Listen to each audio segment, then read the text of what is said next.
You are listening to Lord of Misrule by Jaimy Gordon. First Race Mr. Ball Weevil. Chapter 1. Inside the back gate of Indian Mound Downs, a hot walking machine creaked round and round. In the judgment of Medicine Ed, walking a horse himself on a shed row of Barnsey, the going nowhere contraption must be the lost soul of this cheap racetrack where he been ended up at. It was stuck there in the gate so you couldn't get out. It filled up the whole road between a hill of horse manure against the backside fence stubbled with pale dirty straw like a penitentiary haircut, and a long red puddle in the red dirt, a puddle that was almost a pond. Right down to the sore horses at each point of the silver star resembled some woebegone carnival ride, some skeleton of a two-bit ride dreamed up by a dreamer too tired to dream. There'd been no rain all August, and by now the fresh-worked horses were half lost in the pink cloud of their own shuffling. Red dust from those West Virginia hills rode in their wide-open nostrils and stuck to their squeeze-box lungs. Red dust working its devilment, he observed to himself, but he shut his mouth. They were not his horses. Medicine Ed led his own horse round the corner of the shed row. What was the name of this animal? If he had heard it, Medicine Ed didn't recall. It was a big red 3-year-old dumb as dirt that Zeno had van up for the 4th race, a maiden without a scratch on him. A van ride on race day did for many a horse, but this boy had rolled out the van as calm as that puddle yonder, for he felt good and didn't know nothing. True, he had no class. He was the throwaway kind of heavy-head sprinter who looked like a quarter horse with a chest like a car radiator. He must not know what was coming, for once he was sore he might last to age 5 with luck. How long would Medicine Ed last? He had been on the racetrack since he was 8 years old. After 64 years of this racetrack life, he too was sore and tired, and like the ball weevil in the song, he was looking for a home. He knew he would always have work long as he could work, but where was it wrote that he had to rub horses till the day he died? And as for the medicine he could do, and which long ago gave him his name, best folks forgot about that, and in these parts so far they had.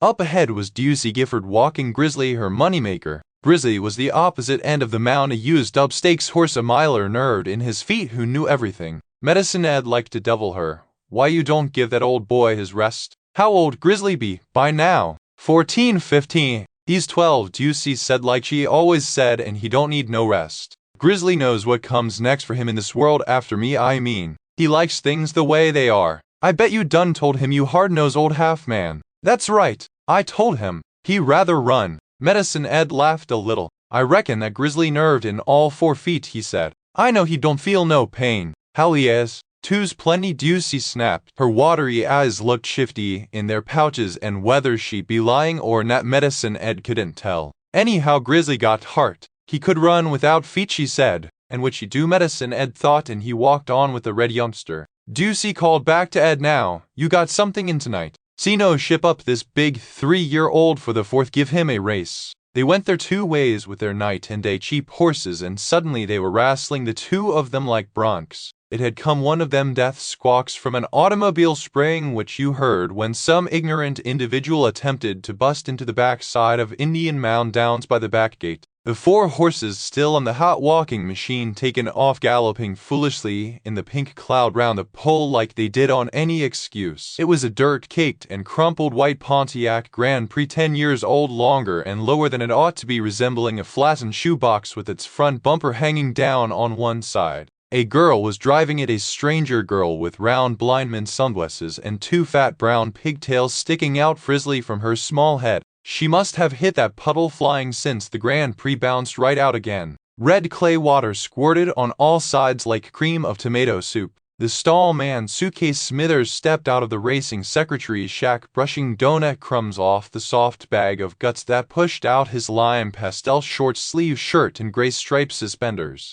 He was an unhealthy-looking man of a drained cement color, and in that aggravating way he had of never looking straight at nobody. He said, "Pass not into the open window of the Pontiac. What is your business on this racetrack, miss?" "I would like to talk to the stall superintendent, Mr. Vernon Smithers," said the girl. "Are you him?" He was him. She said like they always said that she worked for a horseman from Charlestown, or could have been Laurel or Pocono Downs. He was on the road right now with 3, 4, 5 horses. She come ahead to get the stalls ready. Suitcase read her the sign that hung over the back gate. Racetrack business, use front gate only. She stood there. Dusty sweat was gluing her eyebrows together. She wiped across them with the fat part of her hand. "Talk to Archie in the green uniform," said Suitcase, nodding at the faraway gatehouse. I talked to Archie in the green uniform. Well, I'm going to tell you the same as what Archie told you. Suitcase cleared his throat. I got no stalls. Tommy Hansel called ahead, she said, like they always said. Her frizzly dirt brown pigtails stuck out another inch.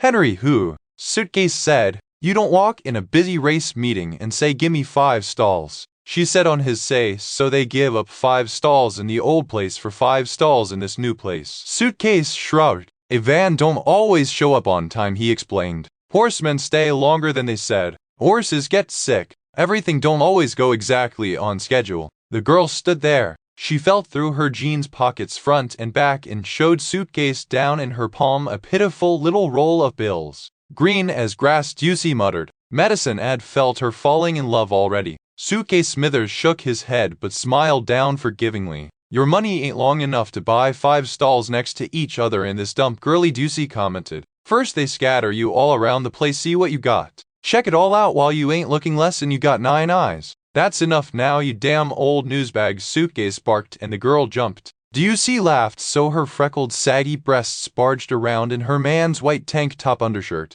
Suitcase smiled at everybody to show he wasn't really angry. Ducey, why you Trina alarmed this young lady? Come in the office, miss. Let me see what I can find for you. They stood watching as Suitcase led the girl down the packed clay alley between shed rails. She'll take anything now, Ducey said. She look after herself, all right, Ed said. Ain't she push her way in the back gate when Archie hang her up at the front. Doing it all for some handsome deadbeat horseman who works her to death while he rolls high. I seen a million like her, Ducey said. Ain't you the hard shell? Tomorrow you be nurturing and petting her your own self, said Ed. Medicine Ed was on the watch for Medicine Ed, like the ball weevil in the song was looking for a home. He had seen the clabbered cobwebs hanging down in the roof joints, though fall was far from here. He had seen a sparrow with blood-red wings. It was taking a dust bath, and when Medicine Ed walked by with a horse, the sparrow looked up and asked him a question in a language he could almost understand. There were signs that the thread that held it all together was rotting, letting loose, and falling apart. He had a funny Gooford feeling about the way things was going, although Zeno treated him well. Medicine Ed left Zeno's 3-year-old in the stall, then looked back at him again from the Winnebago, for the door of the trailer was hanging wide open, and this raised the question why Zeno would hang around to bring the animal to post himself if the red horse was as no count if he appeared to be, and which Zeno said he was. And for that matter, why had Zeno drove the van up himself, the van with just the one horse in it? Medicine Ed would be 73 on Labor Day. Since he give up drinking, he never even had a cold no more. Breathing the pine tar and horse manure all the day was a kind of devil tonic. On account of his froze-up left leg, the result of being run over by a big mare named High Soprano at Audiobook in 1958, he had to lie down in the straw on one hip like a hoe posing for a nasty picture when he worked on a horse's feet. He had to lay on his good side and stick his bad leg straight out. But there wasn't anything a groom or either a trainer did that Medicine Ed could not still do. And Zeno, for all he was chubba fat and getting fatter, was a horseman of the old school, a gentleman who never forgot to dip down and stake you when he win.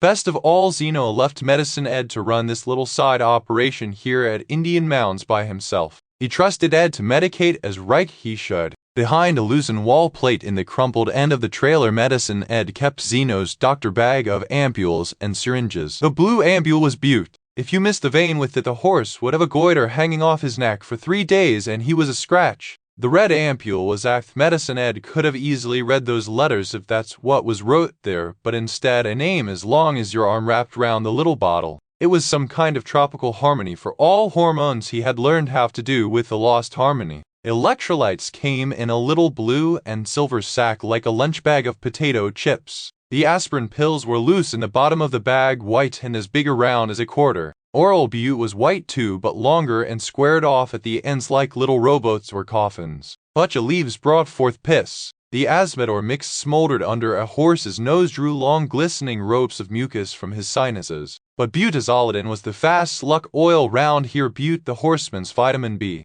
Generally, Medicine Ed carried a horse to the post and saddled it himself. Zeno stayed at Charlestown, sent somebody over with a couple horses every week or so when he saw spots for them, and van the used ones away. Zeno kept just the 4 stalls at the mound, one for a tack room near solid with bales of hay and straw from the cobwebby rafters down to the dirt floor. At many a cheap tracker at the fairs in the old days, Medicine Ed would have found himself propping two bent old lawn chairs together in the tack room to sleep on, but Zeno had got him leave to haul in that half-caved in Winnebago which a tree fell over on it onset when it was still in the trailer park in Charlestown, and which by far wasn't the worst place Medicine Ed ever laid his head. He could look out the window from his bunk in the afternoon and see all three of his horses nosing hay around their stalls. The toilet wasn't hooked up and nobody who had right judgment would open the shower curtain and look in, but two burners on the propane stove worked, and behind was a tidy cabinet in which Medicine Ed kept his soups and powders and other ingredients and preparations.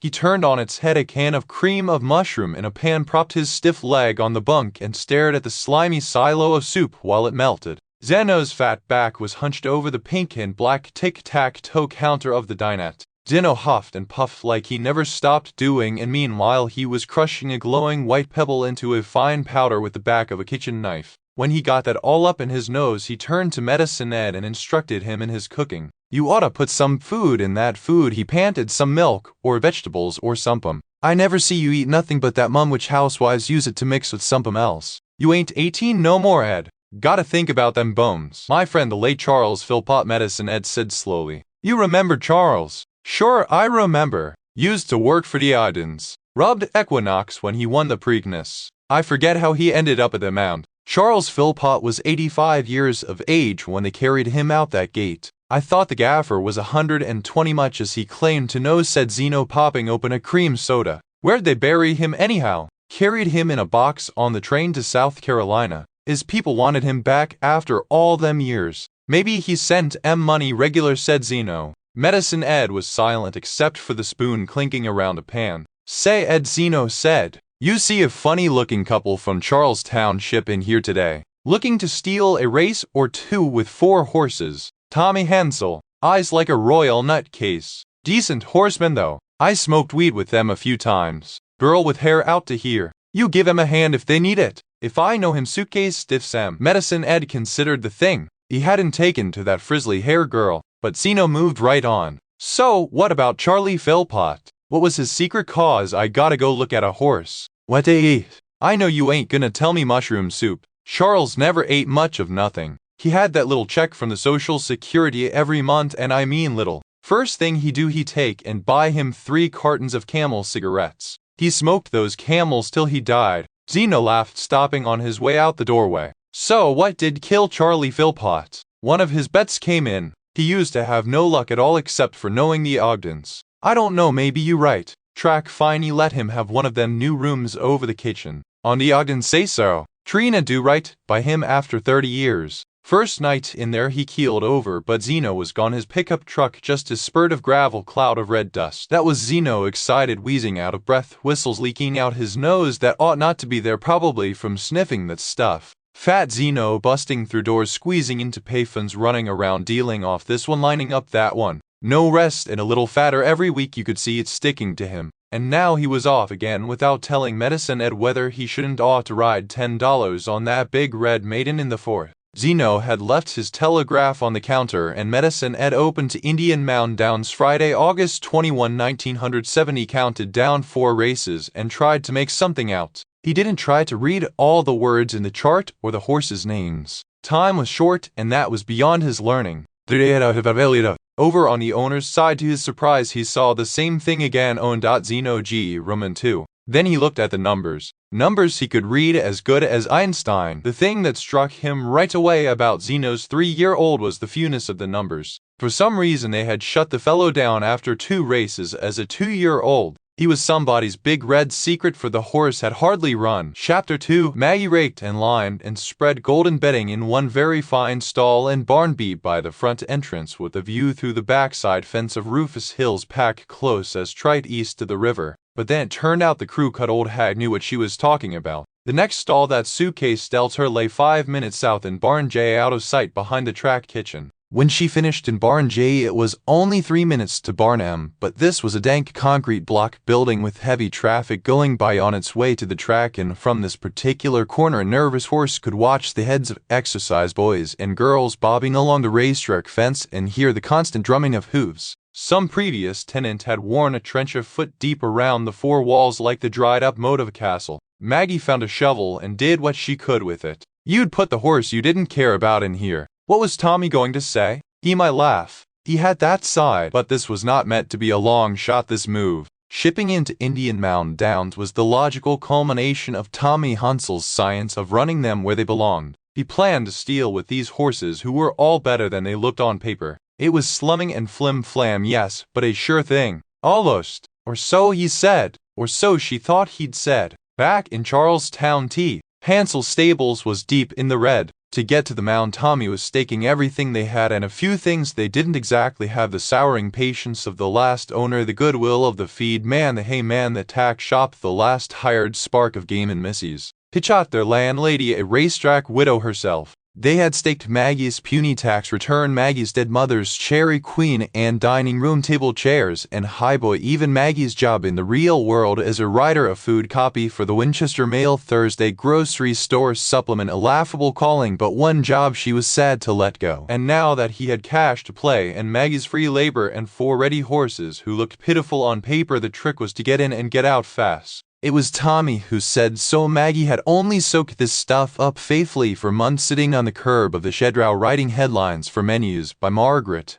Orange RUM filling raids Margaret's TEA ring many lives of world's oldest bean. No one watched what she wrote at that rag, and gazing up at Tommy more hypnotized than credulous, like a chawbackin at a snake oil show. Get in and get out fast, he chanted. They had to arrive at a small track, unnoticed, small but not too small. It had to have a respectable handle, drop each horse in the cheapest possible claiming race before anybody knew what they had, cashed their bets and ship out again, maybe without losing a single horse. And now already part 1 get in fast was down the drain. They hadn't managed to sneak under the fence and seen as planned with their penny ante operation. They had been noticed. Just like that, the sure thing careened out of management. Now they had to figure out what the track officials were trying to do. Busted by a stall man named Suitcase Smithers. For the love of God, these guys were cartoon creepy, but someone could get hurt. She was ready to back out right now, but Tommy wouldn't back out. Tommy might well laugh. Fat risk made his eyes brighten and soften, his forehead clarify, his nails harden, his black hair shine. The way Tommy thought, if you could call that thinking. He had been born lonely, therefore some bountiful girl would always come to him. He required it. Luck was the same. It came because you called to it, whistled for it because it saw you wouldn't take no for an answer. Luck was the world leaping into your arms across a deep ditch and long odds. It was love which is never deserved, all the rest was drudgery. So he might well laugh at this news, laugh that soft, fond, mocking laugh, just as he laughed at all fools, including himself, who rose to iridescent, dangerous bait where they could be caught the same way he laughed softly abed when she came. That soft laugh had got its hook in her, yes, but she thought she knew where Tommy came by his guts. He wasn't quite right in the soul, really. There was that missing twin he talked about all the time. His mother, Alberta, a waitress in Yonkers, who rarely made sense, swore she'd been carrying twins, but one had got lost in the womb, she said, and for once Tommy believed her. He had the notion he'd swallowed his twin up himself, or he said swallowed her up, big fish, little fish, before he knew any better.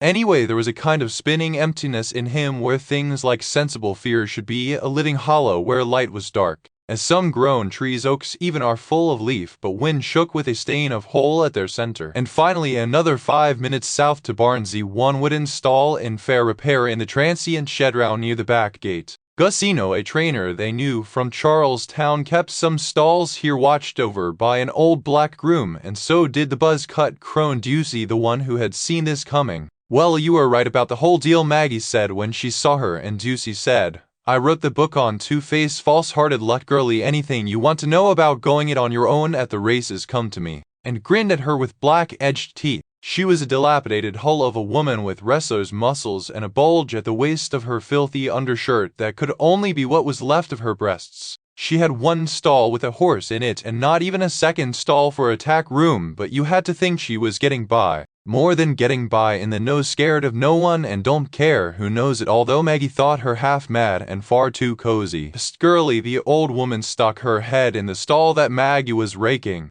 You looking for a place to coop for the night? I'm not certain, Maggie said carefully, of my situation. It could change any time. Thanks though. Your due-less boyfriend might roll in here yet with them horses, is that it? And whatever is he gonna say? Test. Maggie dragged a rake to the darkest corner of the stall. How did she know that was the question? Do you really have just the one horse, she asked. One horse and no home, that there's your basic definition of a jip, which I am, Juicy said. And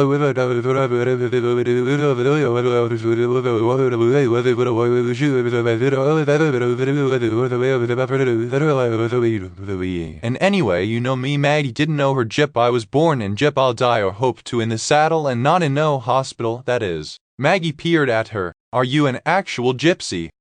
Soon as I can understand it, Juicy said. I'm a nothing, though I wouldn't put it past me. They took everybody in them coal mines at the start, even gypsies. To be honest, I don't know what I am. Just a coal-ill orphan from Dola, 40 miles down the short line from the river. Everything I know about horses was learned me by the age of 8 in a one-man, one-pony punch mine where me and this pony reed rags pulled the tub. Uncle Steve-O was the man, I was just part of the pony. I used to sleep on hay bales in a coal mine, which makes Barnsey look like the dewdrop in Deary. Now you let me know if you need a room in this fine hotel. And she winked hideously. Maggie was ready to sleep on hay bales or even half naked down in the itchy straw. Finally, you open your arms to sleep even if it's nightmare you see coming. She had been going for 14 hours. No one, certainly not Tommy, had her stamina, and she was vain of it. She had been up at 3:00, fed mucked stalls, schlepped bales and water buckets. At dawn she had walked the horses one by one. She had picked out feet and packed them with fragrant clay, crated the loose tack. And still the van didn't show the van or Tommy, who had made one of those airy deals with the van man that Tommy lived on the cut, where all cat was notional future moiling in the clouds like weather until some horse ran in, and nobody ever wrote down a number or forgot one. But it was somehow part of the deal that Tommy, with a bit of dope in his pocket, never too proud to be a roustabout, might be asked along for the ride. Like today, Tommy in that creaky, rust-flowered van. Around noon the van finally rolled down the driveway and she was off in the Grand Prix over the mountains and up the river, while Tommy and the van man took the long way, the slow way, dropping and loading horses for racetrackers who paid cash. Well, what had she done with her morning while she waited in the fly-loud barn for Tommy and the van man? Maggie had found a bottle of eye-stinging brand X pink wintergreen horse liniment in the Pitchot's tack shed, mixed for all she knew according to the late Gaston Pitchot's secret recipe, and with it and strong fingers she worked on pelter, more or less making it up as she went along. Why did she so love the slant-eyed bump-nosed horse that her hands wished to parse every inch of his famously long back?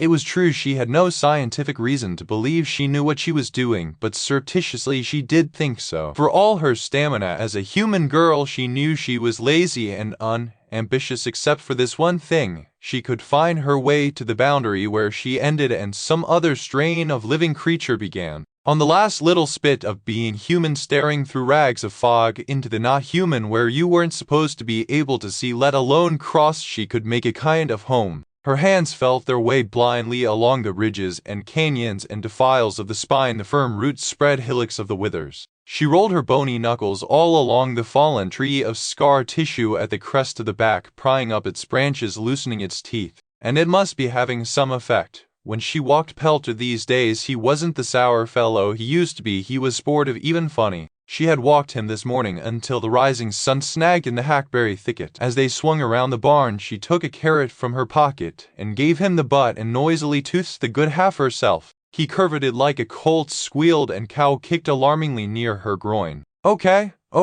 she said and handed it over. She was glad there was no man around just then to tell her to show that horse who was boss. When they were back in the stall and she turned to leave, she found he had taken her whole raincoat in his mouth and was chewing at the one she was wearing. She twisted around with difficulty and pried it out of his mouth. He eyed her ironically. Just between us, is this the sort of horse act I really ought to discipline? She asked him, smoothing out her coat. I simply incline to your company, he replied. Chapter 3. The frizzly-haired girl landed up with one stall in Barnsey, that next to last stall ruinated by a deep ditch around the walls that some 1,000-pound stall walker had dug on his endless round trips. It'd taken muscle to shovel over enough dirt to fill that up, but she made it halfway right, he'd give her that. Stussy leaned around the corner of the stall and crooked her finger at the girl. You running anything in the next few days? It was a long pause, then I don't think so, she say, and Medicine had watched the frizzly-haired girl try to empty her face. In the lying capital of the world she would have to do better than that. Well, if you do run Sumpum and you don't want to let him out of your sight, Juicy said, which I wouldn't if I was you, put him in the stall here, and Medicine had to let you sleep in Zeno's tag room. He lets me.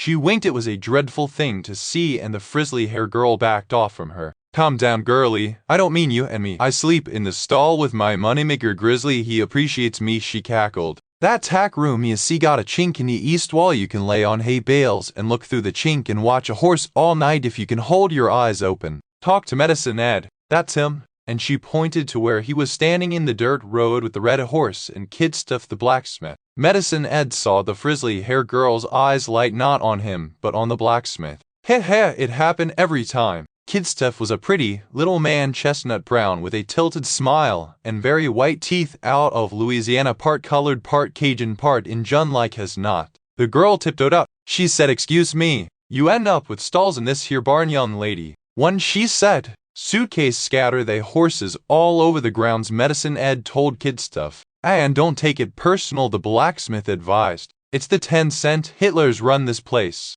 They like to break your spirit before you ever get to a race. Who you with? Tommy Hansel. The horser looked quizzically at Medicine Ed. They shook their heads politely. She needs a place to sack out for the night, Ducey hollered over. Can she get in your tack room, Ed? Medicine Ed shrugged. Ain't nothing in it, he said. Welcome to it. The farrier put away his tools. Zeno gotta let this boy run tonight, he asked. Mike could figure Medicine Ed said what he always said if he don't come up lame. So where did Zeno pick up this Mr. Ball Weevil? I seen the sire before, but who's this high cotton talk about breeders you never heard of, Song Ferry, Arkansas? The old groom stumbled back as though he had been struck. What you talking about, Mr. Ball Weevil? This horse you're holding right here. And tonight for $12.50 maiden claim or fourth race. Say, here's Tommy Hansel the blacksmith said to the girl. This your guy? May I see that paper, please? The frizzly girl said faintly. She looked in the telegraph where Kidstuff was pointing, and out of her mouth come a terrible cuss word not quite under her breath. Medicine Ed blinked at her. For a little while time went backwards for her, the same as for him. Then he piled the shank right on top of that paper and backed away. His long ash-brown fingers shook. He appeared to be buckling, fading, got smaller and smaller in the direction of the half-crushed mobile home he lived in. He held a hand over his heart as he staggered backwards like an actor in a play. His mouth was a ragged hole. No word came out now. They saw the gray stumps of his gums. The blacksmith was shaken. Damn me, he said. Damn me, maybe he needs the doc. Hey Ed, you alright? He yelled after him. The door of the bashed-in trailer clicked shut. I seen these old tires pitch over dead more than once, he said to the girl shyly now that they were alone. You never know. I think it was something about that horse, she wondered. And that was that. A cool green light came on in the blacksmith's eyes. His handsome lips quivered like a rabbit's smelling something, then he slightly smiled. He looked back at the trailer. Already the tall old groom was returning to them, limping across the dirt alleyway with a calm grimace. He had even remembered to put in his tea. Then they were all in on it. If the old man wasn't dying, it came down to a flash about a horse. Chapter 4. It was no need for studying and dreaming. Often in the past, if Medicine Ed needed to know about a horse, he could sit over a hand made of tail and mane hairs of the horse and tied with a red string and a hoof shaving in one green corner. A bit of his lucky money pushed them around and high candle sperm with a hoof pick under the light of the same white candle and dream until the answer came to him.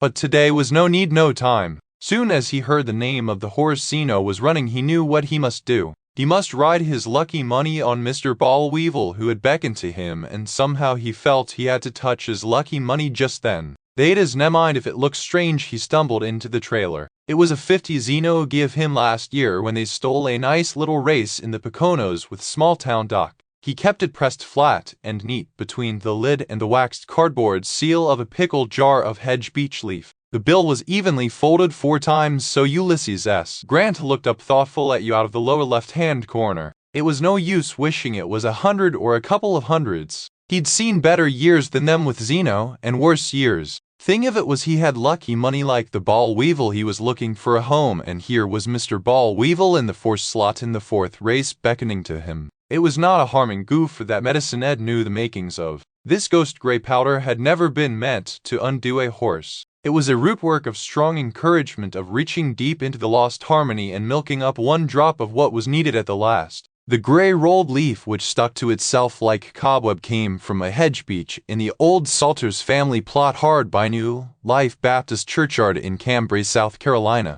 The tree grew sideways out of the grave of his grandfather Eduardo Salter's greatest jockey ever known in South Carolina, born in slavery, killed in a match race in 1888.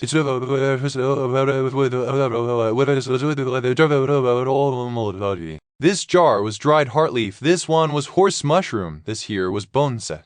The fine grey-gold sugar with specks of black peat in it was sand and shatters from the infield of Major Longstreet Park in that little arc of elderberry bush where Cannonball was buried. And finally he had needed blood of great speed, and what he got musta was good enough. This was the blood of Platonic, who he had rubbed for Whirligig Farm and who give him his own bleeding ulcer. Platonic had scratched his fetlock in the gate the day he won the seashell, and Ed had scrooched down before he let the horse have his bath, and scraped every black flake into this little bottle here, and that once he mixed it to his recipe was medicine Ed's horse goo for dust. But he had give up doctoring. Come to find out, if you act by powerful means for more than the animal had to give, you could not manage the results. Every time he had cast the powder the horse had won, but won for the last time. Some way that was the last race of the horse, at least the last he ever saw. Either he was all done like Willie W., who was nerved and hooked a front sticker on his behind foot and ripped out his frog and had to be put down, or Scraggly Lake, who bled for the third time and was banned and auctioned, and he never saw him again, or Broomstick, the onlyest horse medicine Ed ever loved, who went for him at Hollywood Park and snapped her cannon bone in the van on the short drive home,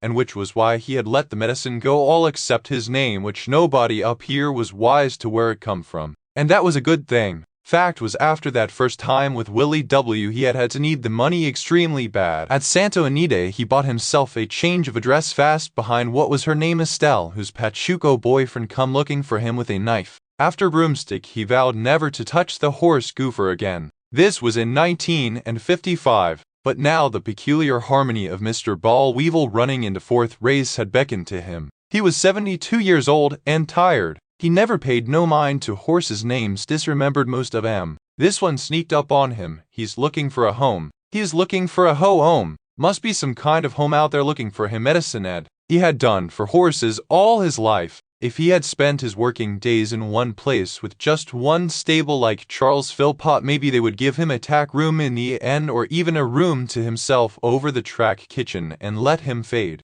He would turn into one of them old pops who get up at 4 in the morning to the day they die and limp to the track and run errands for folks, get ice and coffee and such. But as a young man he'd been restless. If somebody's girlfriend caught his eye he was heedless. In the old days he'd get to drinking, get to fighting. Then worry over Platonic give him that ulcer which put him inside a hospital and damn near killed him. Afraid to make a mistake, afraid something gone happen to the horse before he get him to his race study, and worry all the time, and after I win the seashell what they give me, they'd is a damn gold watch. He was bad sick when he worked on Platonic. It was only that jealous Pachuco boyfriend with a knife who got him out of that the time he used the goofer with Broomstick. He cashed his bet and went down to Tijuana for 2 years, got him a room over a dentist shop, and didn't miss no racetrack either, not one bit. Except for what happened to his filly, he used to think sometimes he ought to find that crazy Mexican and thank him. Down Tijuana, that was when he got his teeth. He had plenty of time to get fitted downstairs for a nice set of teeth until his cash run down. Bad teeth could kill you slowly, poison your blood, ruinate the other organs. Now he had the good teeth and no home. Maybe if he hadn't got his teeth, but he had. If he could know, death would snatch him quick like it took Charles Philpott.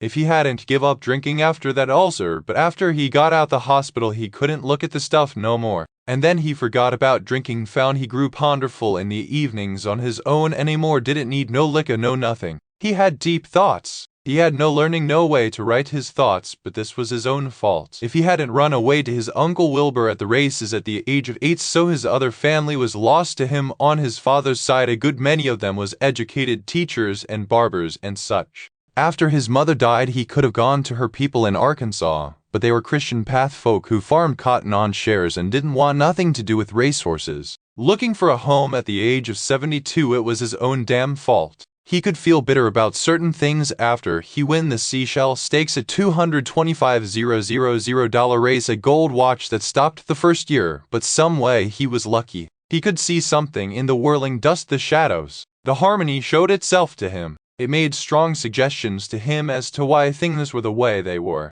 But this was the onlyest time it had told him in words what to do. Mr. Ball Weevil. He put the 50 back for now and screwed the lid on tight, and as he walked out of the trailer to collect his abandoned horse from the frizzly hair girl and the blacksmith, he caught his brown sunken face under its pad of white hair in the shaving mirror over the kitchen sink. Even in his hurryment it stopped him how it seemed to quiver and heave, and then all at once to crack open, not like a death mask but like a woman's beauty mask which a newborn face is just coming out of. In the same moment he remembered to reach in the glass on the counter and slip in his teeth. Outside it was a young lady present. This was always a good sign. Chapter 5. She lies asleep in the straw in some tiny striped shirt that won't pull down all the way over her belly button, and her jeans are taut and shiny over the keel bones of her hips. She is so small in the middle that you can pull the jeans down to her knees by opening just the one button with a soft pinch of 2 fingers, and look out now if she doesn't let you do it without even opening her eyes to ask who it is. The slut golden straw sticking in her dense fuzzy hair, thorning the kinky pigtails. And that Cossack face of hers slashed by just the one blade of dusty light that comes through the crack in the barn door. She is so light even in that most rounded and muscular part of her where the strong sinews twist together in a basin that you never see her push up to let you, rather she arcs and floats a little over the sweet straw to meet your hand like a magic lamp with its wick floating in oil.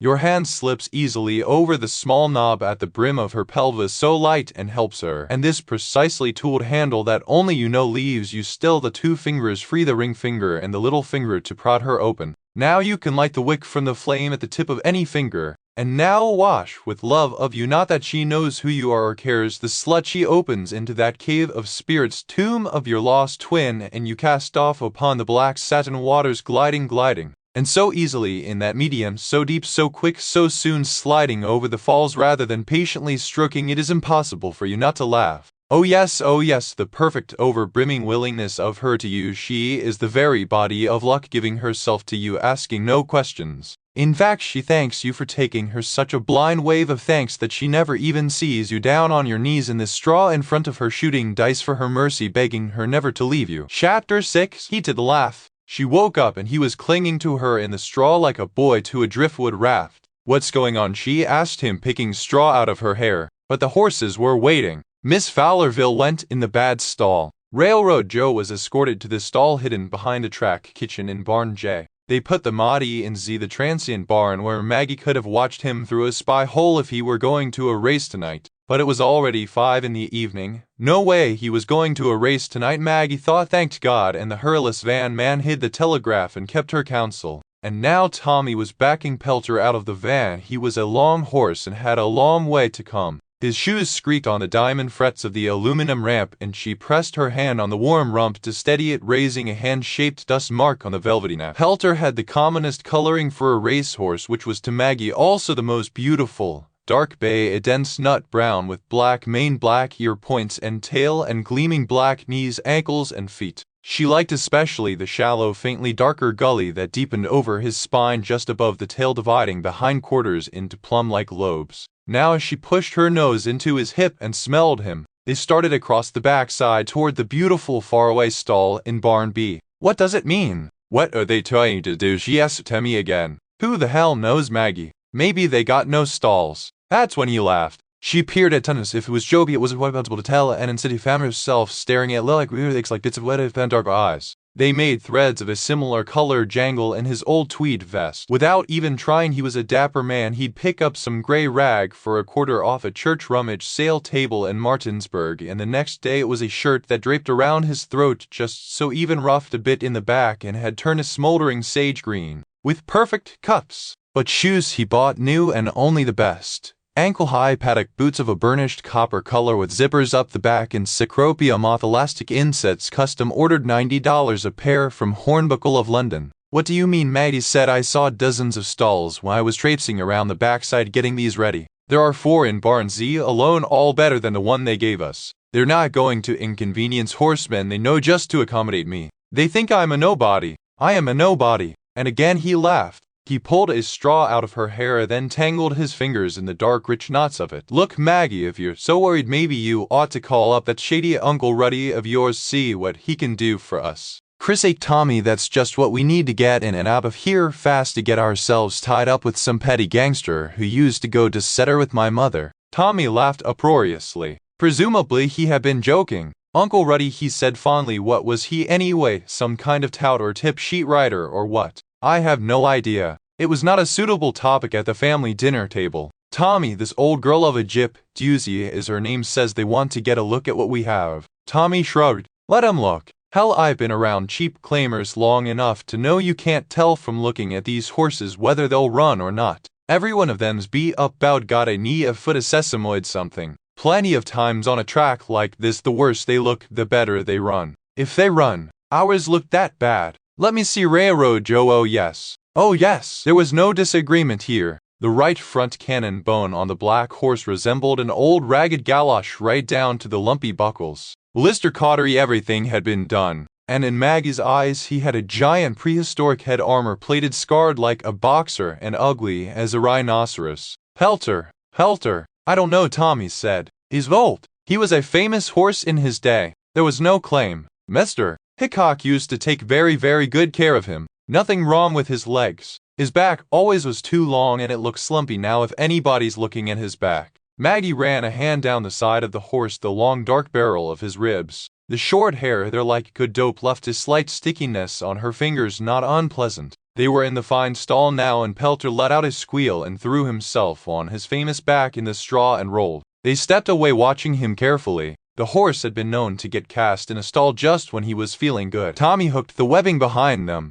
You'll be sorry you fell in love with that horse, he said. I know, because I'm going to run him where he belongs. I know, but I still don't see somebody claiming him after all these years. It was Mr. Hickok they left alone, not the horse. I'm not Roland Hickok. Maggie was silent. They walked back along the ranks of shed rows to Barn Z. Tommy sighed. I don't know, Maggie, I don't know what people will think. He's old, that's the best thing. He looks mercifully bad on paper except for the lifetime record, of course, not even a show in the last year. And he bled not that long ago. Some of these old-timers probably saw it. We should make him a blanket that says one more race and I'm through, Maggie said. It would be the truth. If we did, somebody be sure to take him, Tommy said. How about the Mahdi? The Mahdi, Tommy said. The Mahdi is one of us. They stood at the webbing and looked at the gleaming red bull of a 3-year-old who was settling with his usual composure into the fairly good stall in Barn Z. He was not the most interesting to her of the horses. The Mahdi was a heavyweight, remote and gentlemanly in a men's club sort of way, and he was red, although to be fair, not red like a carrot, rather the more medieval red that stains the edges of old books. He was a sprinter, deeply wrapped in his muscle and sure of himself. He wasn't sore. He did not require the coaxings of women. Any business-like groom would do. Still, you could not say he lacked poetry. The Mahdi stood at the webbing, awake and calmly looking into the dark like an airplane pilot. Maggie's eye traced a layer of muscle up his heavy chest. She suddenly realized that despite his calm, he was not at all as usual for this hour of night. The horse almost seemed to think himself that he was going to a race. Why hadn't Tommy fed him yet? She didn't want to know. What do you mean the Mahdi is one of us, she asked. Who exactly is us? Tommy's face opened like a fan. This is my horse, he said. This is the one I wanted, the one I worried out. Not a mark on him. Tommy had eyes a mile apart, and when he was gambling, a kind of pearl shone on the long plains under them. He looked like a bodega saint in a rapture. Maggie stared at him in uneasy admiration. You mean he'll get claimed? You may be absolutely sure of it, Tommy whispered in a sort of sing-song. As soon as they know. If they get the chance. First time out. It's not impossible. Laughing again like something flying apart. Well, we'll soon find out. That's one consolation. How soon? Very soon. Not that soon, Tommy. Oh yes. Even sooner. Not tonight, soon. Tonight, Maggie. Maiden claimer. 4th race. Now don't give me a hard time. Get us the big tub, will you? He should be standing in ice already. Chapter 7. The frizzly-haired girl wasn't watchful like Ducey had told her. Thus, and consequently, it was easy for Medicine Ed to be watchful.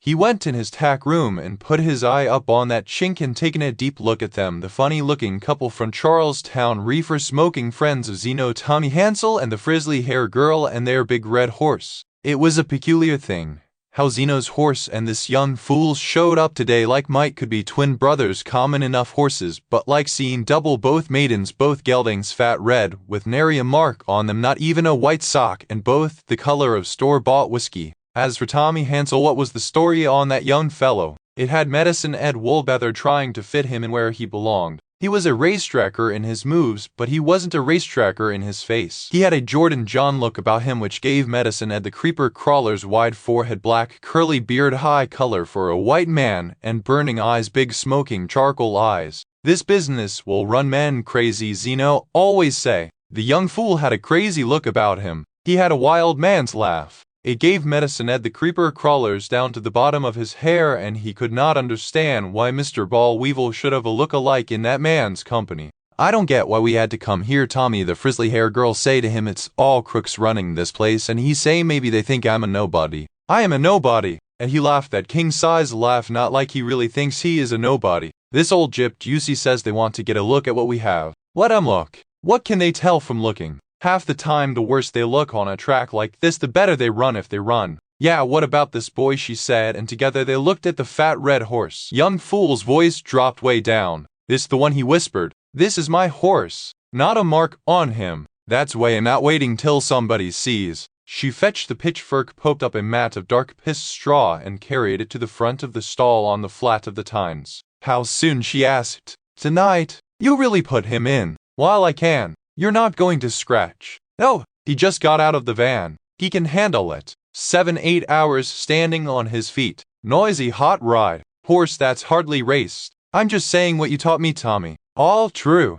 Who are you putting on him? Jojo would. Hector couldn't get here. Shit, the girl said. Look, all he has to do is get the horse out of the gate. The Mahdi will do the rest. Jojo is a klutz, as you've told me 50 times. We have a very good shot in this race, the young fool say. We didn't leave our home to take a shot, Tommy. What's wrong with you? The young fool ain't to answer, and she went stomping out the stall in her bargain basement sneakers. He had on $100 horseman's shoes from London, England, color of new pennies with zippers up the back. She was back directly with her own paper. You put him in for 6 furlongs, she say. He never went more than 5. Young fool stand there a petting his big 3-year-old. Gus Zeno's got a horse in this race. That's right. I think he might be gambling on that horse. His old groom had such a look on his face like something was up. No way, the young fool said. It's a nothing horse, big red baby, hardly been out, and he's giving it a race. He looks just like our horse, the frizzly girl said. I saw him myself. To the ignorant, the Mahdi might look like a nothing horse, but Zeno's horse is a nothing horse, as he'd be the first to tell you.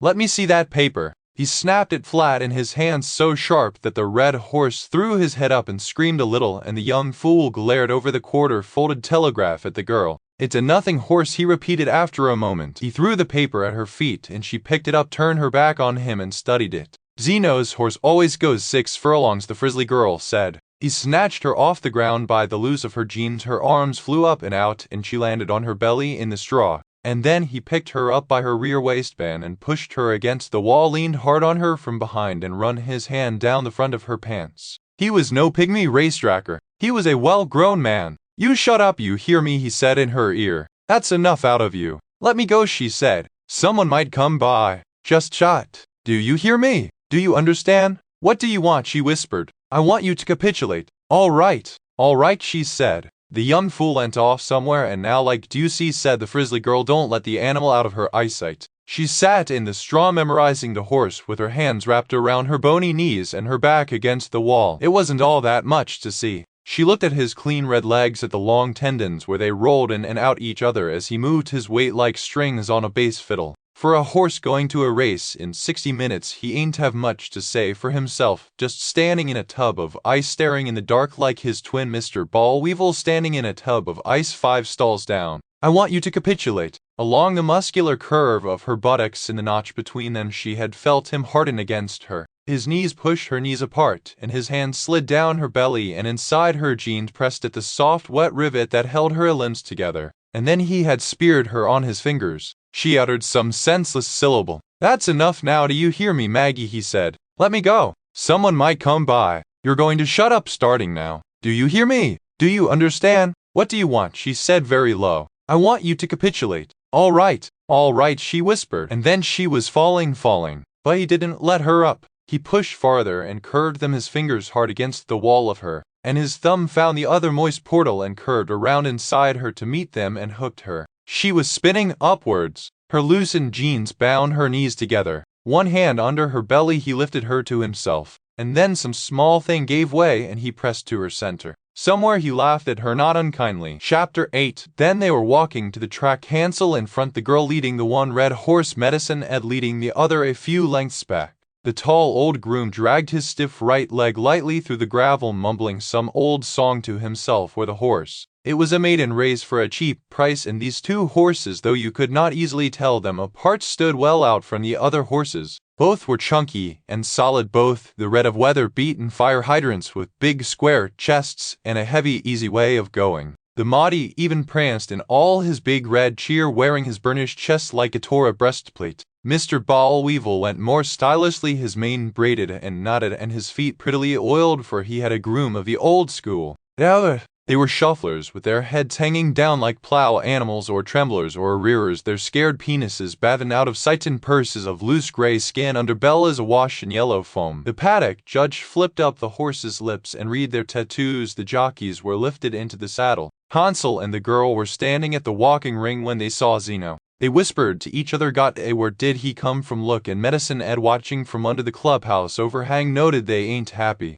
"Why didn't you tell me Zeno was here?" "I didn't know," the girl said. "He must have been hiding. What's he doing here? He can't be betting that horse." "Why not?" Maggie said. "Maybe he's been schooling him on the quiet." "That's what I was telling you. Don't be dumb. It's a nothing horse and he knows it. The horse wouldn't be worth the trouble. Maybe he is hoping to draw acclaim." This reminded Hansel he was worried about drawing acclaim himself, though it was too late to do anything about it, but still he scoured the fringe of seedy horse players that milled around the outside of the walking ring in their rumpled jackets and stingy brims for a familiar vulture, and found none. Now their two horses went off to the track, and Zeno, whether his company was desired or not, smiling like a man giving a banquet, joined Hansel at the rail. Gus Zeno, who was born in McKeesport, Pennsylvania, liked to dress like a rich rancher. He wore a string tie and a silver belt buckle on which was tooled G/C between a pair of longhorn skulls. The buckle bit deep into his belly. His cord-piped light blue jacket bunched poor boy style under his arms.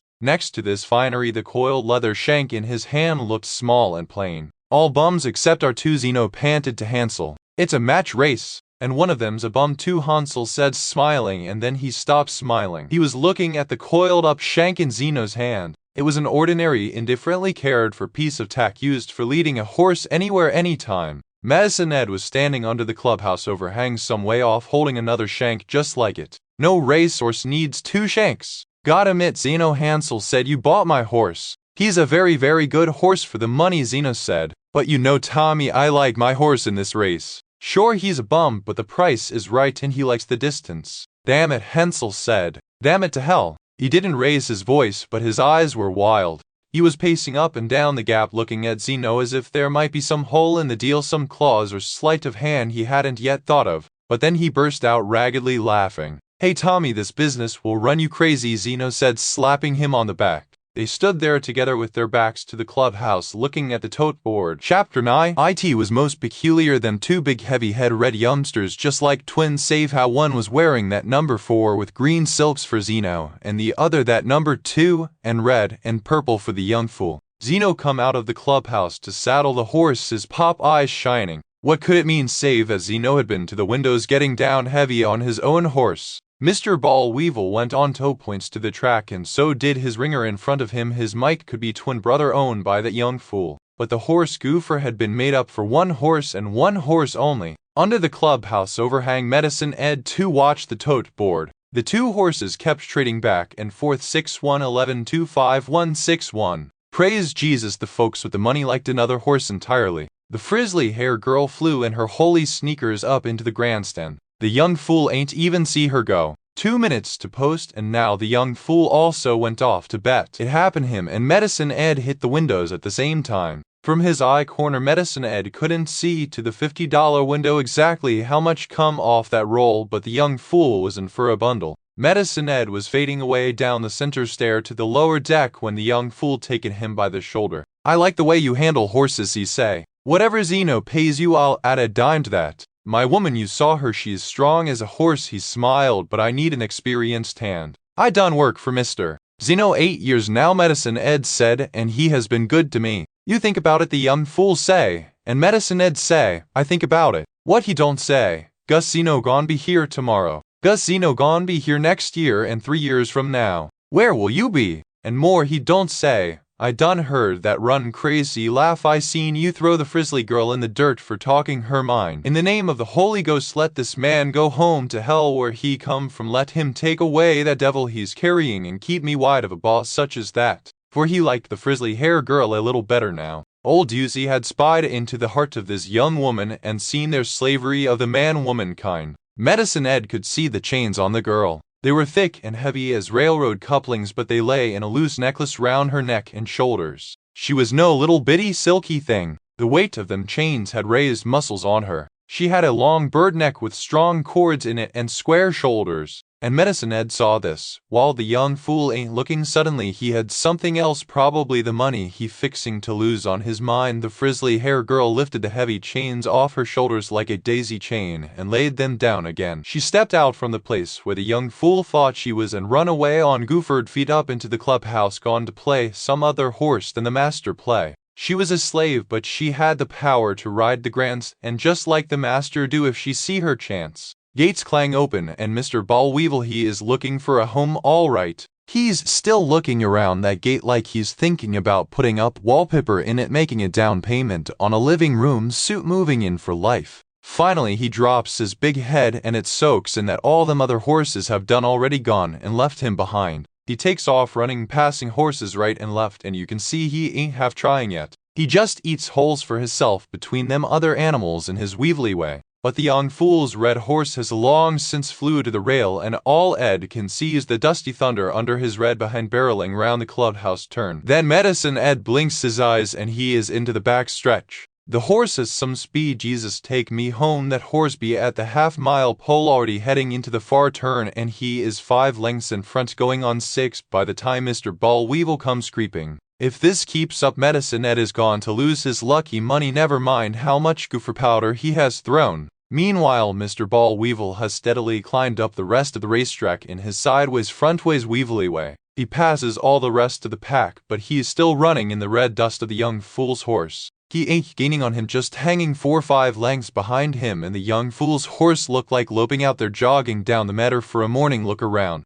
And then it's like Medicine Ed has called the race. The young fool's horse does just that. He looks around. He pulls up at the head of the stretch, drifts out from the rail, maybe eyeballing all the white paper flapping in the grandstand, which is all them people looking at they cards trying to make out who that 2 horse is. What is the matter with that boy on his back? Well, now he comes to life, busting on the horse. But Mr. Boll Weevil has crawled up on the inside in his weevily way, eats along the rail, gets his ugly red nose in first. Medicine Ed and Zeno pass the young fool in the gap on their way to the infield. Hansel has a torn in half look in his burning eye, like he aspires to be free-hearted and to exult with Zeno, but he ain't able. Well, Zeno, that's the last time, and nothing horse beats the Maudie, he hollers. I ain't worried, Zeno says, and they shake hands. The frizzly girl has slipped away to cash her tickets. Medicine Ed sees the young fool's hands are trembling. When they got to the winner's circle, it was just the 2 of them. Soon as the young fool was out of sight, Zeno blew it out his top like a factory whistle, so only Medicine Ed could hear.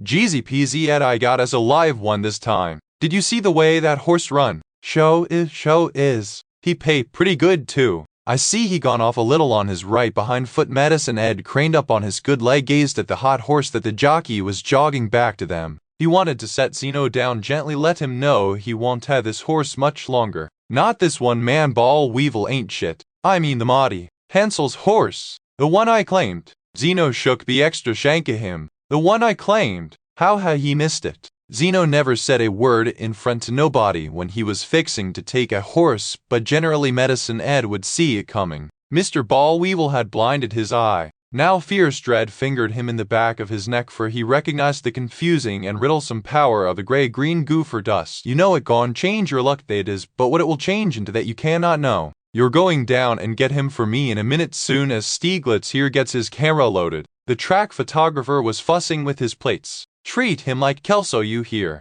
He run a half-mile in under 45, and if there'd been a jock on his back instead of a sofa, he would have kept on running at the 16th pole. He wasn't used up. He thought the goddamn race was over. The photographer was finally ready, and Gus Zeno smiled tremendous into the camera. Medicine Ed smiled a little too, even with them icy fingers in the back of his neck. He was relieved Zeno didn't set too much store by his own horse for solid, as Mr. Ball Weevil looked now standing there blowing and sweating. Zeno was sure to lose him. Still, the horse had paid 13.40. Zeno had the red horse he had claimed in his own bet in the purse, and Medicine Ed could pay a little down on a trailer he knew about in Hallandale in the old lot for colored behind Major Longstreet Park. I already made my nut on Ball Weevil, Zeno preened. If he win one or two more on top of his maiden, that's gravy, but Tommy Hansel's horse said that one's a race, ho ho ho. Gus Zeno got stuck on that word. He tried to wheeze his way around it, ho ho ho ho. His lips peeled back and set in that wet red-o, and his eyes bulged out of their dark rose rims. Medicine Ed leaned around to look down his throat. The flash drenched them in white, and Gus Zeno was still stuck behind that word, ho ho ho. His happy face went plum color, then black. Medicine Ed saw what it was. Luck a ho if there ever was one. Got her bony fingers in his throat and was pulling on that word. She wanted that word back. Zeno wasn't giving it up. He tried to go the other way, but she pulled and pulled. She pulled him flat over on his face. He was still kicking a little behind. You want your luck? There's your damn luck, she say. And he was dead. Medicine Ed looked up and saw the young fool with his eyes like burnt-out stove coals standing empty-handed in the gap. Then he saw himself in the time to come hauling 5-gallon buckets for the young fool, bandaging ankles on his doomed horses, walking hots for him, waiting for the fall. That was when Medicine Ed finally heard what Mr. Ball Weevil had been trying to tell him. He's looking for a home. That was one way of singing that song. Gonna get your home. That was another. Gray green gopher powder hanging on the wind. Wasn't no big win, and free money that Mr. Ball Weevil was singing to him about. It was the passing of Gus Zeno. And it was no new home for Medicine Ed. He was bragging on no down payment on a little mobile home with a green stripe awning and a palm tree behind the track in Hallandale. It was the end of a good home he do have. It was goodbye to the easy life he know now. Chapter 10. The racetrack asleep at night is a live and spooky place, especially if you think somebody might jump out at you, and she did think so. Small world that ends at a fence. The dark blue restless air, fragrant with medicinals, absorbent liniment, pine tar everywhere, light chains clanking, water buckets creaking and sloshing round, glimmers of water, horses masticating or snorting out dust, straw rustling, skinny cats glimpsed everywhere, but only for a moment, always in motion, noiseless. She could not make herself walk in a straight line to Barnsey without stopping, stiffening, seeing something move in the corner of her eye, feeling a strand of fine cobweb blow across her face. They had no horse to bring back from their race. There was a queer feeling of empty-handedness, and when she looked up again, Tommy wasn't there. She had wandered away across the backside, looked in on Miss F in one barn and Railroad Joe in another. She espied the handsome blacksmith kid Steph drawing a red-haired exercise girl into the shadows. She stepped into other shadows the better to look on. Scared to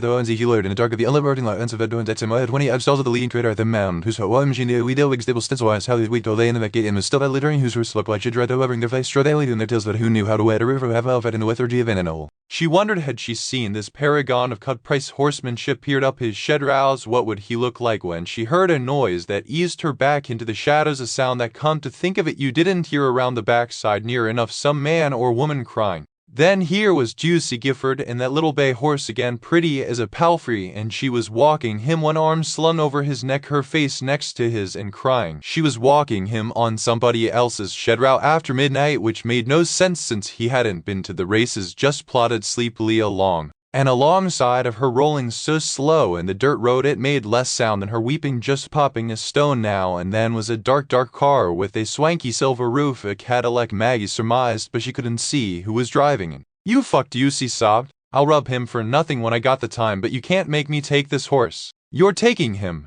I ain't taking him. I hate this horse. You're taking him. He's your horse, Juicy. He'll win for you. You don't know how much I'd like to dump him at the fairs, use him up, finish him, but the horse owes me. I ain't scared of you. I don't owe you nothing. I ain't taking him. They turned the corner of the shed row. Do you see who didn't scare her? So scared of a man in a dark Cadillac she was crying. His calm, insistent, fake reasonable voice, New York, not West Virginia, scared Maggie too. And Maggie was scared of Tommy. She was scared to find out how much money he had lost, scared to let him see her own wallet bulging with cash from a bet on the other man's, the dead man's horse, even though she could call it a sensible hedge of his own bet and put it at his disposal. She was scared to see him in any weakness, scared to let him see her seeing him. It felt like turning the key, fatal whir and crunch of tumblers on Bluebeard's locked room. But that was crazy. Why should she even think of such a thing? She had a sense that his kingly pride would suffer no abridgment. It was a complete world, but it was a flat world too, one pure, unmitigated plane of being all the way to the edge where you fell off.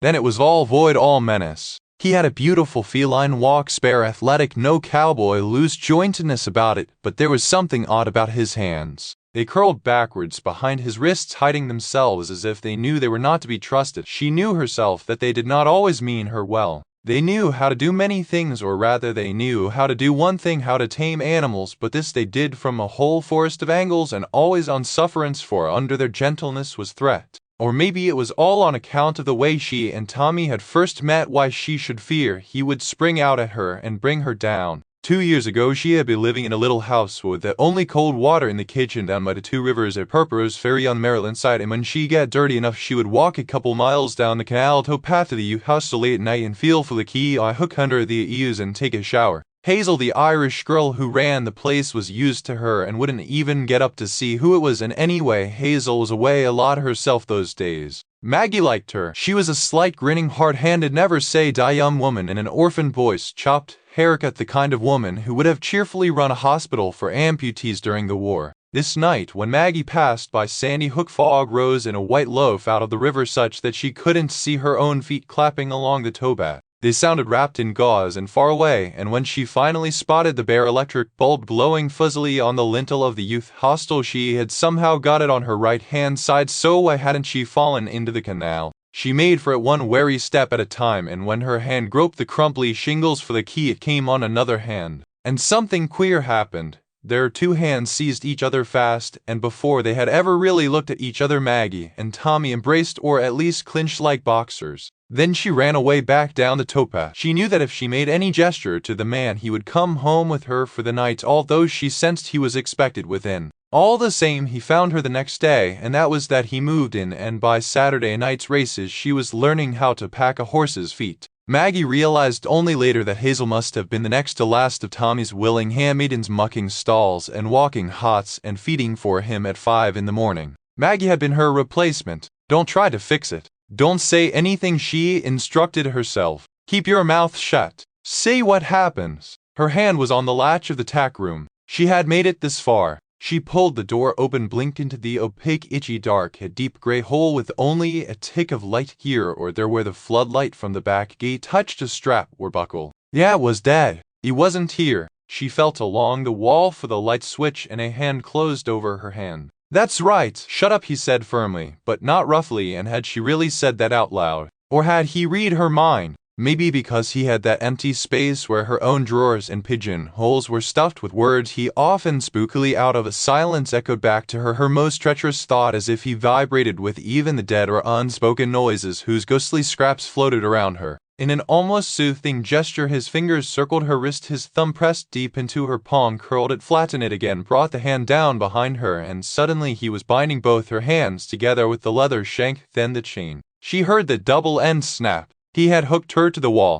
and then he quickly pulled off her shoes and with a minute flick of a button her jeans. She felt the cool night air moving between her legs. Then he pulled the door closed hard and they were in darkness. Do you think I didn't see you? He whispered, cashing your bet on Zeno's horse. Don't answer, he warned. Listen, money is nothing to me. You can't imagine how little. Can you? He pressed up against her back, gave her a little shake. She didn't answer. Dud, I want you to play with money the same as I do. I want you to kick around bills and coins same as me, like sand on the seashore. You don't have to explain to me anything about it. Have fun, but don't insult me by telling me. I'll always catch up with you. I'll always know what you're doing. Won't I? He spoke into her ear, her neck, her hair, but didn't touch her this time. She felt his heat, the nearness of his hands, and her own captivity pulling her into dreamy counter-exertion. talking if it was straight out of some dark dream of she began to long within the usher stubble her most private place, and thought she must be out of her senses. You want me to see through you anyway, don't you? He ran his fingers up inside her, milked the shameless wetness of her.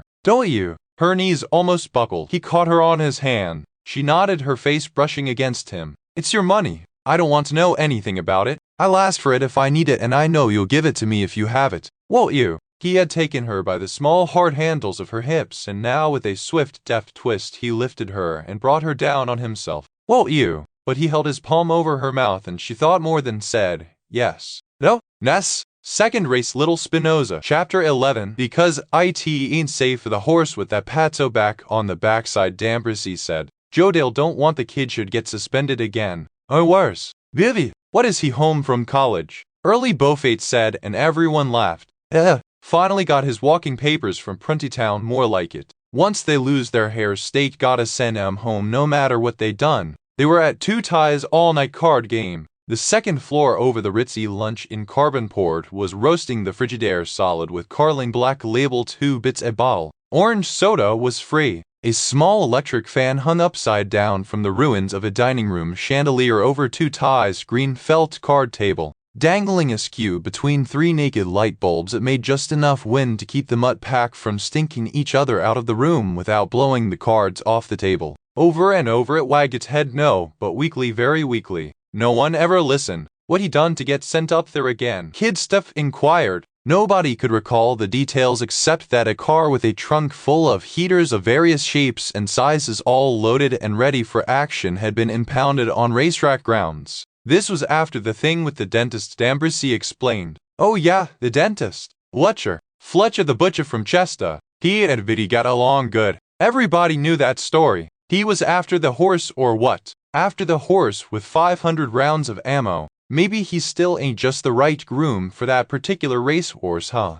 Guess not. Everyone laughed. Joe Dale tries to keep the kid down the farm most of the time, D'Ambrosy said. But that's where he used to keep the horse too. The horse don't do good in a stall. The thing with the dentist was in a stall, said Kid Stuff. Horse put a dent in Biggie's head with an egg bar shoe, which I know because I put it on myself. But I kid you not, a lot of people said Biggie was smarter afterwards, like it might have let a little light in the bubblegum he got for brains or something. He ain't grateful though. He's still got the exact curve of that burr on his forehead, D'Ambrosy added. Which is why, like I started to say before, Ducey is tied up tonight. Joe Dale got the idea the old Jasper could solve his problem. He's making her take the horse on the cuff whether she wants him or not. I hear she says no. They are talking business as we speak. Why Joe Dale don't just send that overpriced quitter to the block? Joe Wood asked. He'd still fetch 3-4 big ones easy. They might not even heard he's bonkers, that horse Lil Spinny or whatever the fuck he's called.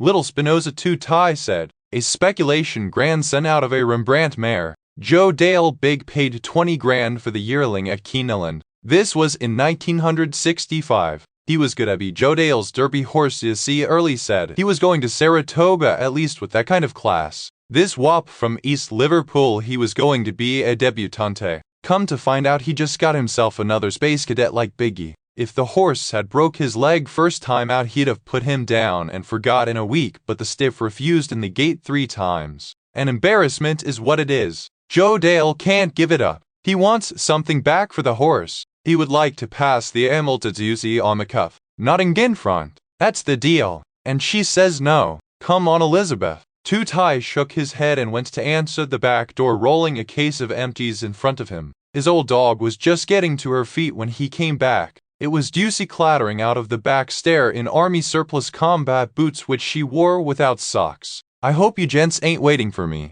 I mean to sit the first few out. This ain't my lucky night. Joe Dale get your name on them fulling papers yet? Hell no. May I ask, said Two Tie with so Jefferlit about his offer. Nobody ever touched that classy horse so far but thugs. Who knows what he's got? He's got a ankle, what I heard Early said, but that ain't the half. He got all the speculation, Looney Tunes, and none of the talent. If I remember correctly, Little Spinoza win for 6,500 going away the one time he don't quit. True, that was some time ago. Before the dentist.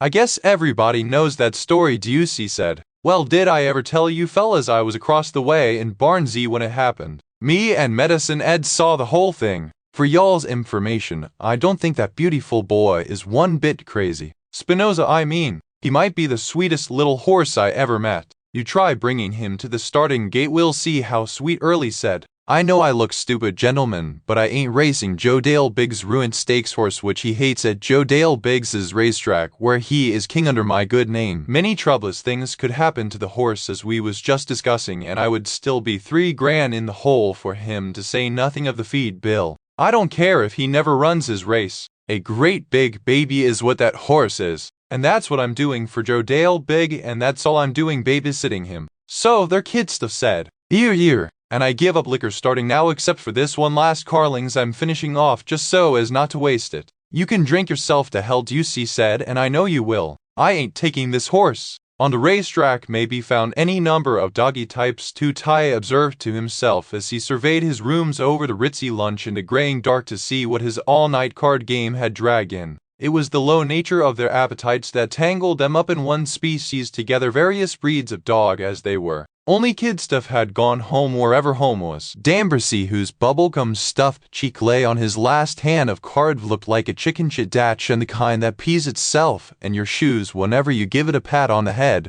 The little tout Dambrosy worked for Joe Dale in some obscure capacity, assistant trainer. He'd like you to think more like liquor of shit and gopher.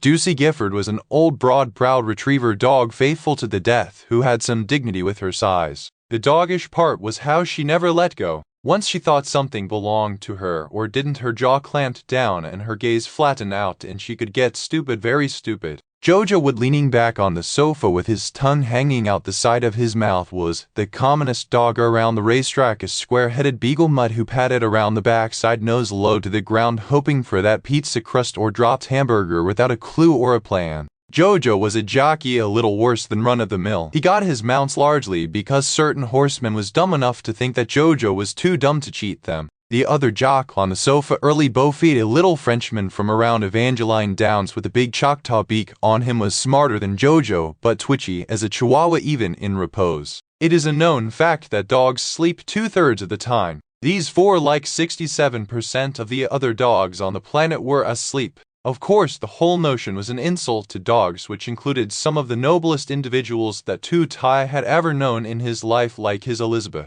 But as with humans, it was a question of how the dog had been raised and what had been asked of it whilst it was still young. Early on, you had to show an intelligent dog what to do. A dog like that thought good of herself, and pretty soon she ran the whole show better than what you could. On the other hand, if nothing was asked of it, a dog would expect its dog food night and morning every day of its life, and spend the rest of its time looking for that bonus hamburger that fell on the floor, never noticing how good it was taken care of already for the nothing it contributed to society. The dog got led around like a pony ride by that nose for a free hamburger, and the rest of its brain went dead. His Elizabeth, however, was a herd dog, hustled by some ancient sense of responsibility not to let her sheep, whoever she decided her sheep were, out of her sight. As for Tootai, she wouldn't even let him take a dump in privacy, but curled up with a groan on the little wrinkled rug between the tub and the sink for the duration. He had had to curtail some of his out-of-town operations in recent years. Elizabeth no longer cared to travel. She didn't appreciate having her routine interrupted. It had cost him some bucks, but it was the least he owed her for 13 years of devoted companionship. Around the racetrack, especially if you weren't welcome on the actual grounds no more, you had better know the value of a foul-weather friend. Tootai leaned over Elizabeth towards the mirror to pull a comb across his hair and realign his redundant haberdashery, the black bow tie under the striped bow tie that he wore every day of his life. He pinched the alligator clips and patted down the loops of the rather greasy black bow knot. Lillian, he nodded at the glass, and his sagging bloodhound of a face nodded back. He didn't kid himself that Lillian Shalom, she'd been pushing up the daisies in some RC cemetery in Chicago for 30 years, could hear him or would listen if she could. It was his way of trying to pay off little by little an unpayable debt. Lillian, I treated you wrong, he thought, or said. It was a kind of morning benediction with him, and sometimes he listened to himself, sometimes he didn't. Hey, I don't forget. I treated you shabby, very shabby, and the worst is there ain't a thing I can do about it, nothing. Except, hey, your boy Donald called me up from Nebraska yesterday. He wants I should do a favor for him, and I'm going to do it, Lillian. Not for him, he's the same no-cal worthless punk he always was, I can tell already from the phone, but for you. Look out, Elizabeth. Elizabeth pushed herself off the floor, her old toes scrabbling tiredly on the linoleum for purchase, to follow him out to the back porch where he was drifting, telephone in hand. "Good morning, dear. Get me Mr. Smithers, please."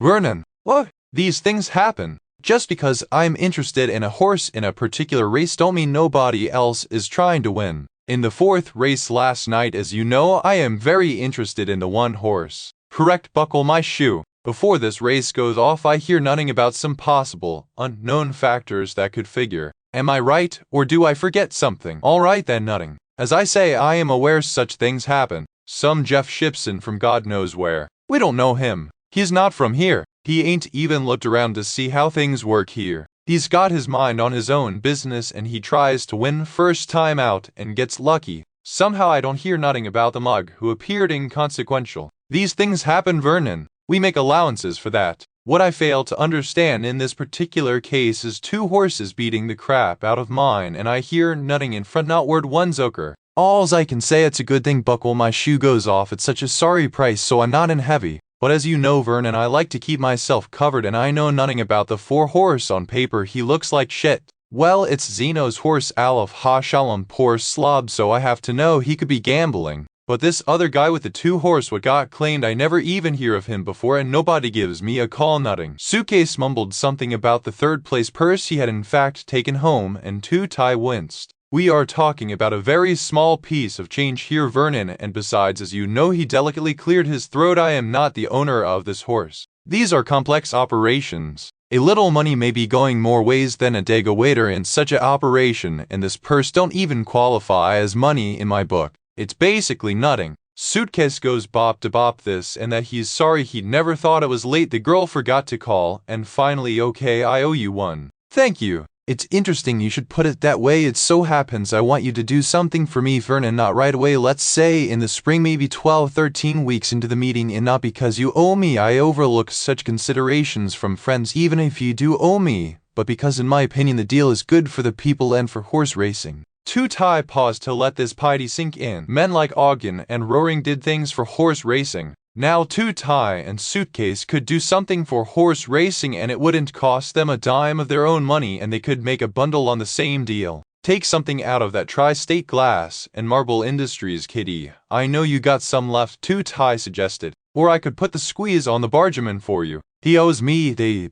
Though, Suitcase said. So I want you should write me a race, well, not me personally, fellow from Nebraska kid I used to know back when actually I used to know his mother. Beautiful, skinny, broad, but nervous. Yellow hair and a nice soft puff like a Easter chick. She was very good to me. Alas, I fear I did not return the favor like I should have. Died young. Cancer. Anyway, the kid ends up out at Axarben with a stakes horse that once was big, the biggest a legend. He's Trina, make a little comeback, Nebraska, you say. Correct. Not Lord of Misrule. Lord of Misrule, Two-Tie admitted in not quite the sanguine tone he was attempting. Lord of Misrule, Jesus Christ, what about that fall last year? Ain't he dead? I hear he is doing good. He ain't back racing yet. They're sharpening him up slow, I guess. I don't know, Two-Tie. Jesus, he must be eating butte for breakfast, lunch, and dinner. No wonder he is in Nebraska. You sure that horse can walk? Maybe he can't walk, Vernon, but he can run. That's what the kid tells me. And he can still beat the class at the Mound.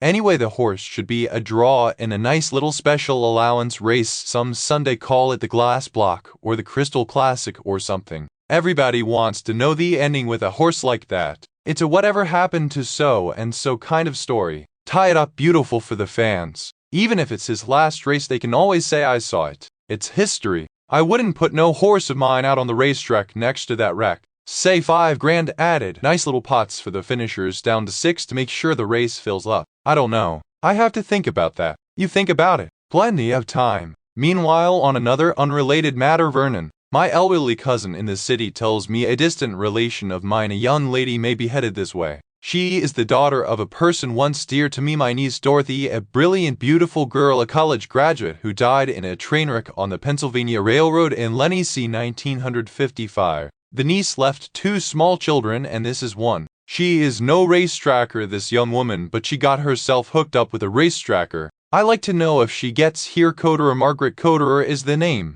Should be around 25 years old. I wish to keep an eye on her for the mother's sake. Suitcase said just a minute he might have wrote down a groom's license for a girl with that name last night. Yeah, as a matter of fact she come in with the guy who run the 2-horse. Is that so? Ain't that a coincidence? What's his name? Hansel. Irish Two-Tie sniffed. I would like to know everything about that fella, where he come from, what he's got for horses, whether he's a gentleman educated, what, where he banks, so to speak. And Vernon, you didn't hang up my great niece for stalls, did you? There was a 1-day temporary shortage, Suitcase said. There won't be no problem today. I should hope not. I'll look into it. And by the way, Vernon, this young lady doesn't know me from a hole in the ground. The families wasn't close in recent years. Don't mention my name. It's not that kind of thing. I'll get back to you, Suitcase says. Two-Tie picked up Elizabeth's leash, which nowadays he mainly carried, waiting for her to catch up with him at the curbs and street corners, and she followed along after him, toenails tapping as if she was blind, as well as old, out the door and down the stairs. They had a route through the streets of Carbonport that took nearly an hour, although the town was made up of only 5 streets, 2 avenues that turned into county roads and ran up in the hills, and 1 riverfront park, really a rundown parking lot by the ferry landing. He had long since observed that Elizabeth had superfluous IQ for her line of work, and inside all that free space in her brain she was completing a philosophy of the world wove together out of all the smells she had ever smelled. Maybe her memory was not the longest. Every day she had to go over every line of it again from top to bottom, just like the day before. She was history-minded. She wanted a piece of every dog who had come before her, to every landmark, the whole roll call, every tuft of grass at the foot of the loading platform by the old natrium plant, every pile of board or lost truck part in the fringe of weeds along the shore at the 4-car ferry, every corner stump or clump of pea bleached iris on the shaggy line where front yard ended in pavement, the one-time ice house, the Wheeling and Lake Erie water tower, every boundary stone still standing, however crookedly, in front of the town cemetery. Were putting her own bit into this olfactory model of the world was concerned. Elizabeth was not demure, but lifted her leg like any male dog, a little decrepitly now that she was old. Come out there, Elizabeth. He didn't want her pissing on the gravestones. He used to know certain horses like that personally before he got ruled off. Getting ruled off the backside for alleged conflicts of interest and unsavory associations after Mickey went to jail for the dirty bookstore was humiliating and at first inconvenient, but he began to realize in due course that it was all to the good if what you were trying to do was see the whole world of half-mile racetracks and the people and animals that lived on them as one world, and not just a big all-over-the-place unseemly business. Of course, horse racing was a business too, whatever else it might be, and in some ways he actually found it easier to keep his hand on the long strings if he didn't have to look up close at the valiant and tragic animals and the greedy, conniving assholes, himself included, who took advantage of the horses' noble natures. To be ruled off gave him, yes, distance. Distance helped him to see straight back to his father playing the horses with true joy to the day he died. Long after the old man could limp to the track anymore, he had his telegraph folded on the little table next to the dusty water glass that held his false teeth. That was the one picture Two-Tie could still call up of Dorothy's little girls. Dorothy painted pictures. Her husband was in the theater, and of course the children were being raised as heathens, but they'd been warned to be respectful in a kosher house. The oldest, Margaret, was learning to read. She leaned over her great-grandfather's paper next to the teeth, looked at all those funny columns with the bold print and the symbols and the numbers, and said, "Is it Hebrew?" and everybody had a big laugh. His father had earned the reputation of a pretty good handicapper over the years. Anyway, he got his diamond stickpin out of the crown of the sport of kings, or at worst he broke even, and it made him a dapper little man who thought good of himself and was a gentleman to his wife and a benefactor to the unfortunate. He almost passed for a man of the world, Alvin. When it all came out about Lillian that Preakness Saturday in 1937, when she was riding the streetcar out to Pimlico with her boy, looking pretty in her new hat, the white straw Susie hat with the green spotted veil, and the roving photographer from the Sun papers took her picture, and she blurted that lie that she was Mrs. Lillian Samuels, wife of Reddy Samuels of 211 Patterson Park Avenue, although she was still Miss Lillian Murphy, and they had been living for 4 years on Queensberry Avenue in Pimlico, 2 blocks down from the fence where the first term rounds into the back straight in his mother's picture in Sun paper. And the truth came out, he had a feeling that Alvin would have been philosophical about the Catholic girlfriend and maybe even gone along with a wedding. After all, Lillian was a track clocker's daughter, and the real god of the Samuels boys was the racetrack god. His mother threatened to kill herself and wept into her loction, but never missed a single meal. He should have married Lillian. He knew that now.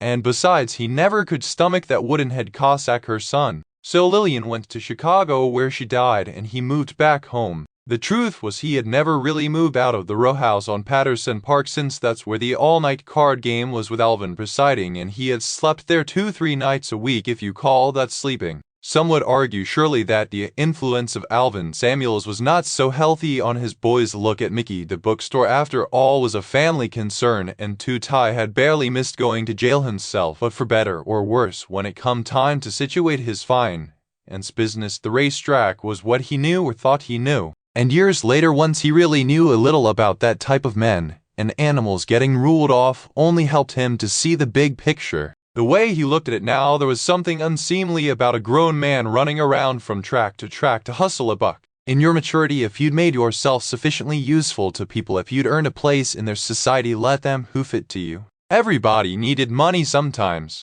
Everybody, down to the lowliest hot walker or toothless groom living in a tack room on a $2 dose of King Kong liquor per day, saw his little piece of the picture. Deals didn't have to be stuck together with spit and chewing gum if a man had credit. That's what got him telephones were for. Besides, he had to think of Elizabeth. The year he got ruled off, she turned 11. He had just noticed the old joy had went out of it for her when they drove to new places and walked around. She got a worried look in her eye, and he saw that the round lens of her eyes was a little milky where it used to be clear as jelly. She hunched her shoulders and stuck close to his knee, and never even tried to sniff around the barn poles and mouse holes and manure piles at a new track. So it all came together. He could have fought it. Repeated appeals, screaming lawyers, incessant string pulling, and greasing of doors had paid off in similar cases for far more repulsive characters than himself. But he decided not to. Unseemly. He liked that word. Enough wasn't enough.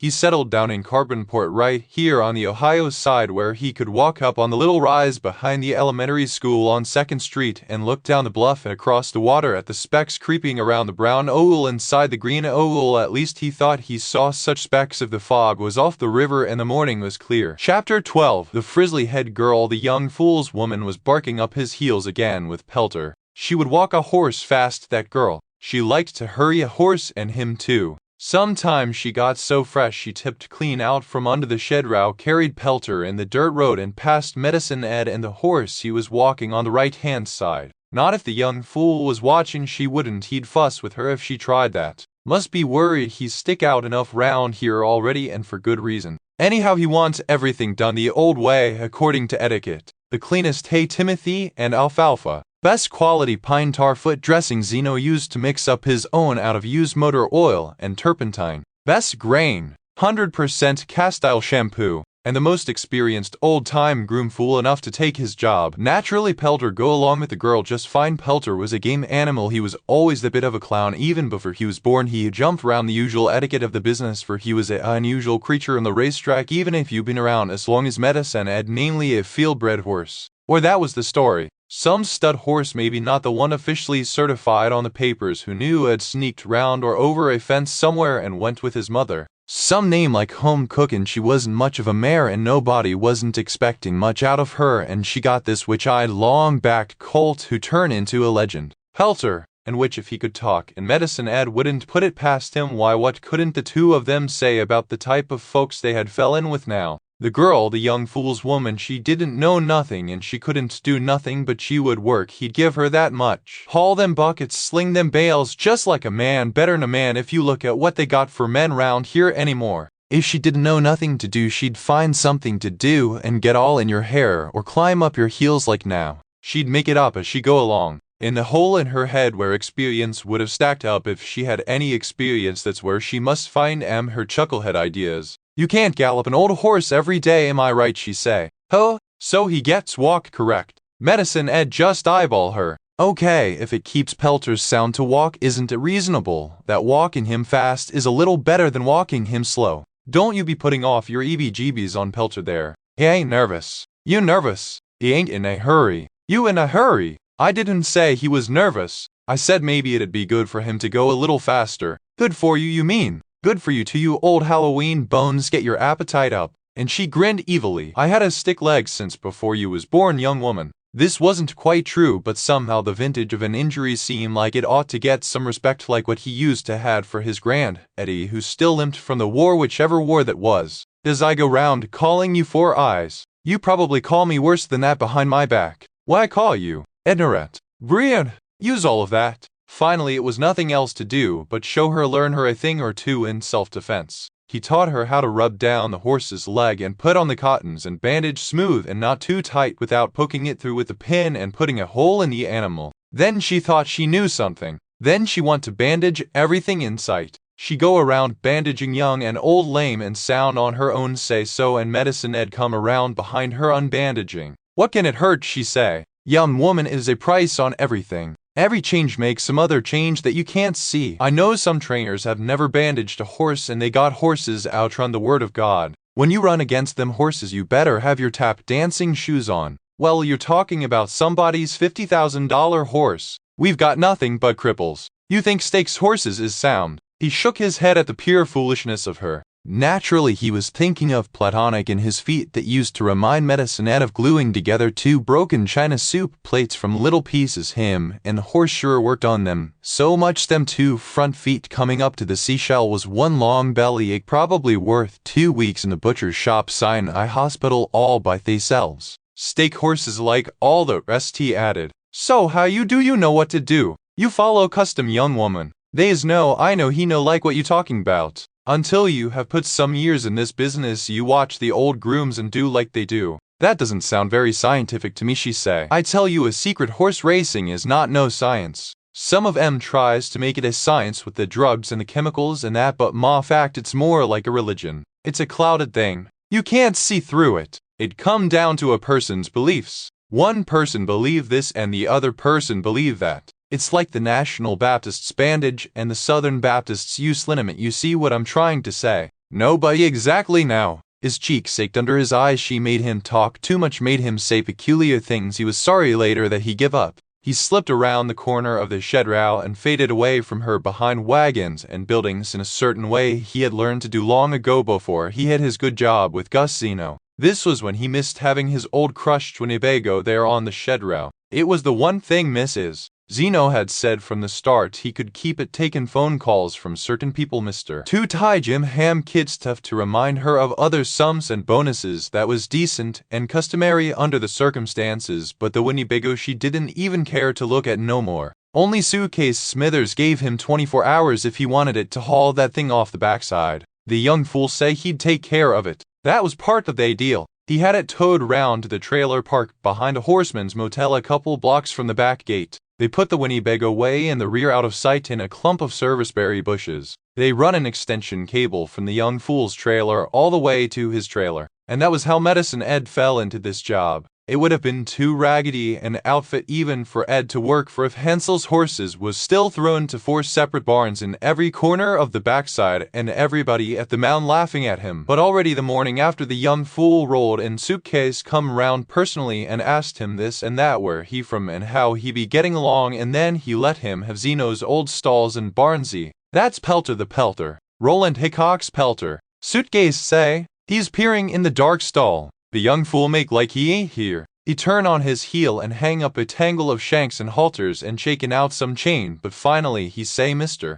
Hickok have sold him Pelter in a private deal, and Suitcase say, well, I'll be damned, because he know Mr. Hickok won't sell the West Virginia breadwinner of the popcorn stakes and the Little Blue Ridge to just anyone. So maybe the young fool's price go up a little bit just then. Medicine Ed himself had to admit that Pelter looked good, almost too good. Ain't he heard that the once upon a time Darksville stalker broke down bad in the stretch only a short while back? And they was that red bomber too that Zeno had claimed, and which had already won for 1,500 in Charlestown, so the young fool must be doing something right for these horses. Medicine Ed had his hand on the screen door of the track kitchen, but then between buildings he spied Ducey Gifford looking round for him to walk the speculation grandson. It was something about this colt, he was long past a colt, that touched him. He hurried his stiff leg back to the barn and took him off her. Medicine Ed liked to get him round the corner of the shed row where Juicy couldn't see and slip him out to the grass patch, let him graze and gaze. He looked round at things like he really want to know what it is. Why, like nobody pay you $1 more in this business to braid up a tail or put a checkerboard on the flank of a horse going to a race. So why? It was the plain beauty of a thing. He do scare easy the horse when they swing back to the shed row. A she-cat with a backbone like knuckles so bag up her titties bounced on the dirt, chased a mouse across their path, and the horse threw up his head and stood quivering. What you want with you, son? Medicine Ed talked to him. She done got herself in a deep hole and she needs some of that fast luck oil to get her out. She ain't thinking 'bout you. He gave the horse his kind eye. He came back to himself and they plodded on. The way Medicine Ed hear it, Joe Dale big run the horse off, and so he was Juicy's, but he wasn't Juicy's, wasn't nobody's horse right now. A speculation grandson and looking for a home. Jesus put me wise. Now what was the name of this boy? Medicine Ed couldn't recall. For all his fancy blood he had a ankle almost as big as he was, but that wasn't what caused him to lose his home. It was Biggie Joe Dale Big's boy. One day when Biggie was helping Fletcher the dentist in the back of the horse's stall and the horse pinned and about killed him. Biggie what you call simple, a gorilla-sized child for life, and now he was back from the industrial school in Pruntytown. Joe Dale Big thought he better be shed of the animal before something go down. Medicine Ed smiled inside of himself with deep contentment when he recalled that hot afternoon. First he had heard on the far side Barnsey Biggie screaming and kicking the animal in the belly, and the fool dentist Fletcher out had Jimmy in the speckle in the horse's jaw and snatching the shank on him, trying to work in his file that horse just up from the farm that morning, and soon that crazy black like come on an horse's eye and he called back and fly at Biggie's face in the corner, and left a deep print of his bar shoe on Biggie Big's forehead where they say you could still read it. Well, wouldn't nobody know it to look at you now, son? The horse shuffled dreamily on back into his babyhood of not knowing nothing, slow as any sane animal in August if nobody push him. That was his name. It come back to him now, baby something, no little Spinoza. He was little one of those little prince-looking horses, dark bay with bourbon whiskey color lights and a big round panic eye, a bird eye. People like to say how every speculation grandson was a killer in his heart, but this one just childish, one of those terrible babies that never learn nothing and know they're never gone to learn nothing, for once they scare, they don't wait, they take wing. And he was a horse. For some reason, they never taken his nuts. Joe Dale Big used to notice him down there on the farm 1 or 2 times a meeting, enter him for 5,000 or 6,200 and have one of his boys carry him to the track in the afternoon. Then the animal would worry and sweat out all his speed, bouncing over potholes on the road, jump out the gate like a rabbit if he come out at all. A few times he didn't and land up running 4th or 5th against horses that didn't have half his class. Maybe he win onset at that price. If so, it was a long time ago. Medicine Ed round the shed row of Barnsey back to Ducey's stalls, and there she was talking to Ducey, the young fool's woman, hanging on the corner post like grim death. "Who look at that," she say. "Gee whiz, what a beauty. I've never seen a horse like that on a half-mile track before." "That's right, you ain't," Juicy told her, grinning, puffing up like a chicken in a stiff wind. "This is what you call class, girlie. This is a speculation grandson out of little Dutch girl. He's called Little Spinoza. Little Spinoza. He looks like a baby. He ain't no baby. He is 6. He's made so very perfect. He has those golden highlights near the black at his points like tortoise shell, you know." "Oh yeah, I see what you mean, like tortoise shell specks or somepin'," Ducey said, kind of egging her on. She took the horse from Ed for a moment like to show him off. They stood sideways in the dirt road. "He is small though, isn't he?" That there is a optical illusion of horses with perfect conformation. "He ain't large, but he ain't small. He's just got everything put away in the right place." "You are a very beautiful boy." The girl got her hand right in his face, and for some reason he ain't bite her. She slipped her grubby gray fingers under his halter and scratched. He leaned his head over them, snorted, and tried to go sideways, but Juicy snatched on him and led him off around the corner. "Who let me walk him for you?" say the girl, following after. Juicy looked her up and down. "Well, usually Medicine Ed walks him for me," she say, weakening, though she know better. "He can be a handful sometimes." Around the corner she whispered to the girl, but he could still hear it. "Medicine Ed can use the couple bucks. You gotta learn to think about things like that, girlie. You ain't in this world by yourself." "Oh, Ed can have the money. I'll walk him for nothing." "Lil Spinny," she crooned, "you want me to walk you, don't you? You just follow along with Medicine Ed. He can teach you plenty, but he is so slow, oh, downright insulting, and she don't know the power of money. And them is the people he's working for now." The which, to be honest, was not all bad. He'd say this for the young fool he paid good. He asked Medicine Ed what Gus Zeno paid, and good to his word, he paid $10 better, $110 a week, plus the lot for the Winnebago. But Zeno had been paying more than a groom, something like an assistant trainer, though he wouldn't call him that in the papers. That was the job Medicine had always done for him, but Zeno wanted his own name up there on every race. Zeno had a string of owners you could see with your own eyes. They used to come around the barn in their silk neckties and shiny fur coats, trailing airs of perfume and whiskey and getting in the way until Zeno steered them off to the clubhouse. Where was the money coming from in this operation? Here it was no sense of the value of money spending like the Hares and the Ogdens. Best grain, best hay, best veterinary. How long could they keep this up? So that's what he had to put up with now, such like foolishness from the young fool's woman, good pay on a sinking ship, and him farther from his future home than ever. Round and round the shed rail they went for 30 minutes, Medicine Ed and little Spinoza, and the girl weaving in and out of them like a puppy dog. Did you ever rub a speculation baby? How the show it is? They shuffled on. Now she was in front looking back. Now she was in back of him catching up. The girl waited for Medicine Ed to yak to her about famous horses he have known, but he wouldn't give her the satisfaction. Who was it, she finally asked. The speculation baby. Platonic. Gee whiz, Platonic. Whirligig Farm. Didn't he win something big? This was too much for Medicine Ed. Cobweb Futurity. Rising Sun Cup. Trellis Handicap.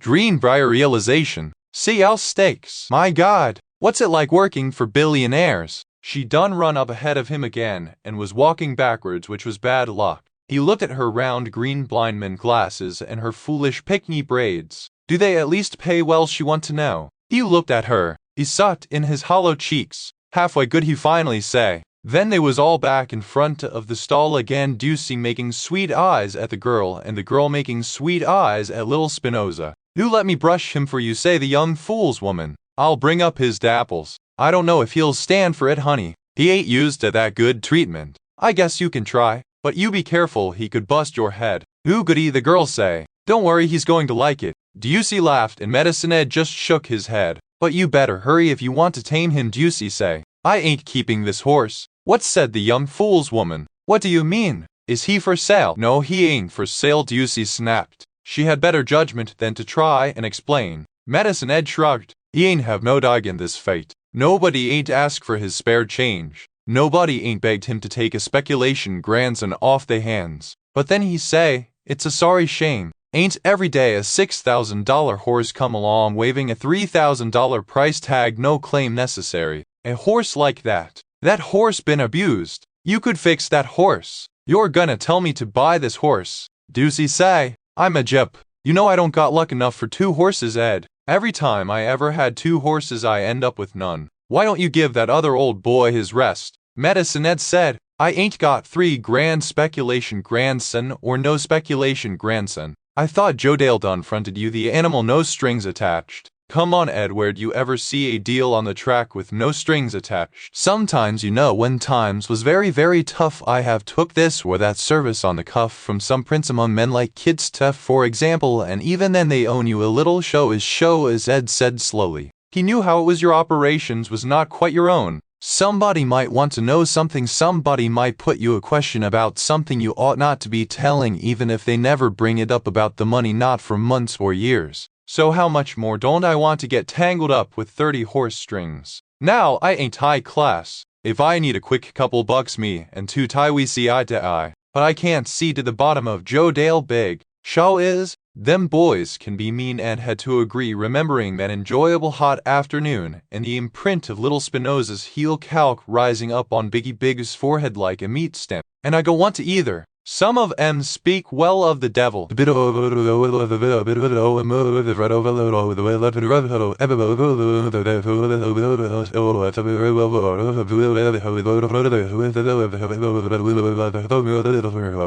it was rough out of the yard of the fiddle, and a big in the middle of the dirt road, just above the way, wherever I would understand when I said the door with the silver, and David had where I was dark light, so hung over her bed. Hey, Ducey, get in, Joe Dale wants to discuss something with ya. Ducey got in the car, pulled the door closed after her, and it just float there, everything invisible behind the blue glass motor on humming. "This place is too weird for me," the young fool's frizzly hair woman announced to the world, and not in no soft voice neither, but luckily Medicine had already did his. They'd had ducked back in the stall with Lil Spinoza and hung him on a tight chain, and busy himself in one corner where he could eyeball midnight blue Cadillac through a chink in the wall without Joe Dale's boys looking at him. The girl was standing there with one hand on her head, just blinking at that car. "Geez," she say, "is that car real or did I make it up?" After a while Ducey bundled back out the passenger door, her bottom jaw lumped up like a boxing glove, mumbling cuss words through her teeth. And right then the back seat window purred and dropped into the door. And there, to Medicine Ed's amazement, sat Two-Tie, who everybody know is ruled off.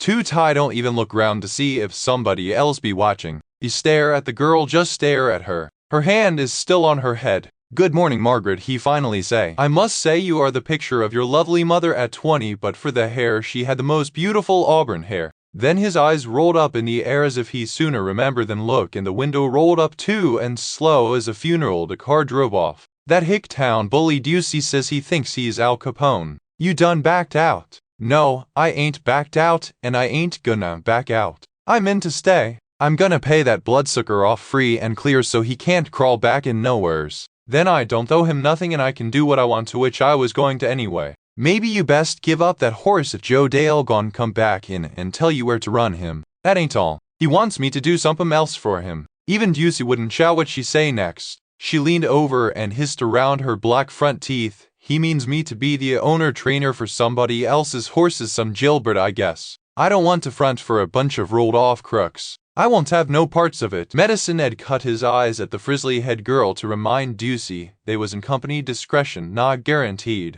"Was that baggy-faced guy in the back seat by any chance Ruddy Samuels?" the girl asked, looking from one of them to the other, but nobody answered her, for that was not a name familiar to anyone present. "Now if I can just figure out where to lay hold of $3,000 fast. I got some. If Grizzly win one more for me for 1,500 and I don't eat but out of a can for a month, and the feed man will wait." "Feed man always wait," Medicine Ed said. Ducey mopped her head with a bunched up but clean man's handkerchief and walked around in circles. "I can't ask Two-Tie he was in there with them. Although if I didn't see it with my own eyes I wouldn't believe he let them lowlifes sneak him on the grounds. He ain't said a word to me or even looked at me. I don't think he knew I was there." "You think he's slipping, Ed?" "Mister, Two-Tie ain't slipping," Medicine Ed said firmly. But he was worried. Generally Two-Tie was strictly law-abiding down to the smallest details, except of course for his main business, which was finance. He would never bust through a gate if he was not invited. That would run completely against his nature and business practice, or so Medicine Ed would have said. Medicine Ed did wonder what a gentleman like Two-Tie could have to do with the young fool's woman, wayward, ignorant, and obviously raised all wrong. Two-Tie had spoke of her mother.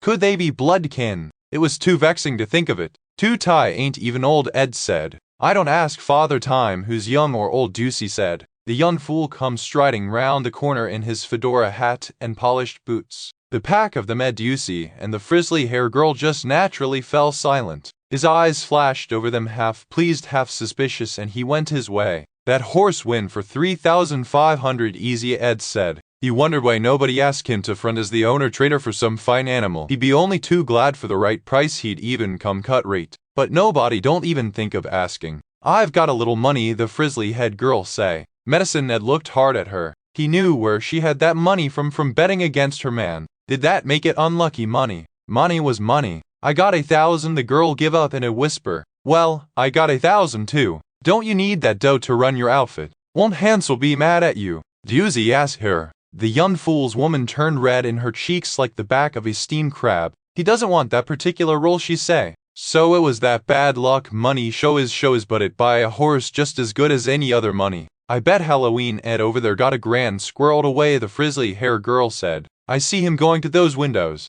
Maybe she was just trying to be fresh, but old Ducey looked up in surprise. "Nah, Medicine Ed needs his money. He wants to move down Florida some day soon," she say. But then she must have seen something in his face. "What do you say, Ed? Am I wrong? He's the one keeps talking up this horse," the girl say. It was a good thing he had the barn behind him. They couldn't see how he had to lean on it to stand upright with his weak leg trembling inside his pants. Right now he only have $750 if like a fool he take and throw behind this horse every nickel he has scraped together towards a new home since Sino Pass. Maybe somebody has run him crazy. Maybe somebody has fixed him good. Yet and still, ain't nobody ever asked him to come in with them on a horse. And this a good horse. Baby-minded but a very very good horse. I study it he say. I don't have it. I could get it. Chapter 13. She had 7 beauties like Mary Mother of God, 3 sets of 2 dexter and sinister and 1/7 universal oil that melted them all down and bound them together for you in a magic recipe, 1 ultimate menu by Margaret, as she used to call her recipe column in the Winchester papers. She had her highborn air. This came of being a Jew of an ancient select and secretive people, though she didn't think anything about this herself. You could sometimes catch her though idly picking out the Jewish names on any list: opera patrons, plane crashes, Nobel Prize winners, this week's marriage licenses, known felons with MOB connections reported to be currently operating in the Baltimore-Washington area. Whether it made her easy or uneasy to count herself one of this family, she was of it. She could bother to count or not, she had that luxury, and a great old family was deeply to be coveted. So much the better if they were an outsider race and small in number. They were never far from the centers of power. This is another way women were luck, and she was the luck of the luck. You could suck up family from them even as you loosen them from it. Blood bound her and you together even as you commanded her, leave your father's house and follow me. They would do it too. That was the wonderful, the amazing thing. On her own she hadn't telephoned her father in 18 months. She had even had to be told at Rosh Hashanah and Thanksgiving, Maggie, call your father. Such courtesies might be of value later on, who knew? She had her highborn heir Dexter, and right next to it she had her lowborn heir Sinister, which also came of being a Jew, an outcast, a gypsy, and not giving one got him. She could up and follow a racetrack or a course adventurer if she so chose. Moreover, you could get to her through her body. It was a black, rich, well-watered way between rock faces. The word pods all came to mind. The word humus. Duh. What? You could ask all you wanted of that flesh. You could whisper outrages into her ear, and no matter what she said, the flesh would tremble and fall open to you. She was a slut, and not only that, she was a Mediterranean slob. She picked at scabs, she picked her nose. It was nothing to find one of her bloody tampons forgotten stuck fast in a pool of browning gore to the side of the bathtub. Small as she was, she loved to eat and could put it away like a peasant. She had learned to cook from one of her clever lowborn boyfriends, and now made free with that clown's excellent rustic cuisine: beans, ham hocks, and rice fish fried in golden dust, earthy bread, corn fritters light as bugs. Nothing was by definition too sweet for her. Once she discovered an old jar of crystallized honey in the back of the pantry. It had little black specks in it. Those are mouse turds, you pointed out, and she laughed and ate the whole thing with a spoon, and her face was peasant less Jewish than Cossack, even framed inside those prickly braids. The beauties of her body, Dexter and Sinister, echoed the contraries of her breeding, the elegance of her shoulders and long neck as against the extreme punishable insolence of her ass. You didn't often see an ass like that on a white girl, a long flexible back ending in a short round bulb-like structure that really was rather rude. How dare it try to hide anything from you? The muscular lobes under its dimples begged to be pried apart, and of course you obliged. Contraries of rank and body dittoed the spirit. She was intelligent.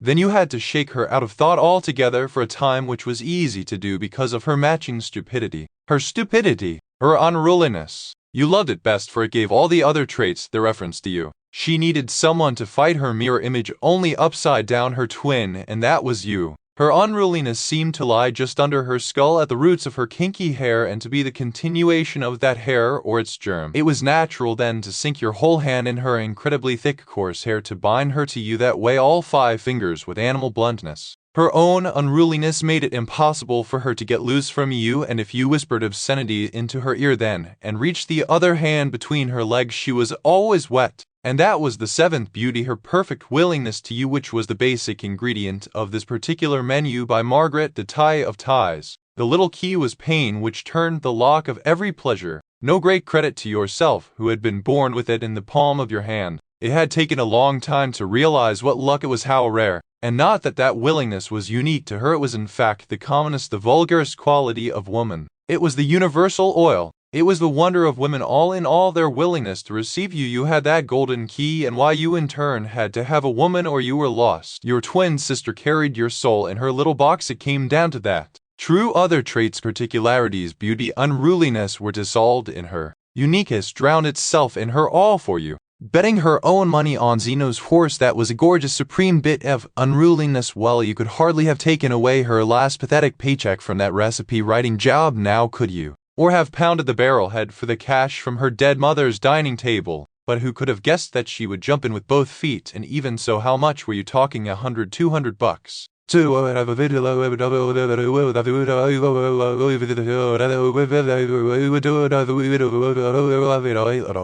And not that she was above nagging, she just dragged it up to her monumentally unruly level, drilling you with green yellow monkey witch eyes every time you came back from the racing secretary's office, wanting to know whether you had entered Pelter in a race yet, and if so, for how much. But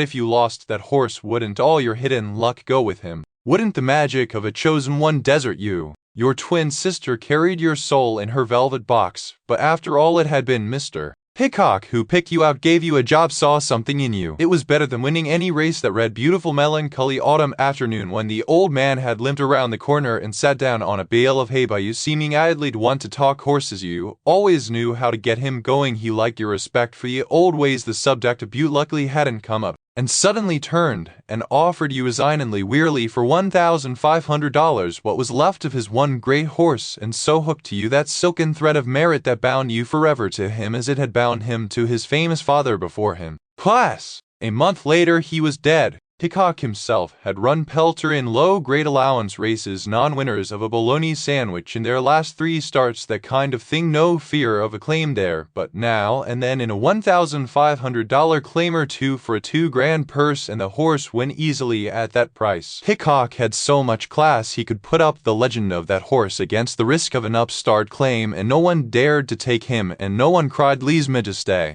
It was a kind of gallant joke on the racetrack at that time to let the old stakes horse pay for his own dinner. What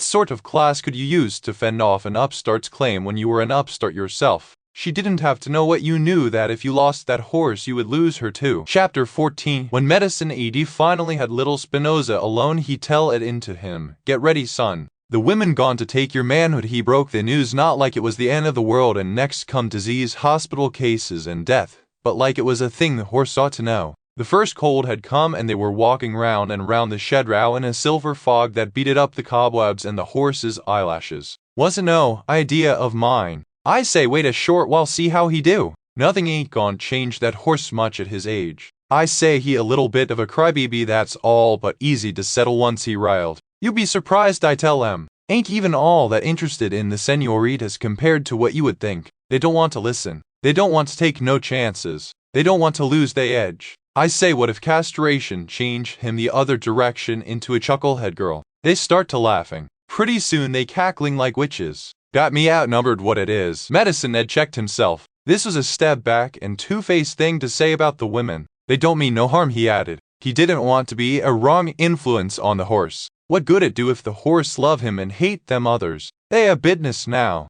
Little Spinoza don't fuss. Ma fact, he had to admit the horse taken to prancing and corveting round lately high in his nature compared to how he used to do. He was always in a good mood these days, could be too good. Maybe it was the change in the weather. Maybe he don't rightly follow about his manhood. He always was a baby. He's scoping round at the cats, the raindrops pimpling the puddles, the sparrows hopping up and down and cussing each other in the eaves. He stopped and had him a long sniff of Grizzly's goat. Now that Juicy had the 2 horses, she bought Grizzly a $10 goat to keep him company. When the goat wasn't in the stall, he was tied up like now on a chain in the grass patch between the shed rows, but he always pulled it out tight as a fiddle string if folks was around, for he was nosy. Medicine Ed returned to the subject at hand. It's one thing you can count on, son. When they gone, they gone. You never know what you missing. Only's thing you be lighter of heart. Anyhow, he say into the horse first. He spied round to see what devil-born varmint might be listening. A crow say, or Juicy's slit-eye goat. You know I be a little of a doctor, man.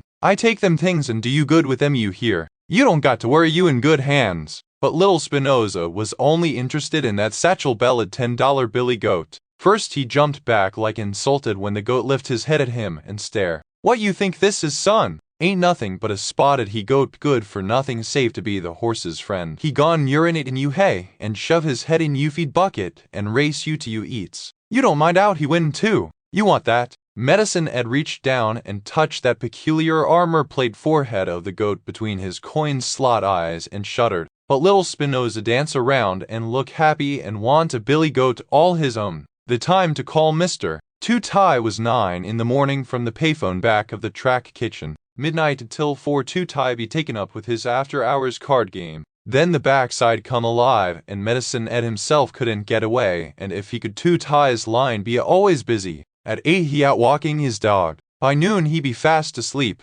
250 will be no problem at all. Edward, your credit is always good. May I ask, do you need the cash in front of any particular race? Possibly somethin' I shoulda heard about it but ain't. I can have one of my associates bring over the dough anytime. "No," Medicine Ed reply, "it ain't no race, but then it go quiet too quiet save for a little itchy noise deep in the phone. Gone to the dentist," Medicine Ed explained. "Tuesday? How soon you say you need that 250? Soon's I can get it. I'll send somebody over this afternoon. How you like that new job, Edward?" "It all right," Medicine Ed tell him. "I hear that Hensel fellow shipped in here from the Eastern Panhandle. Charlestown." "That's right." Two-Tie was silent, and Ed understood he should give up more. 4 horses. Zeno claim won the first night out. Hansel he still talking about the horse. This seemed safe to say. He couldn't believe the young fool would be so fool to claim the horse back. "Ne mind what he say now. You don't happen to know where he was before that?" "Hansel? Well," Medicine Ed said slowly, surprised and a little worried at Two-Tie's interest in the young fool. "I believe he work for Roland Hickok Onset, before he have his own string. I don't know when. He say he spent last winter selling cars." "Selling cars? Where the hell was that?" "Some cold place way it's no horse racing. One of them states up by Canada. I disremember the name." "Selling cars?" Two-Tie echoed in disgust. "Edward, you and I have done plenty of business over the years. Sho it is. We understand each other, ain't it?" "Sho it is. Like you already know, I look on it as a pleasure to do business with people that has a mature insider's view of life on the backside. I find their conversation highly educational. I prefer to forego interest for such preferred individuals when I can. Like you already know." "Sho it is. Thank you, Mr. Two-Tie. Edward, I would like to know more about that young man." "Hansel," Medicine Ed said again in surprise. "Hansel, it's a personal thing, a family thing. How does he get along with his girl?" So it was the young fool's woman after all. But this was highly disputatious territory, for if blood run thicker than water, and which it always do, then even sensible Two-Tie will come down blind on her side. Does he treat her right? Does he act like a gentleman? Two-Tie was inquiring. "Look to me like them two go pretty good together," Medicine Ed said carefully. "When it come to training horses he look young but think old. You know he have old Mr. Hickok's pelter in his string." "You don't say," Two-Tie said. Medicine Ed saw himself laying down track away from little Spinoza and felt a pierce of regret. If he get over on the old gentleman it won't be for long. Then he have to face him one at last. He collie. "She crazy 'bout that old horse," he say. "She care for him too. You be surprised. She can work like a man. You ought to see her haul them buckets." Beshrian Two-Tie talk in his Hebrew language, not sounding all that pleased. "A little thing like her, she'll ruin her back. Yet and still, you see what I'm saying? They gets along," Medicine Ed continued. "She like them old plassy horses and he like the old ways best." "What are they, 25 years old? 30? What do they know from old?" "Come on, Edward. Toch is on the table. Is he a smart horse trainer or not? You know what I mean. We're talking money coming in, regular money per diems like that. Does he get paid to train somebody else's horses for them, or is he in the business so he can sit in the track kitchen and cross his legs and tell people I'm a horseman?" "He all right," Medicine Ed say darkly. "He free-handed. I don't know where he gets it. He's a bum." "What does she see in him? What's the girl like anyway?" It was a note of genuine misery. Medicine Ed felt called on in some new way for something he ain't never have to dip out the well before in his life. He want to come up with it, but he don't know where to look. He suddenly remembered Bernice, who worked in the kitchen at Whirligig Stables, her daughter Marie. Bernice had worked and worked for that girl. Not worked. Slaved. Marie was neat and quiet and never sassed, and she had even started to college up at Coppins, but soon she meet that diamond dug in some club she want to throw herself away after him. Then the more you talked to her, even though she know you right, the more she felt the pull. The more she want to give herself up to the hot melt of that diamond dug dragging his net in the deep water. What it was, something strong and washed in the blood like religion done got her. Some old romance story. Then nothing more about her, not sense, not money, not her feelings, not her mother begging her, not even the $20 stuff from some woman or nothing. It ain't him, Medicine Ed said. She caught in the net of romance. It's a deep thing. Horses is part of it, he say, but she don't have it like some.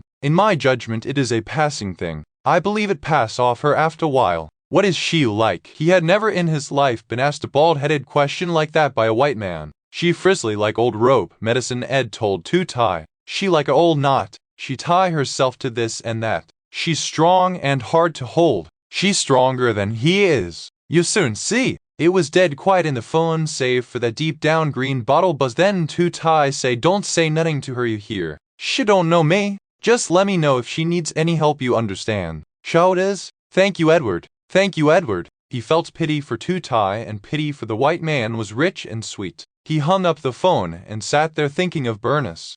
Diamond Doug went to jail a 20-year bit, and the big romance story run out. Marie went to see him a few times, then sat around in her bathrobe watching TV. She didn't have to get rid of the baby. Bernice wanted it. She had a sense it was a girl baby, but Marie say if she have to look at it, she might want to harm it. Later she went to secretary school. Funny part was it wasn't even no love in it. It was the gray drain of love. It used up everybody's love, not only Marie's. When it was done, Bernice hadn't had no love left. Not for him, Medicine Ed, or either for any man. He pictured Bernice's Marie in front of the TV with her angry scowl and pink robe and comb-fried hair every which way, and that frizzly whizzing white girl who somebody else done raised she could harden against a man too. Something had happened. He looked at the two of them in his mind, and he saw the left behind toughness and meanness that tied them together. It come to him how everything was tied to everything else by secret ties invisible or as thin as cobwebs. It amazed him that he could see such a thing.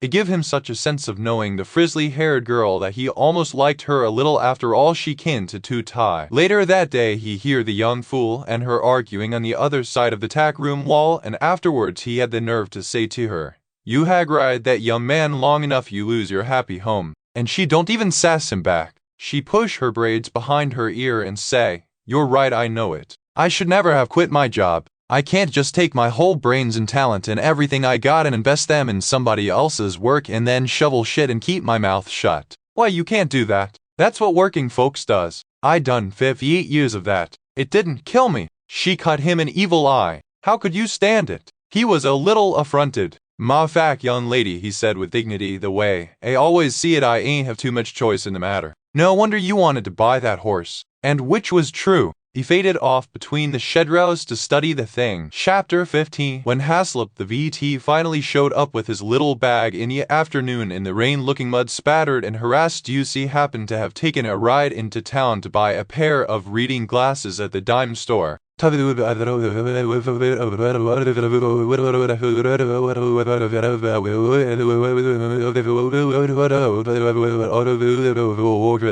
had forgotten about the goat. Maggie held the interested but unsuspecting little Spinoza, who, despite his notorious encounter with a racetrack dentist, everyone knew that story, seemed more drawn by the weird blue crucifix eyes of the goat than troubled by the brusque stranger with the black bag. Little Spinoza was still looking over his shoulder into the empty stall, his own, where the small but smelly and butt-in goat had disappeared, when a little commotion happened at his neck, and suddenly the earth fell up to meet him. His blood turned to warm solder, his penis dropped limp out of his body, and his knees melted. He sank to the grass. His elbows and stifles drained away. He rolled over on his side. His huge tongue wanted to fall out of his mouth. He was not sleepy, but gravity had won a great victory, and he wished never to get up again. He watched incuriously as the two men went around behind him and squatted, and one of them somehow picked up his leg and moved it a little and held the great black riverine tail out of the way. There was a pleasant tinkle of metal, a feeling of deep and strange, but painless emptying. Another not so agreeable snip, snip, snip, snip. Two grayish-pink, wet, egg-like bodies, sparsely threaded with blood vessels, lay in the grass.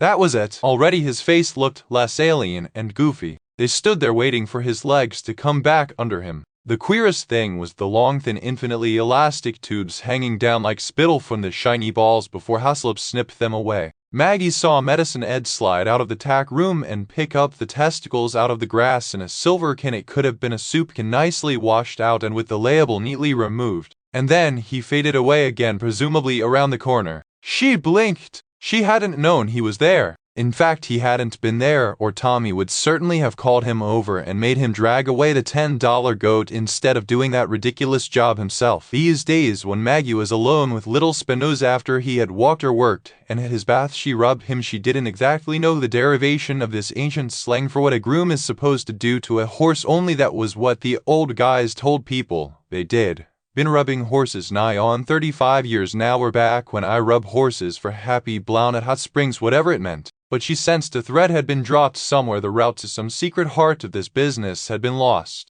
She didn't know anyone who literally rubbed a horse, not even old Ducey. She asked Medicine Ed. That'd come from way back in England or Paris, France, or somewhere when the thoroughbred racehorse run 5 miles over open ground, hills and stone walls, and that him come back half dead under a blanket to a barn with no running hose water, let alone hot. So they rubbed the horse dry and warm. Babies get rubbed, he added, if you work for a barn that got babies. Rich folks had babies. Tommy Hensel had the geezers of the trade. Back in Charlestown, she had hauled to the laundromat a bunch of old croaker sacks she had found in Pitchot's barn. They had been many times stained, washed, and dried until they were the color of a healing bruise. Long ago, someone had left the pile of them stiffening in a corner. But she figured that, like the mysterious hand-tied leather netting hanging from a nail and the old wooden names, Lord knew what anybody had farmed on that flinty spread before racehorses. They must be there for a reason, and they washed out soft and sweet. And now she rubbed little Spinoza up with them from his ankles to his ears. She rubbed in a round hypnotic finger-painting motion, but hard, feeling for some remotely erotic synapse of Z's from the ends of her fingers into his bones and muscles, which wasn't as easy through the pink gunny as it had always been barehanded with Pelter. She had to slow down time, go into a kind of trance state where sweet electricity pooled at her nerve endings like nectar on the pistil of a honeysuckle. And then, by running her fingers over the animal, she could find his hidden landing places.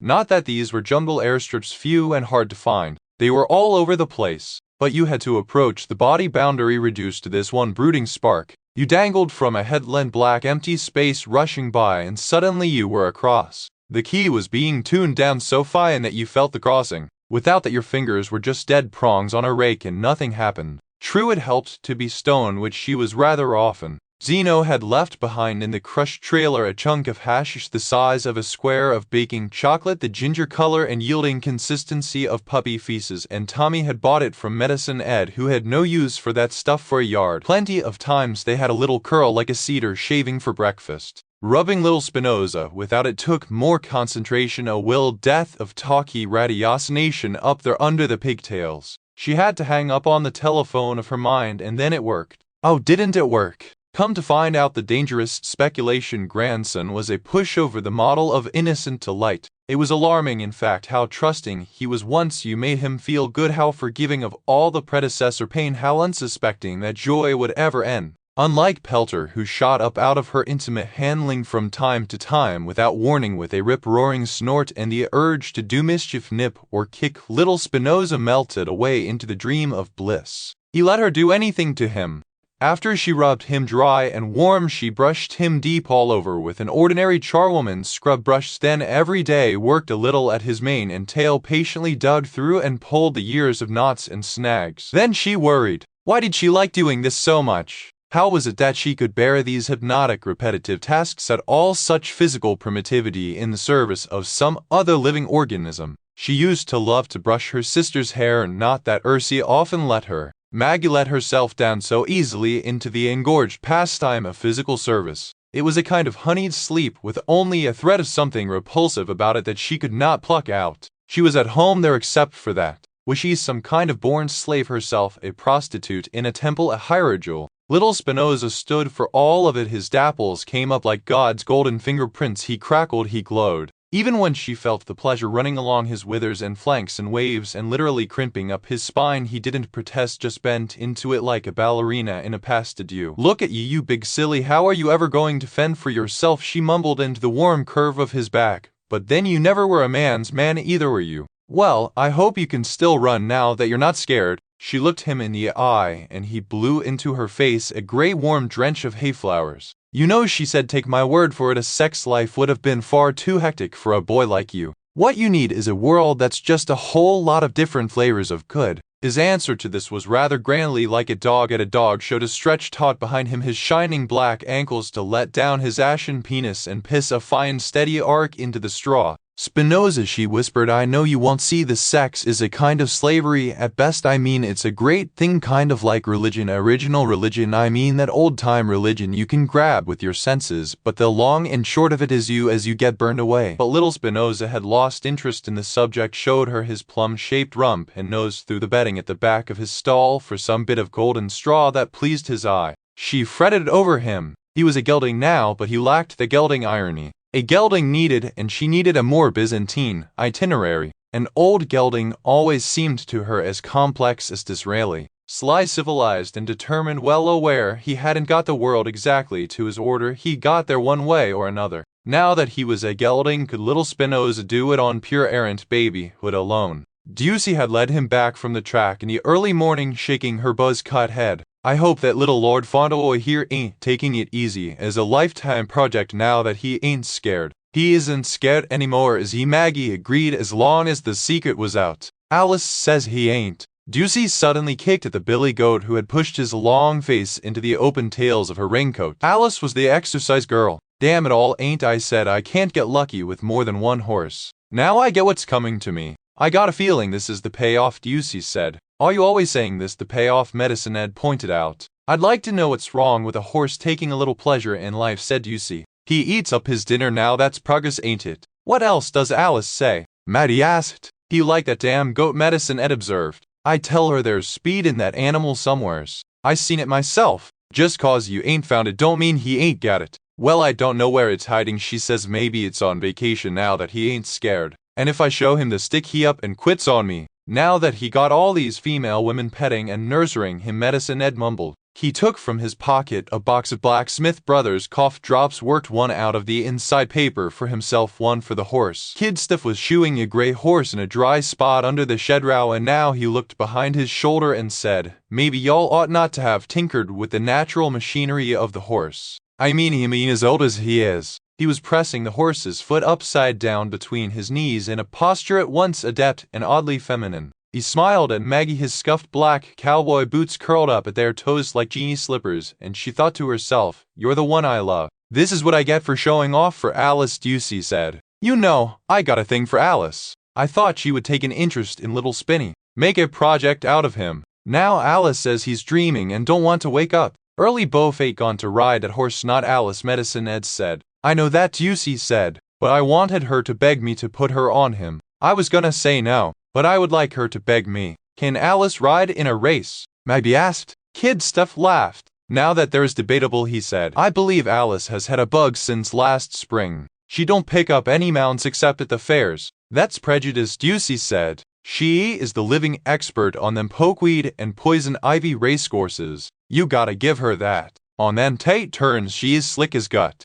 She has won some races on horses that shouldn't be walking, never mind running. That's because she don't fear for her pretty face, Kid Stuff said. You ain't looked at her right, Ducey said. What else does Alice say? Maggie repeated. You know, for the first few days I rousted Spinny out of the track so early I was taking a chance on breaking Alice's legs, and his Ducey said. The moon ain't set yet, and the infield had the morning star over it pitch black. It looked like a Shriner's ring out there. That's how scared I was a clocker would get a load of his speed. Well, I got me all hisified for nothing. Alice says he's moony. Don't get me wrong, she tells me he's having a good time out there looking at the geese flying down to the river and listening to the wind. You know, when he was still scared, at least he busted out of the gate every time like something was chasing him. Except when he didn't, Kid Stuff said. Yuck. And now Alice can't hardly get him to gallop. Maggie looked at the horse's delicately modeled head, which seemed more than ever small and charming, with huge, alert, artless eyes fringed with sentimental lashes. It's embarrassing, like any minute now he's gonna ask when the birthday party starts, or can he hang up his Christmas stocking, she said. Like he used to be tragic and beautiful, now he's cute. You wait till he come back from running his first race after 6 months off, he'll wish the world was made out of cotton. He ain't gonna be cute then, Ed said. If he runs, Ducey said. There came along a good race for little Spinoza, a good race that is for him to lose, for the race was too high priced, too far and too soon for the horse to win, but at least they could be sure that no one would want Spinoza at that price. A $5,000 claimer was a princely race at the Mound where $6,000 was the highest price tag an animal could wear. To go higher, you sent a horse to the races, but the traffic generally was headed the other way, and little Spinoza was no longer a prince. He was a speculation grandson, but he was common, a bad acting 6-year-old who was more trouble than his little bit of run could pay for, who had not raced in half a year, who had changed hands not long ago from the leading trainer at the Mound to a half-crazed old lady Jip who won races now and then with the reanimated dead. And the owners, who were they? There was room in the chart in the Telegraph for only 2 names under own. I owned a dozen horses before, Ducey said. What do I care? So it was Salters, Edward Roman II, and Coderer M. Medicine Ed, and that girl. Racetrackers snickered or shook their heads. The distance, a mile, was at least an eighth, and maybe even a quarter of a mile too long for little Spinoza to keep up his speed if he had any speed. Still, it was time. Little Spinoza needed a race to harden his muscles and prove his spirit if he had any spirit, a race to get him ready for a race, but also a kind of crystal ball of a race so the 3 of them, old Ducey and Maggie and Medicine Ed, could see what type of misery they had in front of them. Early was hot as a pistol at 2 ties last night, so I asked him quick while he was raking in a pot, and he said yes. That's fine, Ed commented. Are you sure we can get early, Beaufort? Maddie asked. What does the leading rider at the meeting want with the likes of us? She was thinking. He's doing me a favor, Ducey said, and that ain't good, but he's the best they got in this dump. Early's so big this year he don't even show up at Joe Dale's barn till he good and ready. They hot at him too, what I hear. They felt better to have a jockey if Joe Dale Big was mad at him too. I hope you all know what you're doing, Maggie said. I mean it. I can't tell anything about jockeys from looking at them. Not their age, not what they're thinking, not their morals, and not their goodwill towards men. Hell's bells, nobody knows what a jock is thinking, Ducey said. Early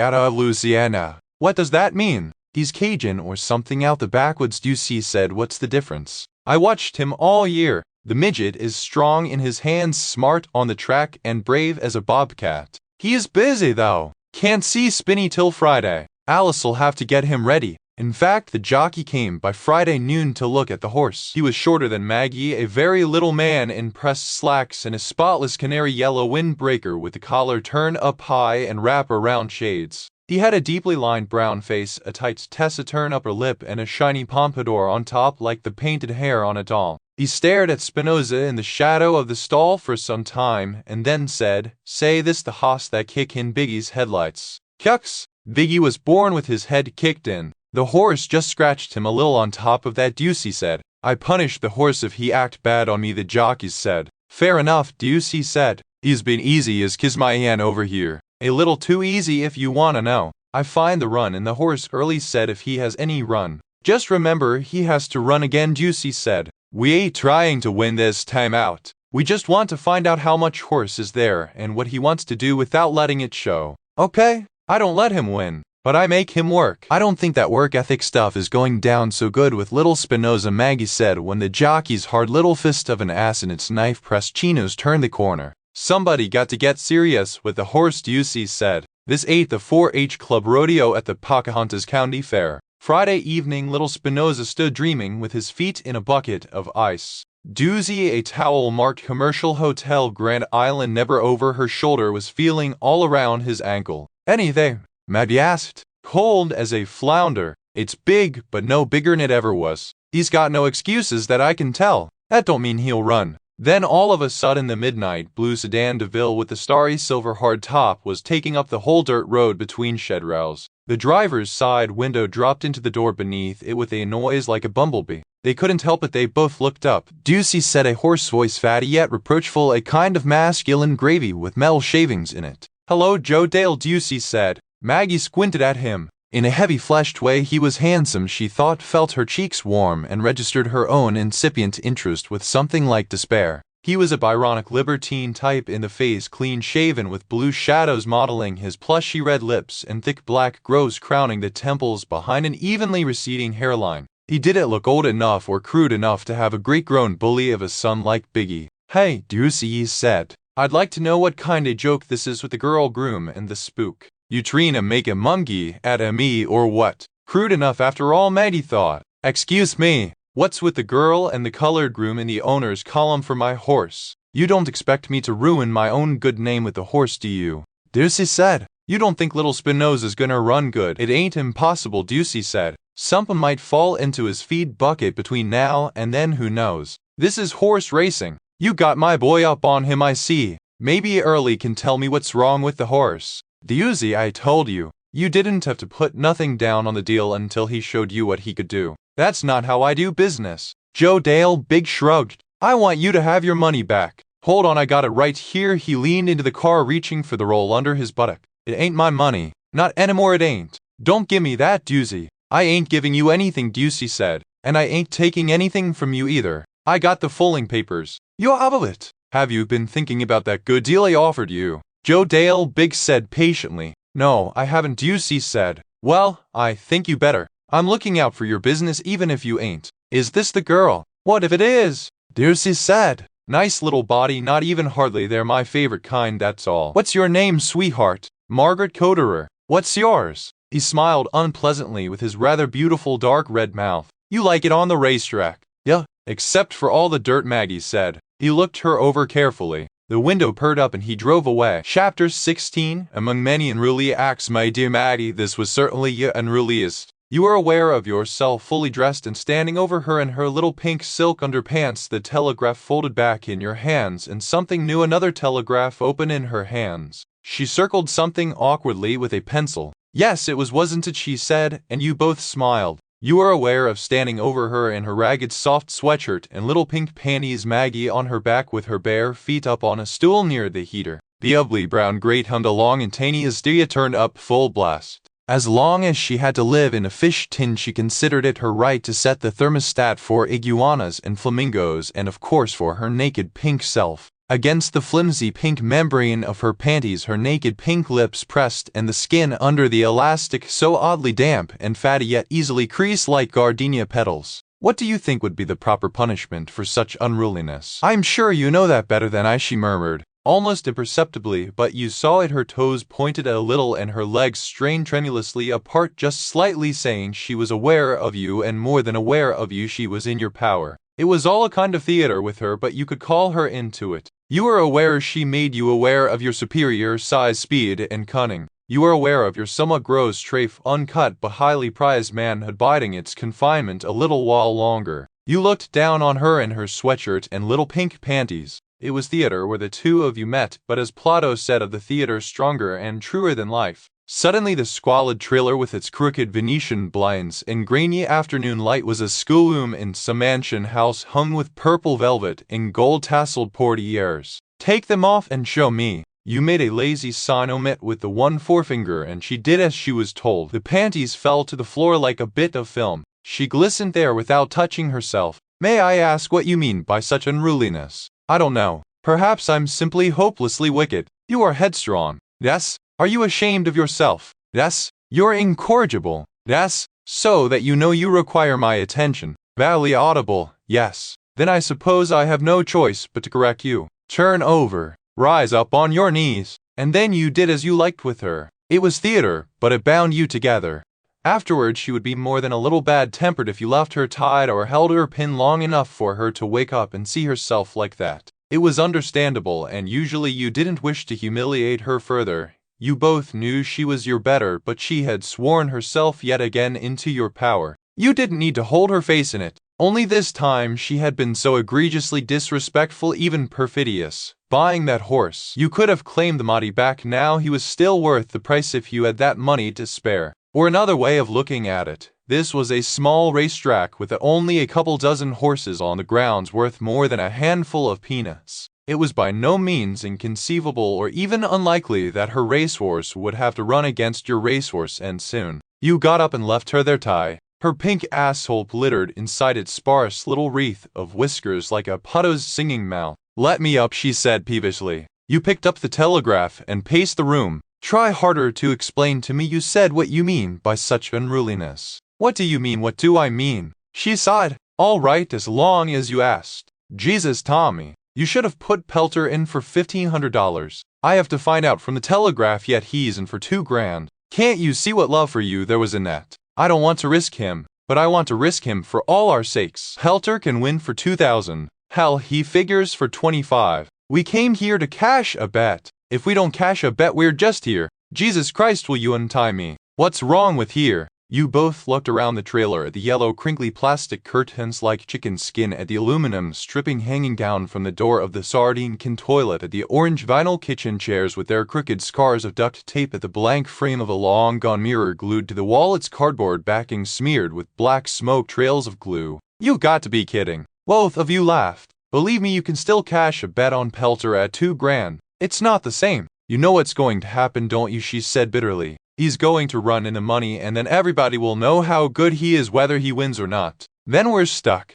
Maggie already knows everybody is. All right. Well, I'm just trying to give myself enough to do so I won't think about it. So, I won't have to leave, she said. It was so amazingly brutal you had to sit down. You sank and then perched rather primly on the edge of the couch, avoiding her tied hands. Out of nowhere, like a wind, it had come. You were so amazed to hear those words you weren't even angry at first. Why would you want to leave, you asked. You've noticed I give you a great deal of freedom. I have a great deal of freedom, she said. I wouldn't say you give it to me. How can you even think of leaving me, you said, and you heard the torn-off note between a whine and a sob, saw in a black flash your infant self, your naked helplessness. You had almost fallen into enemy hands. Just as you were starting to know your way about the place, you felt it shrink back together and cramp and to scourge you, cough you back up with terrible sick violence, the tomb of the lost twin. Did she know what she was doing to you, or had she herself been duped? You leaned to the latter view, but the effect was the same. You had thought her your consort and bride, and she was still that, of course. But now you saw in her for one moment the snarling dog at the sealed door, servant of the trolls, the keepers of the mystery. Surely it struck you that I never stayed very long with anyone in the past, she said sullenly. What does that matter, you said, and now she turned her thousand-curled head and looked at you in surprise. You brought your hands to your face and breathed them. They were steeped was the right word in the vaguely marine, amphibious smell of her. Now they circled her slender neck. Do you have any idea how easily they could kill you, you asked? She didn't answer, but kept looking at you rather wakefully over her shoulder. You were scaring her. She didn't want to call it that, but her nostrils flared with indignation. You tightened your hands. Her neck was small as a cat's. One swift hard jerk is all it would take, you know, with you tied like that. Undoubtedly, she agreed, the voice calm and cold. No, this time from outside, using that fake objectivity that human beings use to seal each other out so that, for example, they can sit next to each other without speaking on a bus. Like a cheap newspaper picture. You became aware of bad design, washed out grays, and woolly whites, tedious dots per square inch. You were suddenly bored with the whole scene. Your hands fell to your sides. But I don't really feel like killing you, you said. Let me up now, she said in a low voice. Her face said you spoiled everything, and you quickly untied her, looking away. Of course, not in a million years was she going to say to you what you had so many times bowed down in front of her and said. Thank you, my twin, for granting me my life. Chapter 17. River Van and Transport. Happy Thanksgiving to Ty. Good morning, Vernon. What do you know? You wanted I should call when Pelter was in. Well, he's in. Nightcap Saturday. $2,000 claimer for horses which ain't win 2 since May. How far's he going? A mile. Oh, so what? Do you hear? Do the last public they take it up at his speed. Against $2,000 horses. When he's been running for 15. To be honest with ya, I been amazed. These clowns remember Pelter. Nothing about what little stakes he win, what distance he likes, how old he is. Nothing about how bad he broke down. None of that. The Darksville stalker, that's what they remembered, the poor man's stymie bred in a field. They ain't forget that name. I think he's a sentimental favorite, Saturday. He ought to run for governor. He could beat Archmore. I'd vote for him too, Ty said. If I still had a vote. How come you can't vote? You never did no time for that bookstore, ain't it? I thought they let you off clean, no probation, nothing. I live in Ohio now. Oh yeah. Hey, look at this. Same Saturday in the 4th. Here's that 3-year-old Zeno claimed off your guy Hansel, the one that's hooked up with your niece Jim Ham's got the horse for Mrs. Dino now. The Maudie, shipping up from Charlestown. Hey, they say to Hansel, but's on yakking about claiming him back. Could he be loony, that guy? He's got a funny look in his eye. Beshri, and you're supposed to tell me if he's loony you find out you hear. And Vernon, speaking of claims, you hear anything else I should know? Like what? I realized that only some certified moron would even think about claiming a 9-year-old horse what pulled up in the stretch once last year. Still, Vernon, I know what you mean. It's Pelter. But the horse is 9 years old, Vernon. Hey, racetrackers are crazy. You start with that presumption. What kind of greedy, disgusting asshole would trade around a class animal like that from hand to hand in its old age like it was a poker chip? Here is a horse what has already made a substantial contribution to society's 77 grand lifetime, if I remember right. He wakes up in a strange barn with a moron in charge who don't know nothing about his lingering medical problems, and outside of if he win or lose could care less. The horse is looking at a miserable death. And this business will drive you nuts if you let it. What do you care? You going soft on me? What's going on? What do I care? That is a interesting question, Vernon. Never mind what I care, just put the word out, will ya? Two-Tie will take it very, very bad if anybody claims that horse. For 2 grand, for any price. Two-Tie will take it deeply personal. Spread the word. You follow me? I realize you can't be responsible for mental cases, Vernon. Or strangers. Assholes and morons, yes. I'll see what I can do. Thank you, Vernon. How is it coming with that special race for spring? Lord of Misrule. I don't know, Two-Tie. It don't look good. Standish don't want to shock the Chamber of Commerce types, sending the meat wagon after some cripple. Even a greenhorn could see the horse shouldn't have been running in the first place. I want you should remind Mr. Standish politely how he got tight with the Rotary Club in the first place. And the glass factories. Suitcase sighed hopelessly, and asked him who roped in Glory Cole. Suitcase said he would do so. Thank you, Vernon. What are your plans for Thanksgiving? Eating turkey with the missus. You know Estelle was going to do the turkey for the kids and the 5 grandbabies. Monday she picks up a 22-pound butterball out the freezer bin at the Giant Eagle and somepom goes pop in her back. Behind the shoulder. Some Thanksgiving. She's gotta cook for 11 people with one of them collars around her neck looks like a toilet seat. She don't gotta cook nothing. I'm gonna send over a licensed practical nurse who will also cook your turkey for you. Best turkey you ever eat. Stuffed with bay oysters and cornbread. Tell Estelle not to do nothing or buy nothing. The nurse'll bring everything with her. Ruth Pigeon. Kid stuff's old lady. Ain't she spending the holiday with kid stuff? I'm sorry to say the kid has temporarily tied himself up in other business. Though Boston floozy.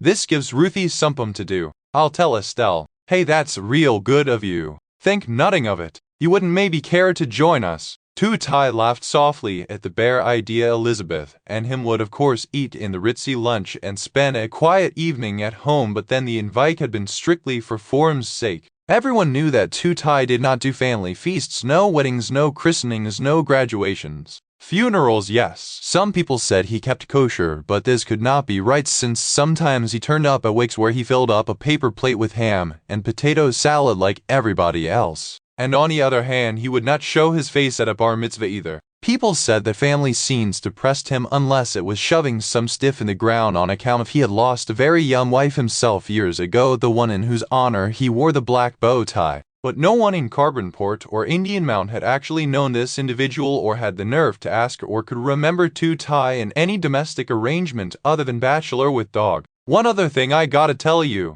What is it, Vernon? Your niece, I don't know what it means yet. Her name comes up the other day as co-owner for a horse. Joe Dale. Big let old Ducey have the animal on the cuff. Big, what business has that sweet young girl got with Big? Don't get excited, it's nothing like that. This is a 6-year-old horse, got some class. Joe Dale used to keep him down the farm, run him twice a year for 5-6 grand. Win once and refused in the gate 3 times. Another speculation grandson that ain't panned out. Not the dental patient. Two-Tie asked. Little Spinoza. That's the one. First I had a letter from Joe Dale about alien on the horse, $3,000 in nobody's name but Ducey Gifford's. This week I see the foaling papers. Now it's the girl, that old colored groom they call Medicine Ed, and Ducey. I don't know what their game is. I don't hear yet if they're fronting for that fellow Hansel what.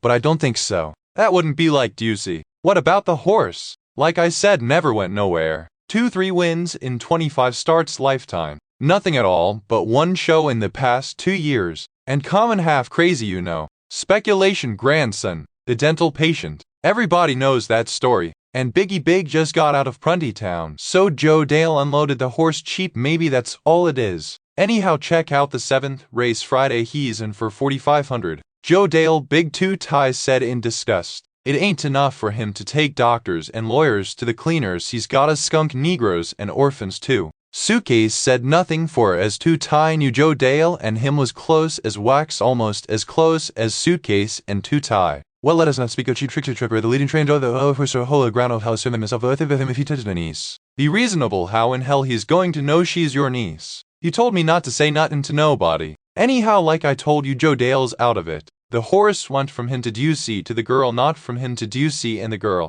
If you got a beef, it's with Ducey. You honestly think Big ain't holding some cards? Wait till he sees that fresh young woman, he'll think up some angle even if he didn't have one in front. To tell you the truth, if I'm you, I don't worry about it. What does that mean, Vernon? I don't like the sound of that. When did you ever see Joe Dale Big with any type of broad but a diamond dolly? Balloons out to here and bleach blonde hair by the cubic foot. Joe Dale likes to pay top dollar for his girls, and let's face it, the niece is a hippie, they give it away. They have ideals, but still, for free and no more tits than a Boy Scout. And how about that afro on top? She's a very charming girl, a great deal like her mother Dorothy, except for the hair, said Two Tie in an injured tone. Forget it. He is safe. She ain't his type, Suitcase said. Chapter 18. An hour before Little Spinoza's first race, they sat around in a funeral mood, all except Little Spinoza, who stood in his bucket of ice as cool as a Tiffany cocktail stirrer, dreaming in black jewelry eyes of emerald, alfalfa, and clover of Burmese jade.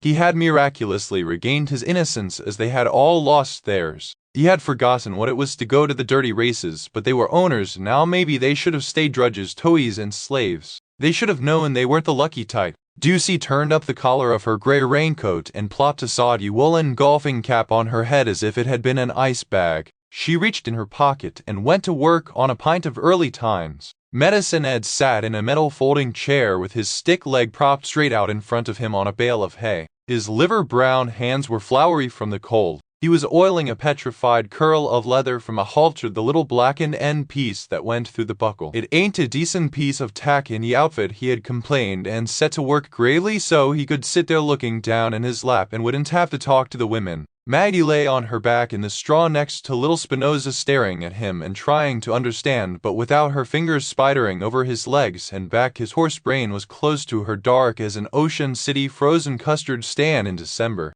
They were all expecting the worst. Maybe he had turned into a chucklehead girl on them, or like these boys round here anymore, he did not want to work. Or maybe he was wool-gathered about his manhood, not knowing what he was. Even though he wasn't supposed to win, they had thought he'd be pawing up sparks by now, thinking about his race. They had thought that Early, or whoever it was, would have a hard time pulling him, but at 40 minutes to post he didn't seem to have noticed yet that he would have to run. Around 6:30, the pony girl Alice Newsom ambled along. "How y'all doing tonight?" she said. At first no one bothered to answer her, for they weren't cheered by her visit. "I'm taking this one lying down," Maddie finally said from the straw at Spinoza's feet. "Who wants to know?" Ducey said, passing the pony girl the open pint of Early Times without looking at her. "Alice, I'm going to share my liquor with you, even though you ain't said nothing good about my horse in a month." "Tell you the truth," Alice began. "Don't," Ducey said. Medicine Ed stood up and limped off to the tack room, carrying the discolored bit of halter out in front of him like a dead snake.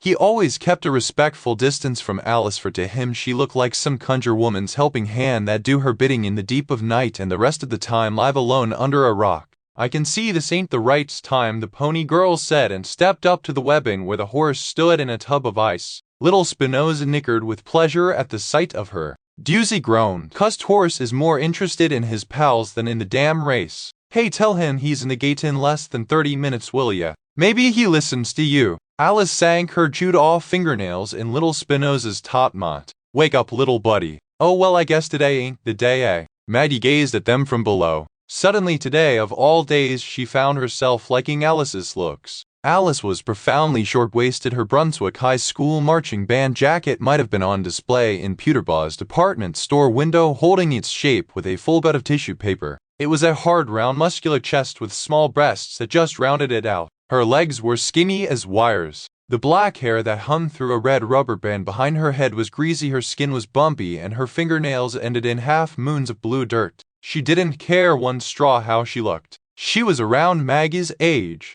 She was fearless though, and she knew how to crouch on the back of a horse. Okay, so maybe this ain't the time, she said without turning around. But what the heck, this afternoon I'm lying on my cellar floor pumping iron. She lived with her mother in East Liverpool, and suddenly I get this like flash of light. What kind of horse you got here? I had him wrong. Now they stared at her out and out hostilely. Yup, well no hurry, but I know the seal'll be calling me up tomorrow. If Early and the horse make it through this race alive, don't give up, gimme a call, I'm the one you want. You're gonna have to put me on your horse. Look under Newsham in East Liverpool. I don't have no agent yet. You'll be in touch. See youse later. They gazed dully after the shiny black jacket loping on wires for legs across the wet and floodlit road. Put her on their horse when they had the leading rider. Fat chance. They stared Alice out of sight. Nobody spoke, and then they were dragging off through the puddles to the post parade, all down in the mouth except little Spinoza, who might have been a small boy on his way to dip tadpoles in the woods, marching along splish splash across the rain-blazed parking lots, gazing at everything brightly and airily, swinging his little pail.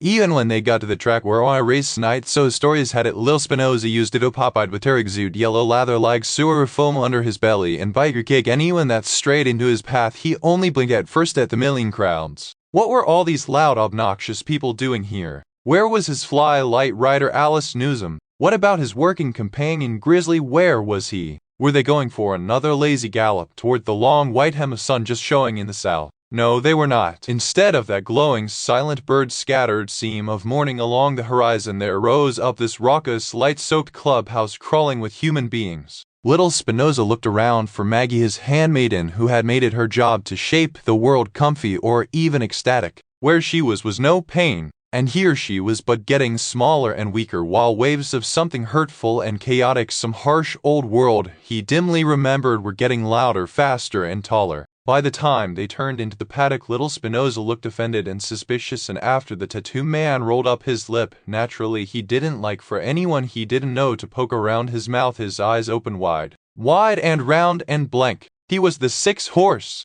Could be worse, UC had said. If he comes out of the gate straight, he can still get to the rail with his speed. And he didn't go crazy yet. He wasn't awash between his legs in sickly yellow sweat. When Ducey tightened the girth on his racing saddle, he almost pulled Maggie off her feet, slashing down once with his teeth. But in the last moment, Maggie snatched on the shank, and he came up looking dazed and embarrassed. After all, it was only Ducey, smelling of whiskey and bubblegum. Even after the call riders up, he held together, only pinned his ears, and looked in his usually perfect face, smeared and wild. He didn't even change that much when Ducey gave Early a leg up and the jockey landed on his back. Early's face, though he was only 33 years old, was as fallen and collapsed in its loose brown skin as a baked apple. He had probably had a long night already. He perched up there on little Spinoza's neck, and Ducey said, "Jesus, Early, my horse looks like a grenade without the pin all of a sudden. All I ask is don't get him hurt, you hear? Let him get a race under him, but save him for next time.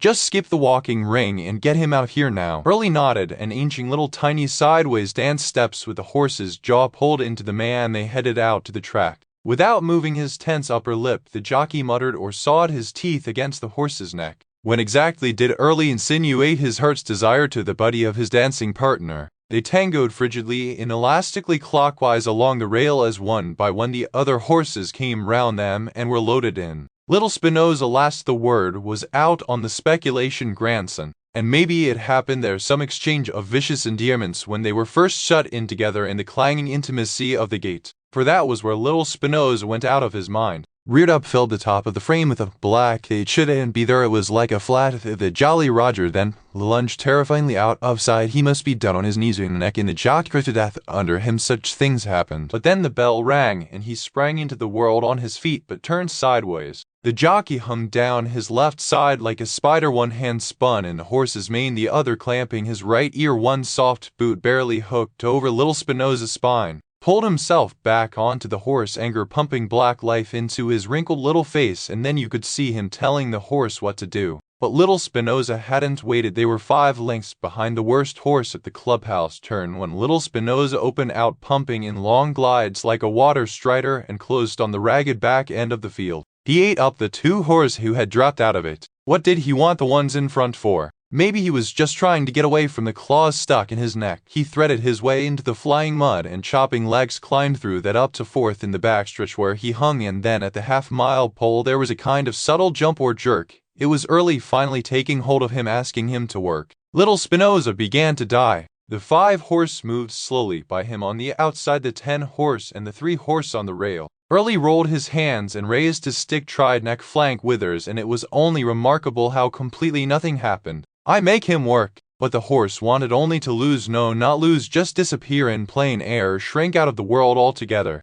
The jockey now lost his head, began screaming words into the shapely but deaf black ears and cutting him under his belly, and in any strange place that hadn't been tried, any soft flesh. The whip crisscrossed his sheath, slashed the loose folds under his forearms. It was the 16th pole, and little Spinoza was through. He visibly drew into himself, and one by one the others streamed around him. You would have thought it would take more than the length of the stretch to end up tent behind a horse as bad as the 2-horse, but he did, or maybe he only seemed to be moving his legs. Standing in the stirrups, Early swept by the gap where they stood, not looking at them. When he pushed up the goggles, his face was 2 brilliant little punctures in a mask of gray mud. He was furious. He wasn't afraid of them. He wasn't hiding from them. Maggie could already see in the gritty furrows along his mouth his story of the thing. He didn't owe them a horse back. They had almost got him killed. As he pulled up, he cut little Spinoza 3 last times with the stick, once across the nose, once across the ears, once across the flat of his cheek.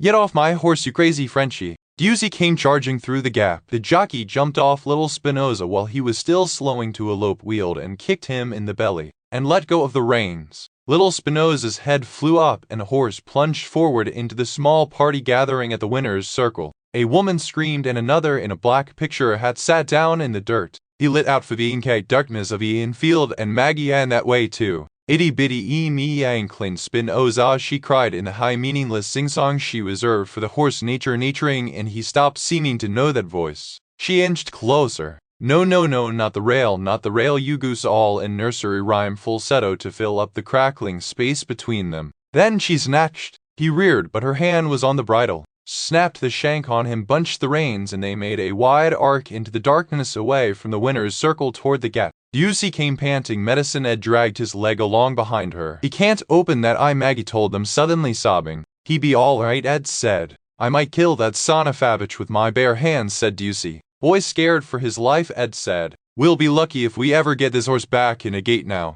And yet little Spinoza was tripping along with them collectively enough, considering he hadn't been jogged to cool him down. His nostrils were wet ruby red and cavernous. Sandy mud caked his face and chest and even his closed eye. At least you got to see a little of his speed, honey, Ducey added, shaking the rain off her golfing cap. Jesus, when was that? Maggie said, looking around in amazement. He come out of the gate backwards, girly backwards, with the boy hanging off him, and he still gets up there in the mud in 50 and change. Did you see his stride? He digs in like a steam shovel. But then he died, Maggie said. He ain't died, he quit. What's the big difference? Soon as that boy used the stick on him, he quit, Ed said. No, it was before that already. When Early took hold of him at the half, he lost interest. I saw it, Maggie said. Well, he certainly looked like shit, Ducey said with satisfaction. Maybe that's because he is shit, Maggie said. Ducey and Ed looked at her with pity, then at each other. Only if you ignorant, Ed said. The story gon' be right there in them little numbers if you can reckon. Well, I never said I could reckon. What I'd like to know is who can get that goofy horse to run all the way to the end. There, that shut them up. They trudged along in silence. Medicine Ed sighed. There's ways, he could have said to them, there's ways of bringing a horse to his self at least one time before he, Medicine Ed, lose his nut and all hope of a home. He wasn't about to tell the women that. Instead he asked, who gon' ride this horse now? Alice Newsom, Maggie said, has a theory. I mean to talk to that Alice. Ducey narrowed her eyes as if this were all Alice is doing. Can you tell what Alice is thinking? Maggie asked. Hell no, said Ducey. No, Medicine Ed agreed. Yet and still, Alice probably the onlyest one will get on this horse after that damn race. If Alice will, she will, Maggie said, picturing the band jacket like a black satin pumpkin, the pipe cleaner legs, the long oily ponytail, and its broccoli bunch rubber band. She better, Ducey said. Chapter 19. Perfumed, barbered, slug-lipped Joe Dale, big alias no doubt Biglia, or something of the sort, came looking for her in his big blue Cadillac, and that's what gave you your power over him from the start. The leading trainer came cruising over the rusty frozen mud between the shed rows in his dark blue and stainless steel sedan DeVille doing about 2 miles an hour. He ground those up and lit over his dozen out roller switch and order you vertiminate it was another the motor the oil and was ever and the road is always in the ever but you even started to get you hold down the zell where it was made you from little you could see past those laughing fleshy blue shadowed cheeks right to the back of his cave. He was hungry, restless, deprived, empty as a wolf. You knew the look. He wanted her, not you. He hadn't even thought about why or who she was or what it was in particular about her. He just followed his thick flat nose. Maybe it wasn't used to getting pulled his nose. At any rate, shame didn't compel the guy to talk to you, much less guilt, so what could it be? The man couldn't stop operating, that was what it was. He was aggressive, but also indirect like warm grease. He came close and soaked in. You got a nice little string of horses. Yo, you can pick 'em. Everybody says that. I noticed that. I wish I had that.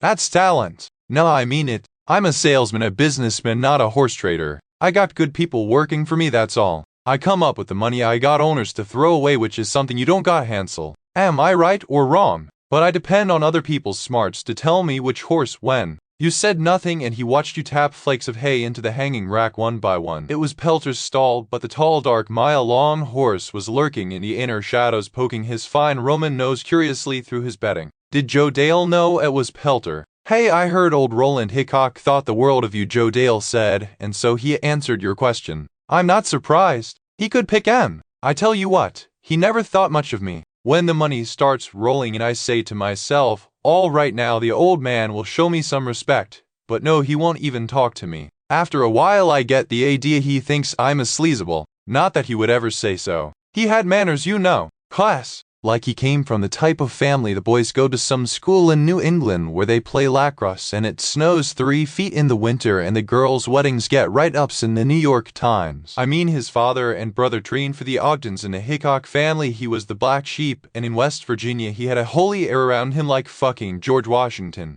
So what does he need me for? But you, he gives his champion horse, his old-time stakes winner. What's the name of that horse? You just smile. Punter. Now that ain't it. Pelter, he answers himself. The Darksville Stalker, first horse of West Virginia. Now that says something. He didn't give me Pelter. I paid for the animal, you say. I was working for Hickok at the time. Yeah, but money was never the issue with Roland Hickok. He had class and he picked you. That says it all. The guy was good. He about had you pegged for a moment. You couldn't let him see your face because it was glowing with pride. You turned your shoulder to him, busied yourself with a case of electrolytes counting the foil packages. Plus you get the girls to work for you, Joe Dale went on. I wish I had that. I got no women in my barn. Everybody knows they have a softer touch, more patient. They get more out of the animals. They don't strong-arm a horse. They finesse. There it was. You knew he'd come round to her, sliding onto the door, soaking and purling up the edges. Instead of hiding her, you pushed her towards him, surprise him a little.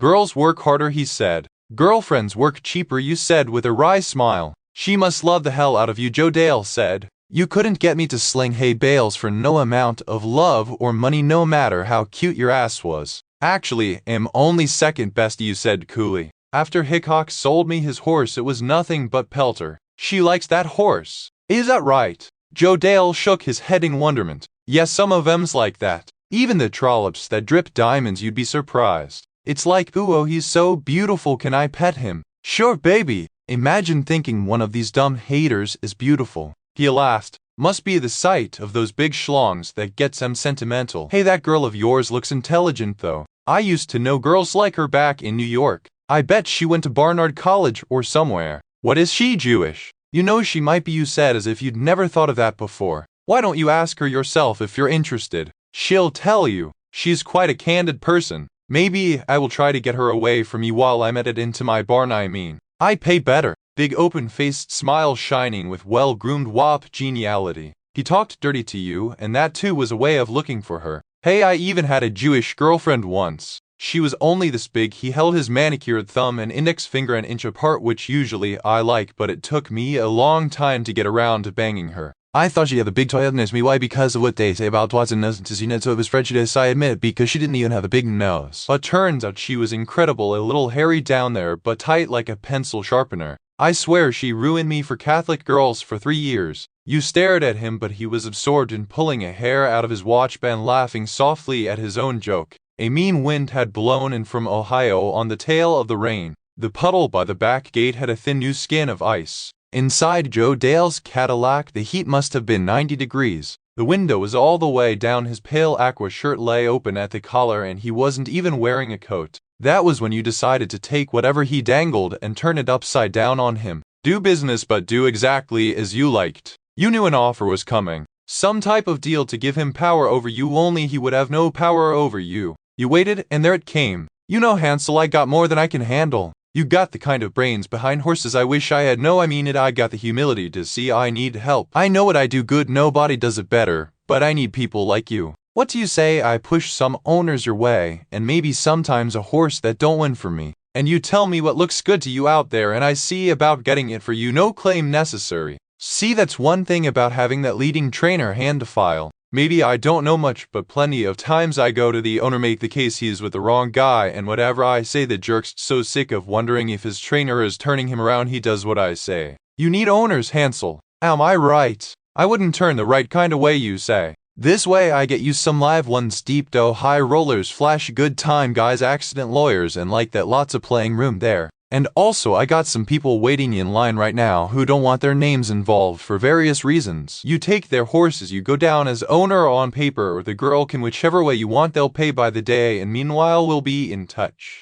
You know how to get horses ready as good as I do. In fact, better. Big friendly grin here. Only now and then I let you know about a race that's literally made for them, and you might not have heard about it. See what I'm getting at? So there it was. You had nothing to lose, asked right away for his ass on the table. I want that horse back that Zeno claimed from me. Though Marty, he's in for $2,000 on Saturday night. Jesus Christ, Hansel, I don't know if I can move that fast. Who's the trainer? Jim Ham for Mrs. I know. Not good, not good. Jim Ham don't do business with me, not directly. I don't think he likes me. He's smiled. Get me somebody who puts up $2,000 in dailies and I'll claim him myself. Nobody's going to lose money on the deal, I'll tell you that. If you can get me 2,000, sure, okay. I'll take a horse for you. Those are my terms. Take it or leave it. Oh, must be a hell of a horse, huh? The Marie, Joe Dale said, pretending to be impressed. He's a piece of junk, but he'll win at the mound for a while. If he stays sound. What's that again? 4th race Saturday night. But of course you hadn't said which race.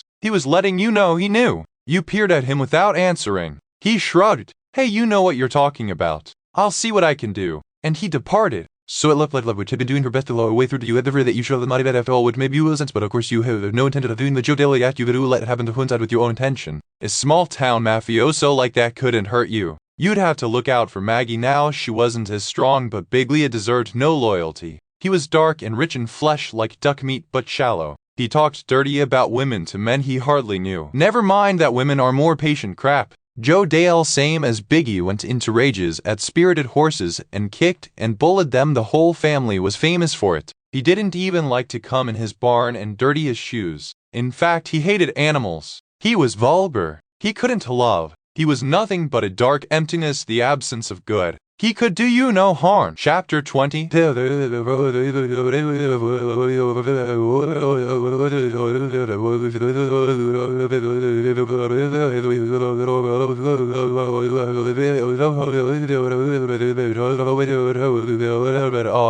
It ain't no real sportsmen round here no more, if it ever was, or either sportswomen. And John Q. Public wasn't no dumber than he used to was, but also he ain't no smarter. Seemed like since time that was the most fun old medicine Ed been having, studying on it every day, how this good thing has come down and this other thing that once was fine has went to pieces on him, until he be sick and tired of his own self. And then he lan up in his mashed-in trailer in the deep of night, mumbling through his bald gums and mixing up some pocket Toby to get his own back, snatching blind at any thread that maybe tie his luck to him. And which is why every now and then when some kind of a good thing come together in nature, it make the whole world new. Seem like once again he have found that harmony, how they is a power in charge and strong secret threads lead around and under and tie it all together. And which is what happened that night with little Spinoza. He might have knowed that Alice Newsom, who didn't resemble no other human being he has ever seen, man nor either woman, would have to be a luck thrower of some kind.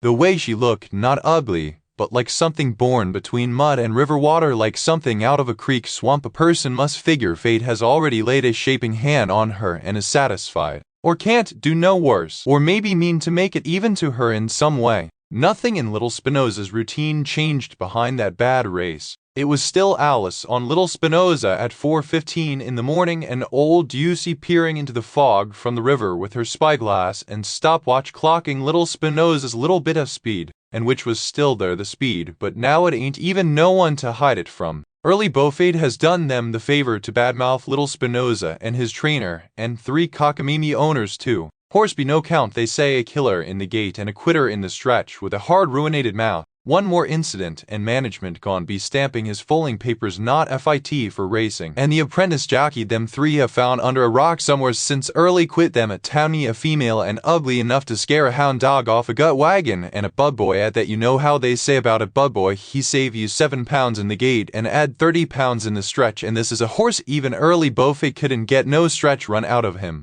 So this time, for 2 weeks, everybody keep that clear of the horse you think he carry that equine sulpholitis. Not even Joe Dale big come round. And then Ducey drops him in for 3,000. But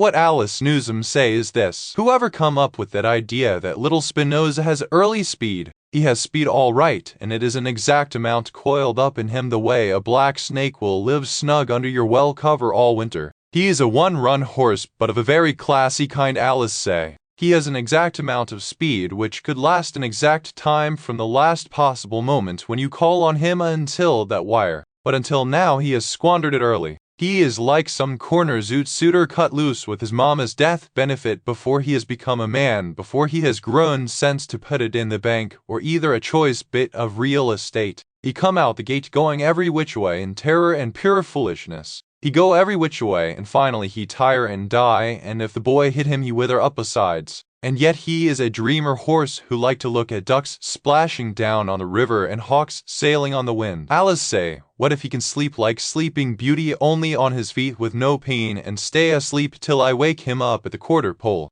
And Medicine Ed can follow her idea, as long as the pace up front ain't too slow, as long as the front runners be halfway honest, he might could get there. To raid him, Alice has to hypnotize the horse a little, and she say she can do it. How can't she? Oh, she has her little ways. She say maybe I sing him to sleep, and she smiles that no lips smile that put Medicine Ed in mind of a newt. Alice couldn't prove it. She showed them in a little trial with Grizzly and Miss Fowlerville and Railroad Joe how little Spinoza comes swooping by in the stretch. True, them others wasn't but $2,000 or even $1,500 horses, and 2 belonged to Hansel, but the young fool had suddenly drove off somewhere for 2 days to see about a horse and left Medicine Ed in charge. Naturally, a lit-up grandstand and 1,000 screaming betters be something different from dark and silence of first morn, let alone a paddock judge poking in his mouth and the starter man grabbing his ear or snatching his lip in the gate. All the same, that is Alice's idea, which do have the beauty to tie all the parts together.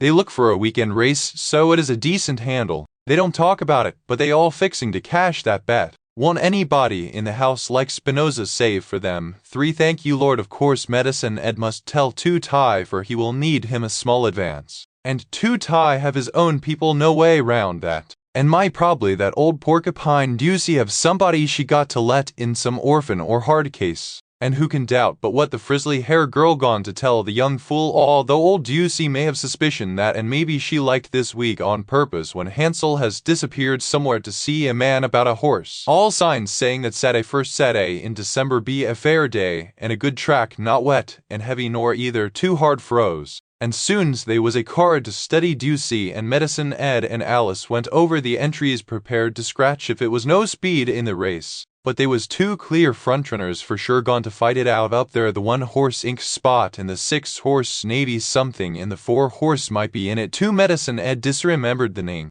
Little Spinoza drew post position number 8 in a 8-horse race, but this time that high number worked to his good. This way little Spinoza automatically be the last to load in the gate instead of a problem case getting the starters nervous and mad until they might do something in anger that could hurt the horse or worse wake him up. And anyhow, Alice Newsom been with little Spinoza in the gate 3 times already since that bad race, and say he is cured. Lord put me wise. Alice Newsom say she going to sing little Spinoza to sleep, and that is exactly what she do. Them three are standing in the gap for the post-parade when Alice and little Spinoza attack by them. All three look at each other and their mouths fall open and they close them again. Ducey yanks the stiffened handkerchief out from under her flask and wipes her head. The frizzly hair girl laughs kind of funny time behind her hand.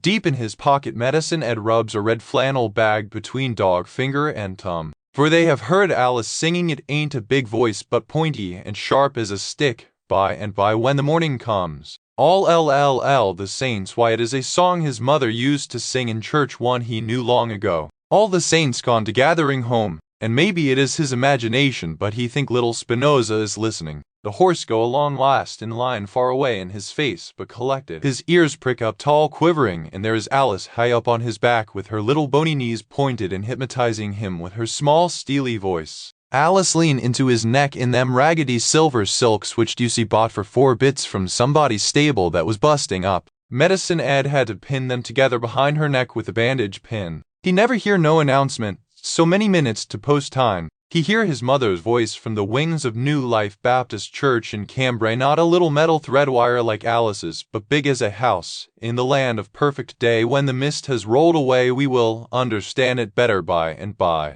Then he ain't hear nothing. His mother's voice was all around him. He didn't recall looking at no tote board, but yet and still he knew when the numbers stand at 35, then fall to 22, back up to 25 and 22, and all of a sudden down to 12. And then the horses were at the gate, and in the gate each by each. He saw little Spinoza step into the 8-slot civil as you please, like a man walk in a cloak room to ask for his hat. Then they break, and it was all 8 of them in a line. Yes, little Spinoza was right with the others on top of his feet drumming in that cold sand, his head stretching forward. But then Medicine Ed get that dragified sunken feeling at him, and Juicy and the frizzy-haired girl be the only ones looking. The onlyest ones looking where little Spinoza be at, that is for where he was, it wasn't no other horses to see. Then they was all together in one small sinking boat, him and Juicy and the frizzly girl and Alice and little Spinoza. That's how far back little Spinoza was running. They hadn't no strength even to shout his name. Trouble cotton up they lungs. Disappointment sit heavy on they heads. They can just about lift they chin and watch.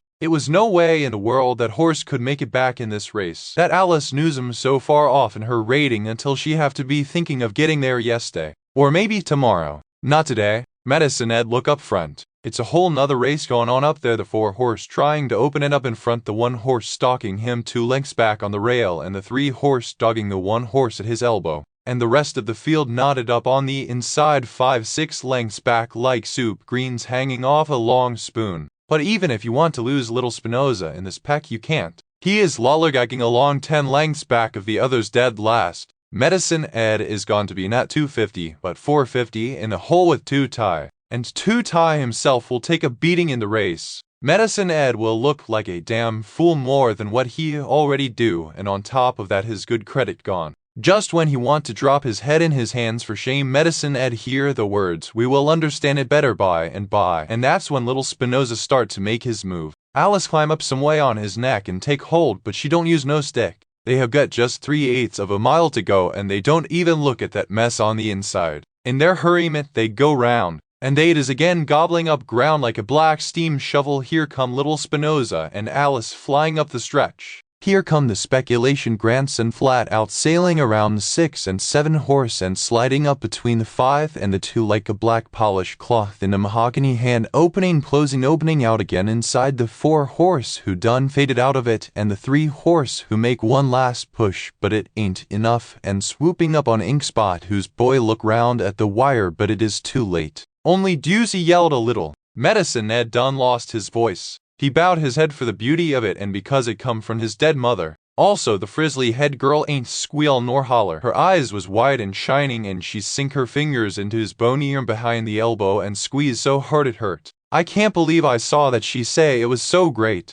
For once he almost liked her hungry ignorance, which at least it wasn't small or mean. After all, she 2 ties blood kin. The 3 of them head for the winner's circle, floating on a cloud through the people towards the gap, just believing they luck, kicking through dead tickets and grease-pearled pizza plates, hardly moving they feet. Man takes his picture. Then they waiting to see what little Spinoza will pay. In that cloud, Medicine Ed ready to feel free. He wished Gusino was alive to see him, or Charles Philpott. He wished anybody was alive to see him. The young fool was away up north somewhere seeing about a horse he hinted it was a owner in the works. The young fool had been let in. In a winking, sporting way he had rode $10 on little Spinoza, but he didn't have no faith. Only when Medicine Ed caught Joe Dale Big standing yonder outside the winner's circle he come down to earth with a thump. For Ed could see it. Joe Dale believed. Joe Dale believed, and it was worse than the other white boss disbelieving that them three were able. Joe Dale Big believed more than it was there to believe in. He believed it have all been one big plan, and which was to make him look like a fool. Joe Dale Big was a half-bald man with a big forehead. Just now the forehead glow blue-white and push out round and damp in front like a boiled egg. His thick hair stand out a little crumped from his head. His dark eyes were watching them three. His arms was folded across his chest like a judge. Medicine Ed remembered to take in the little red flannel bag between his fingers and softly rub. He knew he couldn't do nothing for Ducey. Her trouble was coming. He knew the frizzly hair girl must suffer too. But he would be safe. Inside his pocket piece used to be envelope dust and the thumbnail of blue getaway goofer powder dress with a drop of Jockey Club Fast Luck oil he ordered in from Lucky Heart Curios, Memphis, Tennessee. Every dime store conjure in South Carolina had the same. But now it's a strong leave alone powder in there too. He is the scooped up going away tracks of all three of them white bosses at the mound who like to scheme and get in your business and can't be satisfied and want it back what any little bit of anything you finally lay hold of. This speckle stuff give him keep away power over the Stallman suitcase Smithers and racing secretary Channel and the leading trainer Joe Dale Big. And just in case his boss Tommy is in there too. Medicine Ed taken the red flannel bag between his fingers and rub. He said, "In the name of the Father, Son, and the Holy Ghost I ask you to take all the bad luck off me and make it go on them who trina take from me what I done rightly when put the harm on them and let it go back to the devil where it come from." And he rubbed and listened to them clicking softly together in this strong leave alone powder. The carefully parched manly parts of little Spinoza smoked down to the size of marbles over a dry wood fire. Third Race Pelter. Chapter 21. One January night when snow was sifting white moons into the rusty rims of the kitchen portholes and softening the periscopes of the sewer hookups in the Horseman's Motel trailer park, Maggie realized that she liked this life. Not life in general, this life right now. She was pouring cans of beer over soaked drained calpias, and all at once she understood she was happy on the racetrack with Tommy.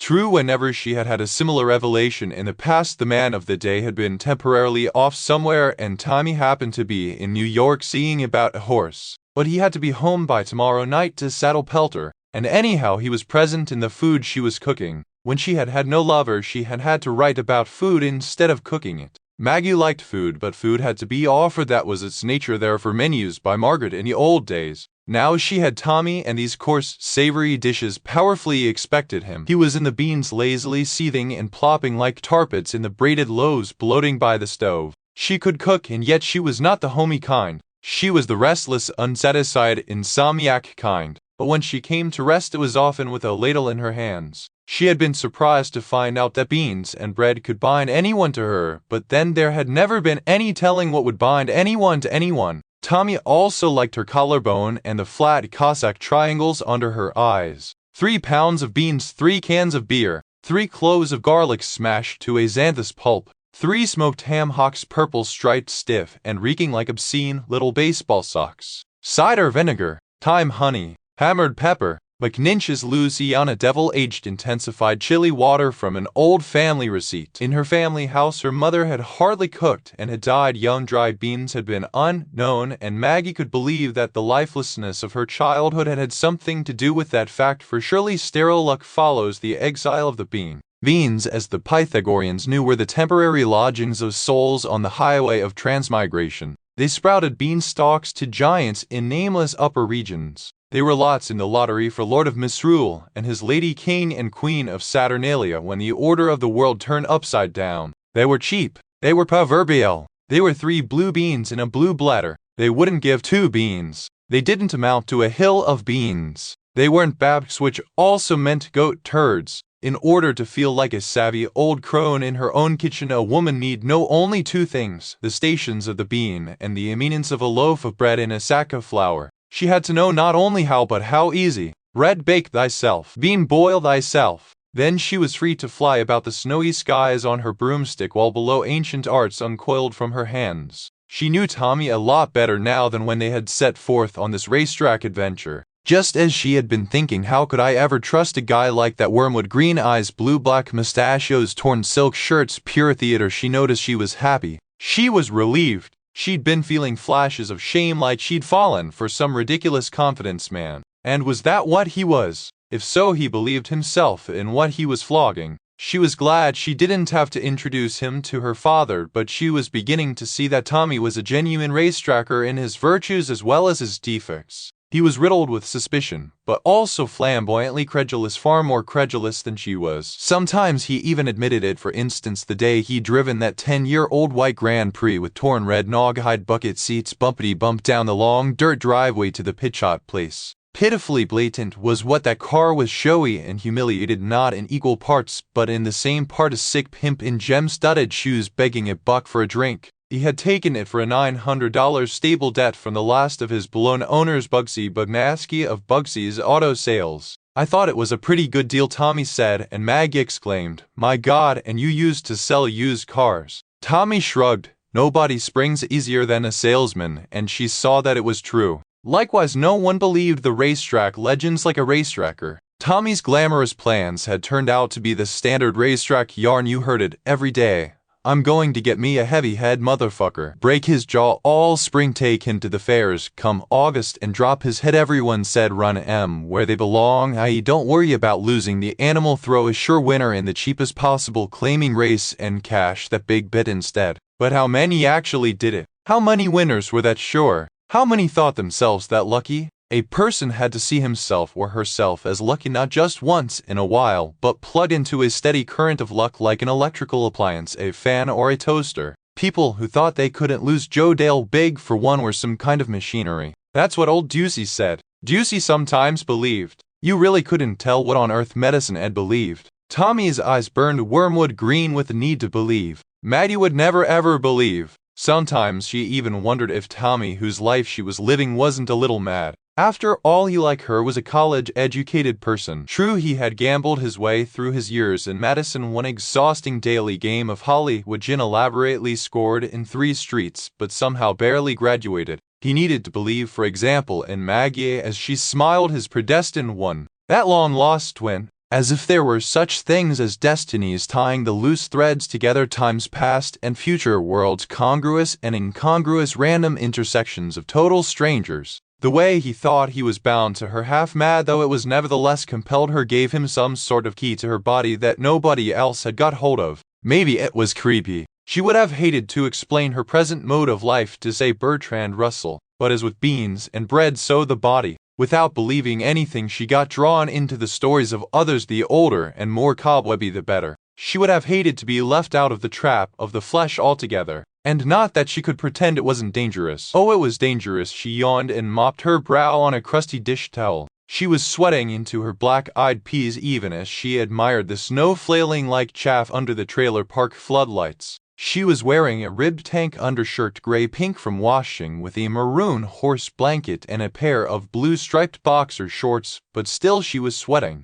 She had that thermostat set for mamba snakes, jacaranda trees, and flamingos as long as she had to live in a 20-foot tin lunchbox. No, it was definitely getting dangerous, all of it. Terrible things had happened lately in this racetrack life. Actually, she had a nerve being happy. First, Juicy had shown up with her front teeth knocked out. It was the morning after little Spinoza had paid $23.80. Maggie and Ed were stamping around the shed in the new snow waiting for Ducey to show up with the money. They were feeling good after they had paid off the man and the hayman and Kitsa and the fetchum and head of the vet and the whole veterinarian's house. Anyone if they were helped rather today were all going to Hodo at least a little, though, when he ran old Ducey living in the farm with a veil of letting noobs hang down over her nostrils to her chin, not a lot, and pink snow kicked in her spiky hair. A fat roll of bills in her pocket, but no front teeth. She said she had fallen down drunk and woken up toothless. Them snags was black anyway. I'll get me some new ones now that I got dough. Maggie didn't believe it. You couldn't fall that hard around the racetrack unless it was from a horse, and especially not into a foot of fresh snow. Somebody beat you up.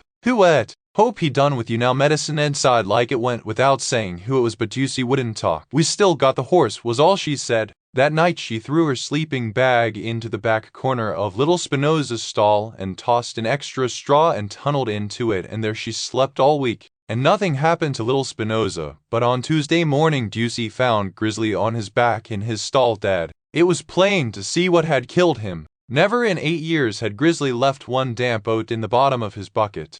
Ducey had bragged on it she would be heartily sorry for her big mouth now. That was the secret of his long mediocre career, the reason he'd rather be a $1,500 claiming horse than a ghost. He loved to eat. No matter how sore he was every day had 2 saving points, breakfast and dinner. Last night, for once in his life, somebody had poured him all the sweet feed he could want, a whole 5-gallon bucketful. Half of that was still in the pail when he started rolling on the ground. At the sight of his gray legs sticking out straight, the terrible roundness of his bloat, the great gray tongue between his teeth, and wide and solaced eyes, Ducey leaned against the wall and buried her face in her hands. I paid for one damn horse with the other. It's the story of my life, she moaned. All these goddamn bandits running around the place raking it in, and I ain't allowed to go 2 horses deep. Grizzly's belly was still as big as a sofa. Not even death had loosened the knot in his gut. And also there was something wrong. Maggie didn't know what about Tommy's going up north to see someone about a horse. He had driven off in the pitifully blatant Grand Prix in a peculiar agitation. Half mad, yes.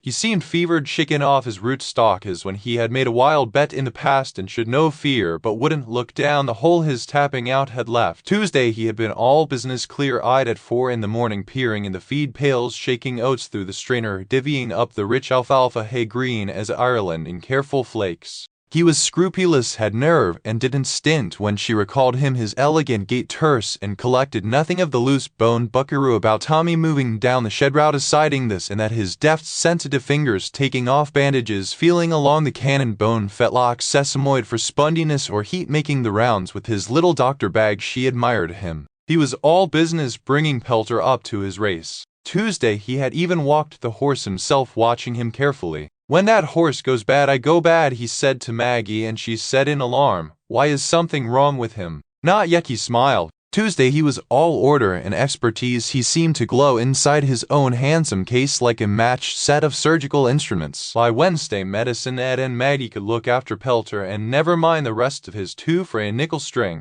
He was packing to go. "I've had it with getting by, Maggie, do you hear? How the hell did I get stuck in this hole? That's what I want to know. Anyway, it's time to get out. I've got to have enough to put in a claim slip if something looks good to me. That's basic if we're going to the races. So I'm getting the money, you understand me, Maggie," he had said, as if that's all there had ever been to the money, just going to get it. "The way," he said, "Maggie, do you hear? You understand me?" Maggie made her feel he was holding her by the shoulders and shaking her. She laughed a little, trying not to take him too seriously. "If you need dough, why don't you ride a few bucks on little Spinoza?" she suggested, half in jest. "Say 100. I'll even front it to you." "For God's sake, Maggie," he shouted, suddenly furious. He turned his back on her and rattled the cheap doorknob of the trailer, though it wasn't locked. "Man, I can't wait to get out of this place." Maggie, baffled, shook her head. "What's wrong with you? He could win for 3,000, even Medicine Ed thinks so." He turned back around, took hold of her braids, played with them, pulled on them gently, but quite firmly, tipping her head back with them like a bell. He gazed down at her, and the little green jewels in his brown-green eyes seemed to swell with chemical light, now larger, now smaller, like the cold lights of fireflies. For once she was not sure what he was seeing when he looked at her. "Be very careful you're not taken in, my girl, especially while I'm away," he said. "You think you have nothing to fear from anyone. That's your problem, Maggie. That's why I have to get us out of this penny-ety bullshit now, so I can keep you safe." She felt an icy fingertip draw an X at the back of her neck. Then he let her go. "And I never said little Spinoza couldn't win." His mocking smile was for both of them, and everything was clear and bright again. "I have to draw the line somewhere, like getting cut in on my woman's action. So why does my dough stink all of a sudden?" "It was always okay before," said Maggie crudely, but he rose above that provocation. "Your dough is fine, just fine," he said. "All right, put $10 on Spinoza for me. That'll suffice." Tommy tossed folded shirts into a small suitcase of burnished sorrel leather. No matter how broke he was, no matter how laughable his car, he had good luggage and fine shoes, so he always seemed to be just now falling on hard times rather than hauling them around with him. A few minutes later he drove off in the pitifully blatant Grand Prix. That had been 4 days ago. She hadn't heard from him since. All the same, he was in the beans, blowing slow fat bubbles through thick lips. Then the phone rang and it was Tommy whispering, and also in the phone was some slimy crooner like Perry Como with violins. Maggie, I can't talk. Listen to me carefully now. Little Spinoza when she rushed to tell him not forgetting to use the racetrack form of the verb. I know, congratulations, now listen. I won't be back tomorrow till close to post time. Don't you want to know what he paid? I've got money now, some money. He paid 23.80, Tommy said patiently. Money is not a problem, Maggie. Now listen, I need your help. Are you there? Sure. Get a stall ready. Don't ask me why right now. Can you do it? We don't have any more stalls. Talk to Suitcase. He won't give you any trouble. He'll let me have whatever I want. And listen, you and Medicine Ed will have to bring Pelter to the race yourselves. Tell Medicine Ed I want the whole drugstore tomorrow. He's got the stuff and plenty of syringes and he knows how to do it. You just do whatever he tells you. And I mean vitamin B, Maggie, you hear? You mean Butte, she whispered. I mean Butte. Tomorrow. Isn't that cutting it pretty close to post time? Extremely close. You're not worried. I'm not worried. Jesus Christ, Tommy, you don't ask me questions right now, Maggie. I don't have time. By the spit box, she was thinking. They had heard from certain lowly racetrack types it was the kind of thing a mouthy little parasite like D'Ambrosy would toss off that it could be done. But even accepting that it might be true probably was true, they had put it out of their minds. It went without saying that they would never have that kind of money, those kinds of ties. Unless you had those kinds of ties, it was better, healthier, not even to let a picture of them form in your mind. You had to believe instead in the side roads and sub-routes where a clever nobody could set up operations. The racetrack had plenty of those. True, they were crowded with seedy adventurers like themselves, people whose fortunes went up and down, who had it one day and lost it the next and always would. I didn't buy anything, Tommy said, reading her silence. It's not like we thought. I've been talking to people. It's all going to be different now.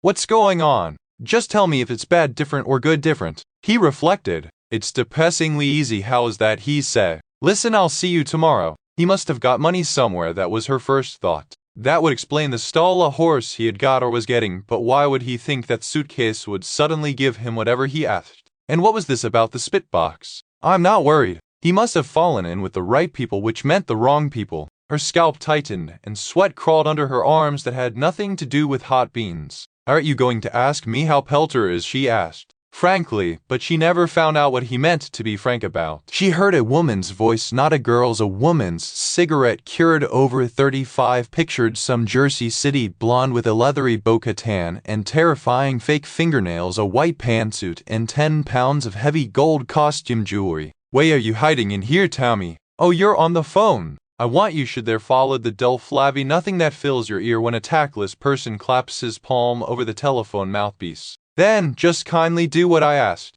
What did I ask? Tell Medicine Ed about the drugstore, and fix up a stall. And he hung up. She stood there blankly stirring the beans with the phone clamped between her shoulder and her ear until the dial tone changed into an ugly siren, and even that she listened to thoughtfully for a time until the phone went dead. Would Tommy take up with some brassy mob matron or chain store magnate's widow or a real estate super saleswoman just to get her to buy him a horse? Why bother to ask a woman owner? But of course, the real question was why she hadn't seen this coming. No wonder Tommy had been so sure there was no more to finding the money this time than going to get it. No more than Maggie and Hazel with the Palisades realtor or mob duchess or fast food fortune divorcee turn him down. The woman owner from Jersey City with her long hard fingernails would take one look at him and spring. Why, you rotten dirty double timing plunger, she said out loud. And just as I was deciding that I really did love you, I pushed my luck. She burst out laughing a little raggedly. Well, of course, he had caught her at a weak moment with a ladle in her hand when the wound went to the quick, but she wouldn't leave him for this opportunistic infidelity that would be far too Talmudic, or poison his beans that would be humorless in the extreme, or fight the bitch for him that would be primitive and crude, and even if it worked, only case number one in a long and tedious vigilance. No, she would simply, without whining, loosen the bonds between them. For now that she came to think of it, how could his own ties be anything but elastic, even if he hadn't been so goddamn handsome like a movie star? Because they would always have to stretch where a woman with money was concerned. He would always make room for an owner of this, there could be no doubt. After all, the Palisades broker could afford the best hairdresser in Teaneck, in white sofas and black French panty girdles holding together her slightly flabby middle. He would even have a soft spot for that kind of vulgar savoir-faire if it lived in Jersey City, which after all was only 20 miles from New York City Belmont Park Aqueduct the races. And anyway, it only had to be for a day or two until her check cleared. If she made a nuisance of herself after that, he was no pinch penny, he would let her and her per diems go. Chapter 22. Oh yes, Pelter win. Ain't paid much of nothing even for 2,000, but he win. At Two Tie's back door where he had come to pay off his small loan, Medicine Ed took off his shapeless felt hat and went on with his speech. Horse lay back there for 3/4 of a mile like the 6-horse shadow, and at the 16th pole he just slip on by like evening coming on. My, wasn't it pretty? He make it look so easy. Then I see him in the winner's circle, he can't hardly catch his wind. He a old horse all right. Pelter, just bald head class, that's all he know. He run like an angel, Jojo Wood said. I didn't have to call on him for nothing. You won't believe it, but when it come time to make his move, he showed me what to do. We believe it, Ducey said, and nobody sniggered. It was a pleasure to watch, Kidstuff said. The horse run like old times, so maybe it's just for $2,000, but he's still come up through the money to get there, and it had something classic about it, the way he win like a great old athlete, showing you how it's done. You should have been there. Besharian said Two Tie, and watched that 2-bit tout lead that nice young woman's horse away. I might have threw up on myself. Worst of it is, Ducey said, it almost makes Breezy look smart, claiming a 9-year-old horse. Damn, Breezy is not smart, Two Tie said. He is dumb, very dumb. He'll find out soon how dumb he is. I wonder how long it will take him to ruin that horse, Ducey said. He won't get no run out of the horse like Hansel could, that's a lock, said Kidstuff. So you think that Hansel is a horseman, do you? Two Tie asked the blacksmith, pouring himself warm orange soda with a small, plump, slightly shaking hand. Certain people that know what's what tell me that young man has got a excellent chance of running himself amok. And tonight he claims back that 4-year-old from Jim Ham in the 6th. I hear it was like a hallucination or something with him. That 4-year-old ain't no hallucination, Kidstuff said. That was a hell of a horse for $12.50, and Hansel picked him first. Course he paid $2,000 to get him back, and that wasn't sensible. That tells you something. Talk about who's a horseman, Ducey said. If Dambrussy's a horseman, then I'm Eleanor Roosevelt. I bet he never worked a horse in his life. Somebody explain to me how a nitwit like that gets a trainer's license. Somebody buys it for him, that's how Kidstuff said. Dambrusy will never run that horse at any racetrack, don't you worry about that, Two Tie said. He's going to give the horse back to that young lady with ribbons on. He's going to tell her he's sorry, and he ain't even going to ask for his $2,000 back. You veer. Everyone at the table was silent, for from Two Tie such an announcement was amazingly indiscreet. Maybe he was slipping. Either he was getting maltsy about a broke-down old stakes horse, or he had a soft spot for the girl Hansel's woman. Why should he care? Why did it matter at all? They shifted uneasily in their chairs and beer bottles clinked. How did she take it, Edward? Two Tie asked. She doing all right, Medicine Ed replied, dropping his eyes. And still the old man wasn't finished, Two Tie said in a wheeze that for him was almost a shout. He's gonna beg her to keep the change. The little gone of the company exchanged furtive glances, then Ducey dared to say, it might not be his $2,000 to give up. Like Kidstuff says, Dambrusy never had 2 nickels to rub together unless somebody gave it to him. The word be round to leave that horse alone, Medicine Ed said. Dambrusy too weak to go in your face lesson, somebody be leaning on him. And you know he ain't gone train that horse hisself. Somebody got to tell him what to do. So who? Two Tie said. They blinked at each other. Nobody knew. Two Tie pushed off the table and scuffed up and down the room, scratching wildly at the thin strands on his forehead. Elizabeth sat up and followed him with her eyes, her head waving left and right each time he passed. Kidstuff, Ducey, and Medicine Ed looked away embarrassed. Two Tie was a great gentleman. Others thought of him that way, and so did he himself. As a gentleman, he was supposed to be punctilious about the old ways and above all unexcitable. He was not supposed to beat the bushes for his enemies. He didn't have enemies. From the little wars of territory that happened all around him, he had always stayed aloof. He didn't pretend he was better than he was, and he had no private attachments other than to his dog. And so the big question was, what did he care about that old horse? But having come across something truly shadowy and strange in the old gentleman, nobody wanted to ask. Two Tie dealt a few hands, but nobody took fire, nobody felt lucky, and before the game ever got going, this one and that one remembered some reason they had to be back wherever they came from, and by 3 in the morning they were all gone. Chapter 23. Get me, Mr. Smithers, dear. Suitcase, the girl screeched. I don't think he can hear me, mister. Too Tai, she said. He just went out the office in a big hurry. He didn't even stop to put on his coat. I can wait. Run after him, dear.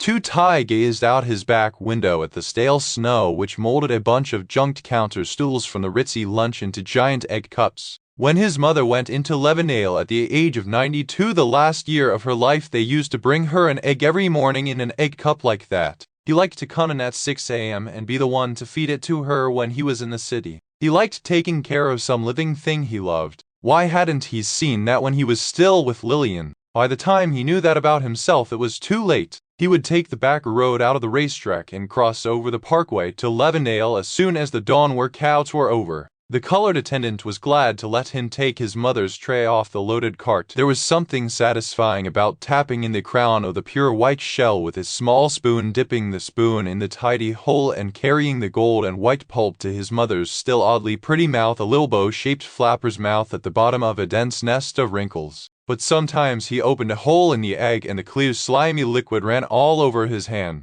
The egg was raw. He would be disgusted. His mother had given up her last dime to Jewish charities to get in Levendale. Why couldn't they get a little thing like that right every time? These are helpless people, and here he would think. And then he would speak to the management. Hello, the girl said. I'm still here, dear. Ain't he picked up yet? I don't know where he went now. I got all morning. You go tell Mr. Smithers I'm on the line. The phone bonked down again. Elizabeth groaned patiently and dropped at his feet. She had been expecting to go on a walk. Now that she was old, he noticed her gray speckled cheeks puffed in and out a tiny bit like a curtain in a breeze with every breath she took. Too Tai lifted Elizabeth's lip with a finger. On the two longest teeth there was a deposit of yellow crud like amber up by the gum, but the points were clean. Haslip, the racetrack vet, had told him to have her teeth scraped before the gum started to bleed, but Haslip wouldn't try it himself on a wide-awake 80-pound dog, and Too Tai didn't want to put her under just for her teeth.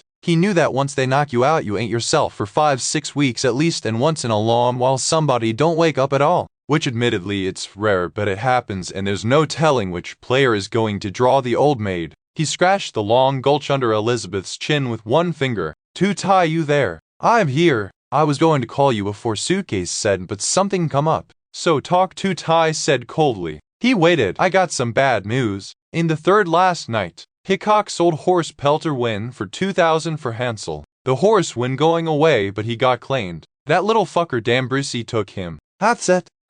How about you tell me something I don't know, Vernon? Like what? Suitcase whined with faint defiance. You said you want to know everything that goes down with Hansel, your niece, and that horse. So I'm telling you. The claim is 12 hours old already, Vernon. I got to wait 12 hours for news like this. What do I need you for? I can read it in the Telegraph. Hey, last night, I know you're going to hear about it. I know Jojo's going over there to play cards. Tell you the truth, I figure it's taken care of. Jojo. What does Jojo have to do with it? What does Jojo know? Nothing. And Jojo don't owe me no explanations. What's to explain? Suitcase asked peevishly. I put the word around like you said. I done what I could, Too Tai. There ain't no law against claiming Pelter. D'Ambrisi run a horse already in the meeting, so how can I stop him if he really wants the horse? Don't tell me why you couldn't stop that nobody. Tell me what I don't know. Who bought that horse? D'Ambrisi bought him. Who paid? D'Ambrisi paid cash 20 nice new $100 bills. Yeah, well, where did he get it?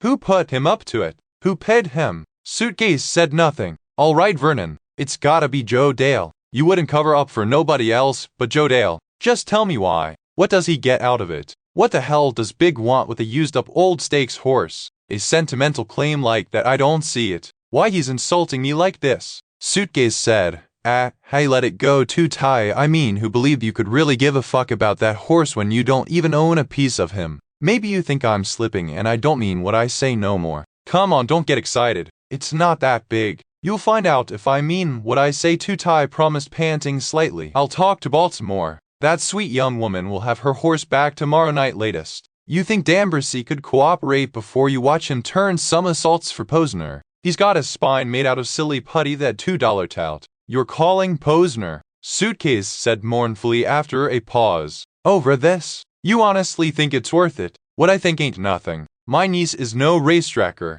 She needs to be protected from sharks and loonies, and vicious assholes, and thieves. That was your job, Vernon. My job. Ain't the happiness of your family worth more than money to you? Don't you do what you can? Sure, Suitcase said dispiritedly. If you can't do your job, if I got to do your job for you from this side of the river, I need help. The niece better be very, very grateful for the trouble she's causing, Suitcase muttered. Umbeshrian Tutai said, God forbid she should be grateful. She don't know nothing about it. The telephone went dead except for the two men's heavy sighs. Finally, Suitcase changed the subject. On that other matter, Lord of Misrule. Summer meeting August 1. Maybe I can do something for you after all. Oh, is that so? Standish come up with some Drillers and Dredgers Association dough the bargemen like you mentioned. You don't say. How about we write an allowance race with a fancy name and make it the feature and jack up the purse $5,000? Good, Two Ties said. I was beginning to wonder if we couldn't do business no more.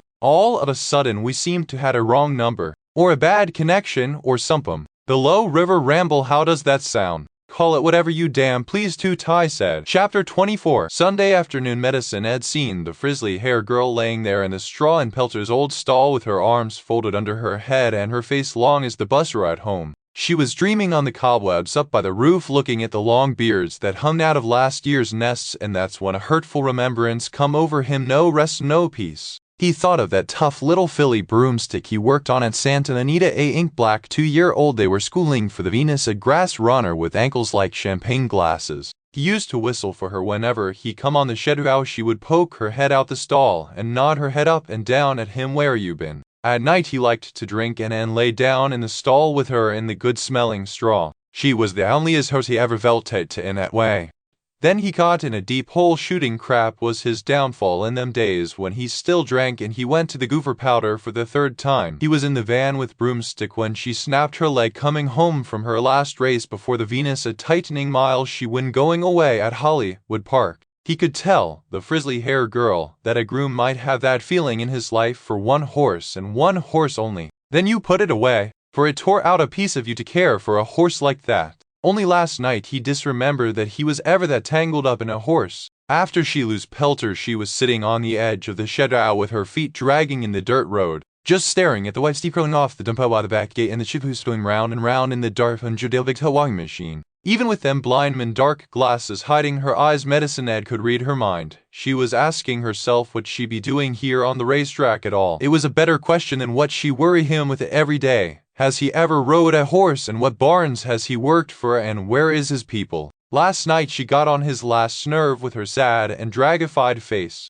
Ain't they got the win purse and the claim check for more than what they paid for the horse? What was the use of crying? And meanwhile the young fool is fixing to claim back that at horse the muddy in the 6, and so high on hisself he ain't hardly notice about Pelter. He run up and down sparking, and for once he want to do all the work in the barn with his own soft white hand. The frizzly hair girl had him a stall ready round the back side of the barn. Turned out it was no need behind Pelter getting claimed, but the young fool taken the far stall for the red horse anyhow. Maybe it was to stay with everything fresh for luck, or maybe he just wanted to dwell on the other side of the barn where he don't have to look at the girl. Medicine Ed could understand. One look at her and a man could not feel satisfied. One look at her, the way she scrooched down on the curb of the shed and eyeballed that smoking dung pile in the ice-cold dark, surely would cast the young fool down just when he was feeling lucky. A man liked to believe his raggedy patch days is finally behind him. Just to think it's like a conjure on nature to do his bidding. Well, one look at such as her and a man could get down and lose his strong belief and begin to linger and feel helpless as a newborn babe. So, the young fool wouldn't look at her, and which Medicine Ed could understand it. The young fool have to praise his luck while he can. How do you like that? That the money was levied to lay $20 a mezze rather end of May to the bank. Then the young fool gave the red horse a bath and blanket and walk him.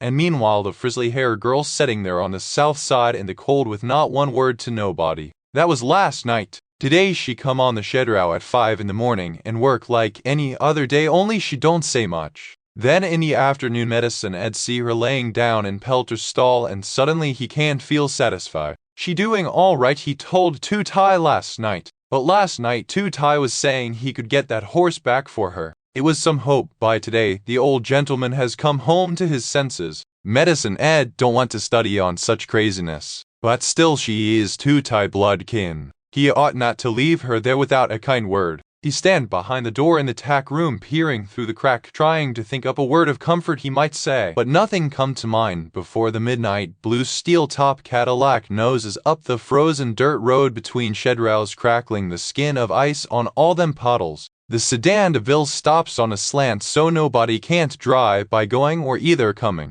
Then the driver's purple window sinks into the door. Joe Dale alone and driving. He leans out over his big gold watch. He smiles and blinks his eyes into the stall where the frizzly hair girl is laying down, and he say, "Time on your hands, eh? This the first one you lost?" She don't say nothing. "No pain like that first one. Say, can I ask you something?" "What?" Medicine Ed say this for the young fool's woman. She don't give a damn if it is Joe Dale. She don't like him. Her voice say, "You ain't nothing." Dambercy don't know what to do with that horse, he say. "So suppose I hear something like the horse goes off his feed. Can I come around and ask you what to do with him?" Which I know it ain't exactly kosher, but he shrugged. Medicine Ed squints through the crack behind a tack room door at Joe Dale. Big Trina see what the young girls see. Gold watch and diamond finger rings, $15 barber job on his big head, high on top, brush not greased. Everything high class. But she don't like him. "What kind of idiot do you think I'm?" she says. "Hey, you care about that horse, ain't it?" The frizzly hair girl don't answer. "I mean, who can say what keeps a horse running at 10 years old?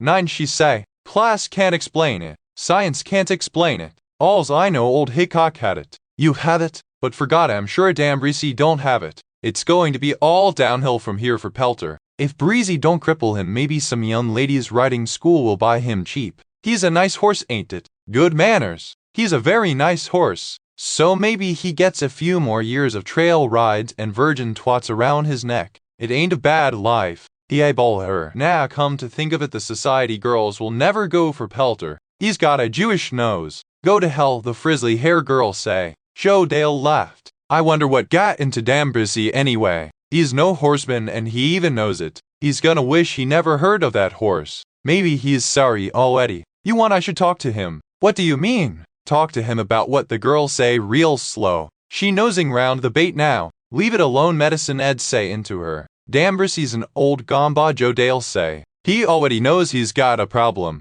I mean, the horse is in jail for a month. He comes to me cause he don't know what to do with the horse, so now I'm twisting his arm. I tell him get off the horse right away. He gets his tobacco, he's gonna say no to a nice young girl like you. He is a friend of yours. Works for me sometimes. Isn't that? Who did it used to work for me around here?" "Hey," Joe Dale start to blinking like he just had him idea something he ain't thought of it before. "Hey baby, get in the car. We'll go talk to the breeze right now." "Go where?" the girls say. "What bin is he in?" "I'll walk over there and meet you." Nah, you see, Breezy was thinking about turning him out for 2-3 weeks long as he is in jail. Let him cool out, eat grass. He ain't running the horse for no 2,500. I don't think so, even Breezy ain't that dumb. Go where, she say again? Where is he? So I tell Breezy he can use a stall at my place if he wants. He took me up on it. Pelter is at your farm. She's in the door of the stall now, swaying back and forth in her blindman glasses. Medicine Ed thinks she taking a caution, but no. "I can get him back for you," Joe Dale tell her.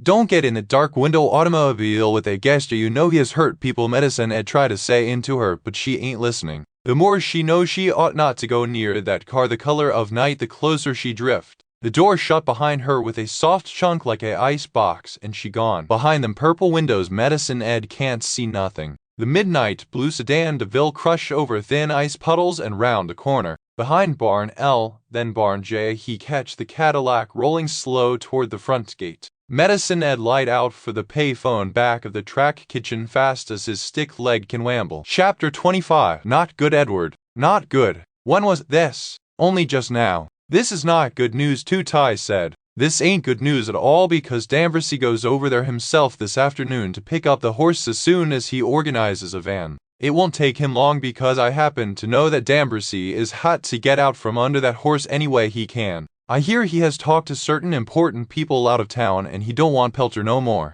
He don't want his name on those folding papers even one more night. Have you seen him yet? I ain't seen him. Well, you will. The horse is coming back to Hansel and the girl, and to you, Edward. Medicine Ed was silent. Naturally, Joe Dale won't like it when he finds out he has to get off that horse. You sure they went to his farm? That's what he say. Did Joe Dale have his boys with him? Wasn't nobody in the car but Joe Dale. And her? Thank you, Edward. Two-Tie reached in back of his 20-volume set of the Book of Knowledge for his Browning 9mm and called down at the ritzy lunch for Roy of Roy's taxicab. He went to the back window and fumbled with the rod of the dusty Venetian blind. His small fat hand was trembling. He hadn't touched a gun in 18 months since he'd backed off making the circuit of race meetings. He had never carried a gun in town. It was starting to rain already when Roy pulled his cab around a mound of brown paper boxes into Two-Tie's alley. The boxes were slumping and the rain lay on the dirty ice of the parking lot in glowing gray sheets. He got down his umbrella.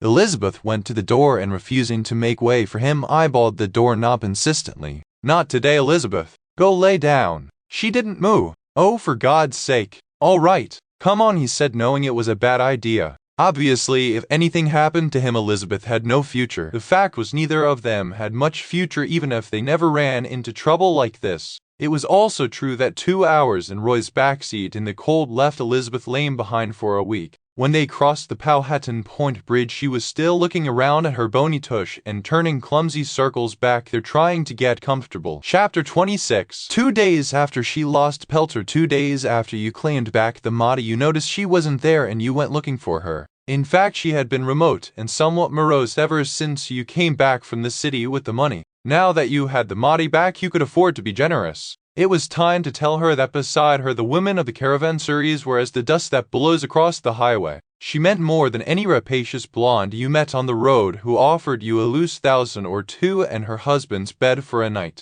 She, your twin, had your soul in her keeping, pinned at her waist in her little rose sachet. When she didn't show up in the trailer at noon, you went looking for her. But she wasn't straightening the tack room, or mucking his stall, or hauling water, or walking some fractious horse. She was nowhere. You looked in the track kitchen. Lately she had been flirting there after the morning works with that little blacksmith kid Steph, a bona fide cowboy from Louisiana, former rodeo clown, red-brown, probably half Indian, who drank a bit. You liked her to flirt, and more than to flirt, to tempt herself with these good fellows. You liked the general ripple of nerves when you dangled her in front of them, and the surge of muscle when you reeled her back. But she wasn't in the track kitchen, though. Kid Steph was there, sprawled in an orange dinette chair in his cowboy boots, with a toothpick traveling up and down his very white teeth. You went back to Barnsey to look in Pelter's empty stall. Maybe she was curled up in there again under a cocoon of horse blankets. It was hard time of it. You had the money that true of her and so had away her girly roof, wake her dark and wake her to remind her way about a real with the pimpers and the horse still that poof over her. For you two still had a long way to go.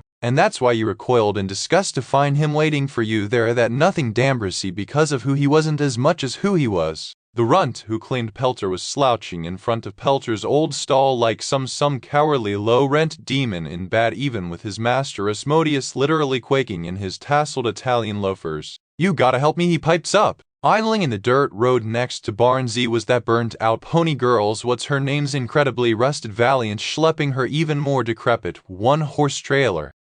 Penny was famous because she would do anything for drugs, or even, you happen to know, for the right person without drugs. But Penny wasn't behind the wheel. What do you want, Breezy? Ambrosy's nostrils quivered. He pointed his thumb over his shoulder at Pelter's empty stall. I know the word is out not to claim that horse, he stammered. I swear to God I never wanted the horse. Joe Dale made me take him. Joe Dale put up the bread. You shook your head in distaste as much as disbelief. What's this all about? Why would Joe Dale want that horse? What do you want from me? You want me to take him back? I'll check him over, and if he's okay, sure, I'll take him back. You moved toward the trailer, which was patched with great hardened gobs of something that looked like chewing gum and smeared an unpleasant pink. No, that ain't it. The horse ain't here, Dambrosy whined. What Joe Dale wants the horse for, I swear, I don't know. He's down Joe Dale's farm, you see. No, I don't see. What it is, I got a phone call from Baltimore today, you collie. Arnie Posner personally gives me down the road. I ain't thinking of the big picture. I gotta listen to people what are bigger than me, what can take care of certain things for me and has done so in the past, like Two-Tie. Which is true, he almost sobbed. Two-Tie's been good to me. But what can I do if Joe Dale tangles me up in this thing? Joe Dale's bigger than me too. So what do you want from me? Posner says give back the horse. Fine by me. S says only going down there on the farm by myself and tell Joe Dale. Either Big E'll tear my ears off or Posner fixes it so I can't show my face at any track east of Cleveland. What am I supposed to do? He was really crying now, and you turned your face away in disgust. You happened to glance down the thin strip of grass behind the barn, and that way you saw for once Medicine at approach catch sight of you and start to fade off again between the shed rails. Het, he's stopped. Where is she? You snapped. You were getting just a glimmer now of what was going on. What's it all about? Where's Maggie? She gone. Left out, here half a hour ago. What do you mean she left? The Grand Prix has a flat and I've got the truck. How did she leave? She get in that blue silver top Cadillac with Joe Dale big. You seized a shank, gave Dambrisi a rough shove towards the dented pink smeared horse trailer and followed him into the road. Chapter 27. She knew she shouldn't get in his car, but it was like Joe Dale big exuded some kind of sticky stuff and she got caught in it and couldn't stop. She didn't even like his plump pale face, the satisfied smile on the rather beautiful Roman lips, and the blue-black growth of beard over his jowls that had the look of pepper on white cheese. She could see the dotted lines around everything he was trying to do, but she overestimated herself, let herself listen, and then he was pulling her in. And next she knew she was sinking into the silvery leather front seat of the sedan de Ville. All right, he had mob connections and a sadistic streak, but he wasn't going to kill her, was he? She heard the power locks suck and on all four sides of the Cadillac caught chunk. She remembered that nobody could see her through these blue-tinted windows. No one knew she was here. The farm was up one of the red dirt roads that led into the hills, those state roads named for logging camps or mines or chocolate creeks here called Rund, all without marker or sign. For all his dojo, Dale turned down a two-track as rutted and unprepossessing as the one to the pitch-hot place in Charlestown. She could see steep fence pastures through the trees, horses grazing in patchy snow. The fences were sturdy, but they were cow fences, wire not wood.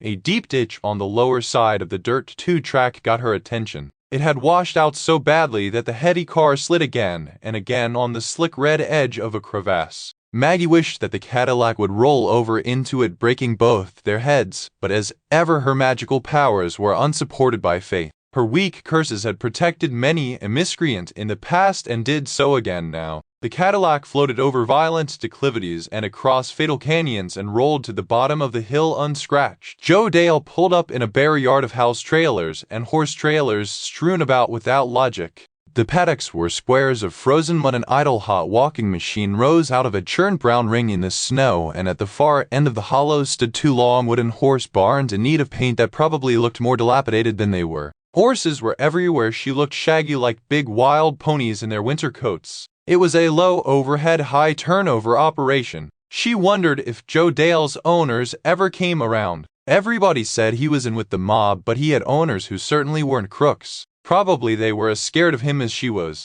Maggie had seen them around the Chedral looking nervous and out of their depth in their high heels and dressy overcoats, not even all that rich by the look of them, and they too turned over fast. It probably didn't take Joe Dale long to shake them down for more than they could spare. Three hands who looked more like sawyers than grooms were leaning against the paddock fence. Joe Dale crooked his finger and the biggest of them came over to the car. The giant wore a tight red bandana around a forehead too small for his big cheeks. It didn't quite hide the dented half-moon of a scar over little blue eyes. Biggie Spinoza and a dentist. Everyone knew that story. Get this young lady a soft drink, son, she's going to be here a while. And get me one, too. She followed Joe Dale towards the most presentable of the trailers. It stood at the far end of the hollow next to the second barn. Unfenced woods ran up the slope behind it. You can still run away, Maggie reminded herself, but then she followed him up the metal stair. The trailer was overheated and like every warm building on a horse farm in March, parched and bleary with pinkish dust. Joe Dale sat in the desk chair.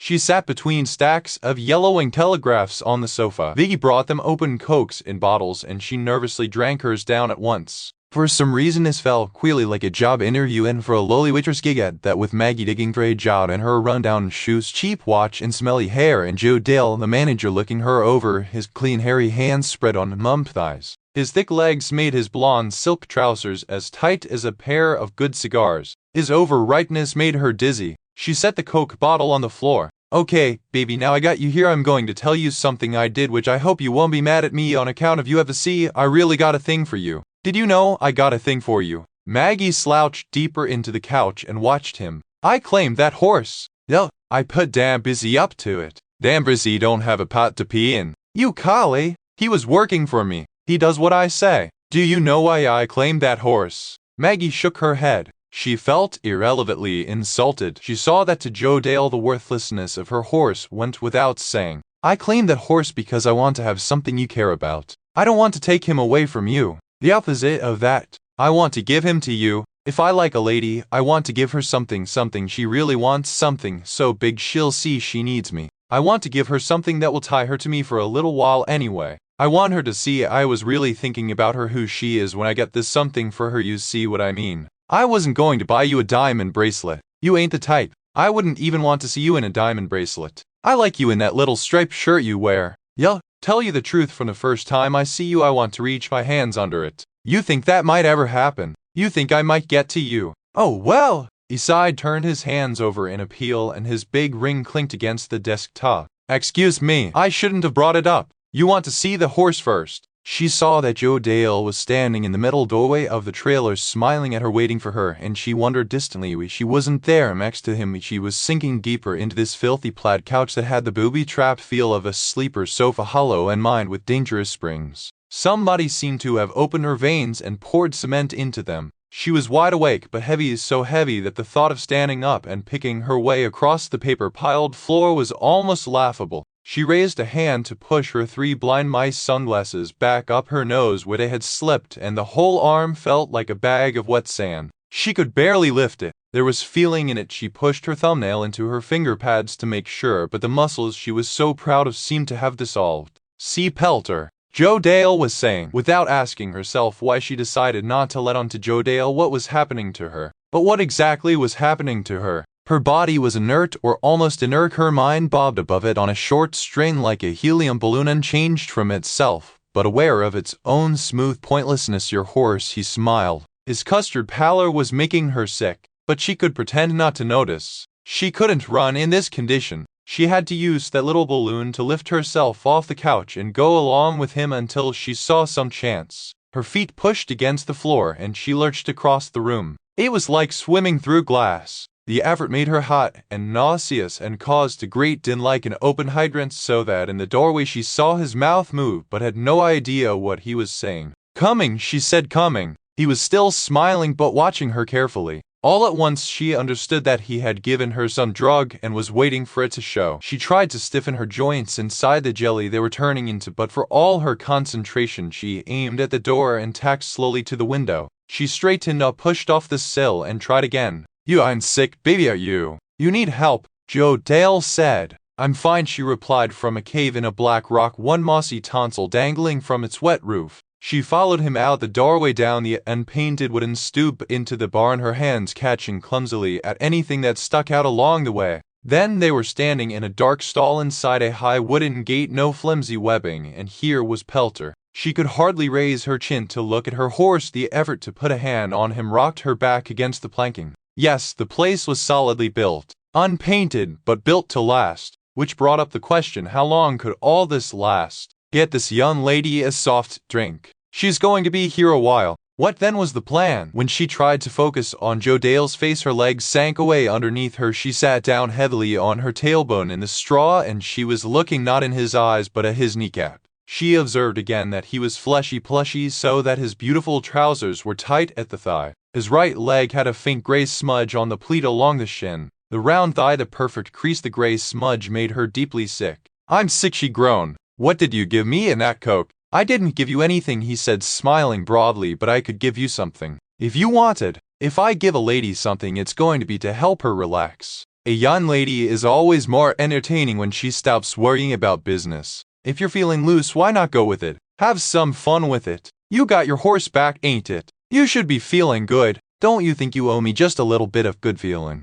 Instead of looking at me all the time with that sad face like your canary bird died. Cause you got me to come here doesn't mean I'm getting my horse back, Maggie observed with dull logic. It just means I'm an idiot and you're an asshole. Hey, go ahead and insult me, call me a liar if you want. You can still have your horse. Once you get to the road, it's only 3 miles to the track, almost all downhill. I'll lend you a shank. I'll even show you which way to walk. Walk, Maggie said. I can't even stand. I weigh 1,000 pounds. Joe Dale laughed delightedly. Hey, he said, 1,000 pounds. Just like a horse. So I guess Biggie got the right bottle for once. You know Biggie ain't the swiftest. Maggie stared at him. I believe you're telling me you gave me goddamn a sepromazine. Joe Dale just smiled. But why? Why would you do a thing like that? Not that I gave you anything, I ain't owning up to anything like that, but when I entertain a lady, I like her to be completely in my hands. If you follow me, I was already in your hands, Maggie said. Yeah, but I don't like her to be running off as soon as she gets a little spooked. Until she has a chance to think about everything I can do for her. I want her to say, Joe Dale, I'm glad I hooked up with you whatever happens. Better in than out. Better mine than somebody else's. And I get to tell you the truth, baby, I don't see nobody else out there for you. What do you have in mind? Maggie said. Oh no, that's just what I don't want questions. No questions. What I want from you is you're okay. Whatever happens, Joe Dale.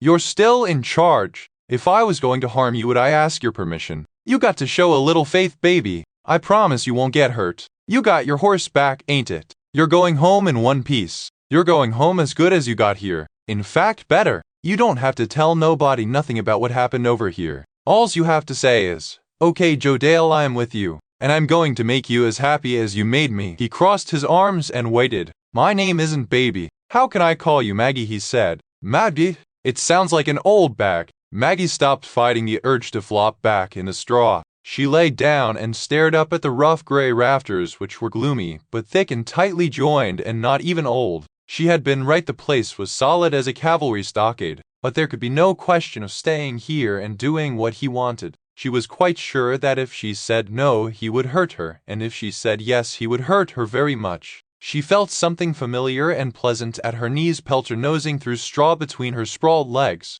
Without having to raise her arm, she could press the side of a hand against his nostril and feel its balmy gust. When do I get the papers on my horse? Maggie asked. No questions, Joe Dale smiled. No papers, no deal. This ain't a deal, Joe Dale said. It's a gift. I don't think you get that yet. No, I don't get it. Well, I want you to stay here and think about it until you get it. I don't want you to go away and have to remember you blew your luck. I don't want you saying to yourself, I could have had my horse back and I could have had Joe Dale big for a friend just by putting my trust in him for one cotton-picking day. All I had to do was give my... There was a commotion outside, some kind of distant shouting, probably an animal running loose, and Joe Dale, who already had his hand on the latch, went out in no hurry and shut the gate behind him. Maggie heard the outside bolt slide across, and through the crack at the bottom of the gate watched his feet clap away on the earth floor. The crack was only a crack. On the other hand, the high gate had no lock. Joe Dale was that sure she wouldn't even try to get away. He presumed correctly. She tried to feel angry, for anger might pump up her muscles, but anger seemed to need a body to conceive of itself at all. If she could jimmy herself up the planking inch by inch, she could reach over and unlatch the latch at the top of the gate, but then what?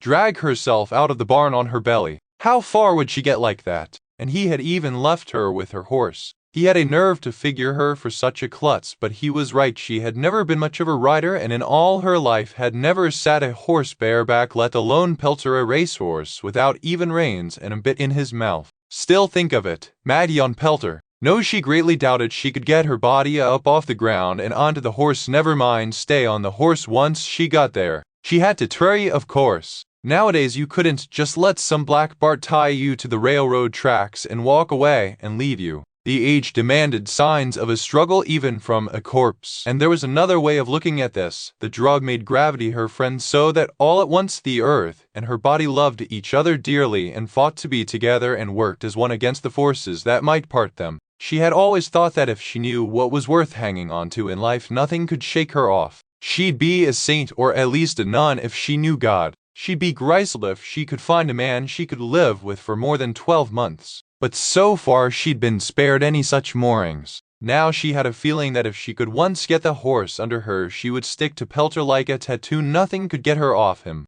Once in a pet store she had brushed inattentively by a cage, and the small monkey inside had snatched her by a shirt button and would not let go. She pulled backwards. The monkey had eyed her with all the grave desperation of his boredom and twisted the button tighter. She pried at the monkey's fingers with her fingers, but it was clear she would have to do him some violence, break his little fingers one by one to get free. She finally had to rip apart her blouse. She didn't mind. She was moved. She knew she was that monkey. That was how she dragged herself up the gate, thinking of the monkey. She felt along the rough planks for pits and cracks with her bony prehensile fingers, leaning her bag of bones against them and squeezing herself up. She ended up lying across the top of the gate with one shoe on, one shoe off, her naked foot shakily stuffed in the water bucket. She kissed the air for Pelter, and he came over. She slung an arm and leg over him. He stiffened and danced away a little. Whoa, she begged him. One hand still clung to the top of the gate while her foot weakly pried at his long back end. The gap widened and she sagged into the hole.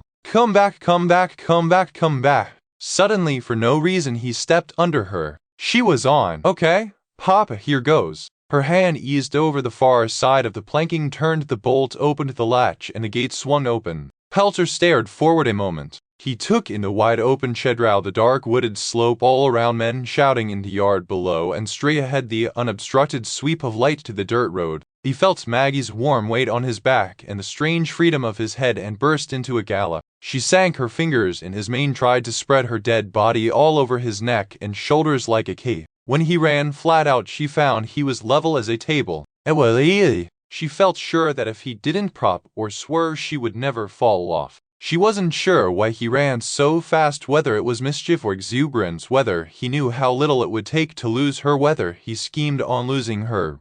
But for the moment she felt the same strand of light drawing them both on. The long dirt driveway cut across the hillside for a short way, its red naked ruts lined with filmy ice like waxed paper. Pelter made a great racket galloping over the skeletal puddles but didn't slip. Maggie was elated. A wonderful thing had happened. She was numb and disconnected, but still she was making a getaway on Pelter. She could already see the open meadows tilting steeply up towards the county road. She was riding a racehorse out of the hands of a storybook villain. Her luck had changed. She would make it. Then suddenly the road dipped down to a white metal ranch house before it bent back up to the high meadows and the road to town. Somehow she held on as they barreled downhill. In front of the long one-story building, plain as a shoebox, a yellow taxicab was idling. In the cold bottomland it floated on a little cloud of its own exhaust like a chicken on a platter. The cab driver, a lanky old fellow in a gray felt baseball jacket, sat smoking a cigarette in the open window. As Maggie and Pelter galloped alongside, the window behind his head was suddenly crammed full of the pointed ears and broad muzzle of a wildly barking German shepherd. Pelter veered away back toward the wooded hill, and Maggie rolled off his back, rolled over and over through the frozen puddles, and came to a stop against the taxicab. She lay on her back, blinking up at the furious dog. On second glance the animal looked old and blind and as shocked to find itself carrying on this way as Pelter had been. It looked down into Maggie's upturned face, seemed abashed as though Maggie had yelled at it, pinned its grizzled ears, and ducked its grizzled jaw back into the cab. The storm door of the metal ranch house wheezed open, and an elderly gentleman in a rumpled, misbuttoned camel's hair overcoat and a Maggie blinked, could that be two bow ties, one black, one striped, came limping out. His face was deeply grooved. He was bag-bellied and thin-legged, and his woolly eyebrows tilted up to a point in the middle of his forehead that was philosophical and almost comically sad.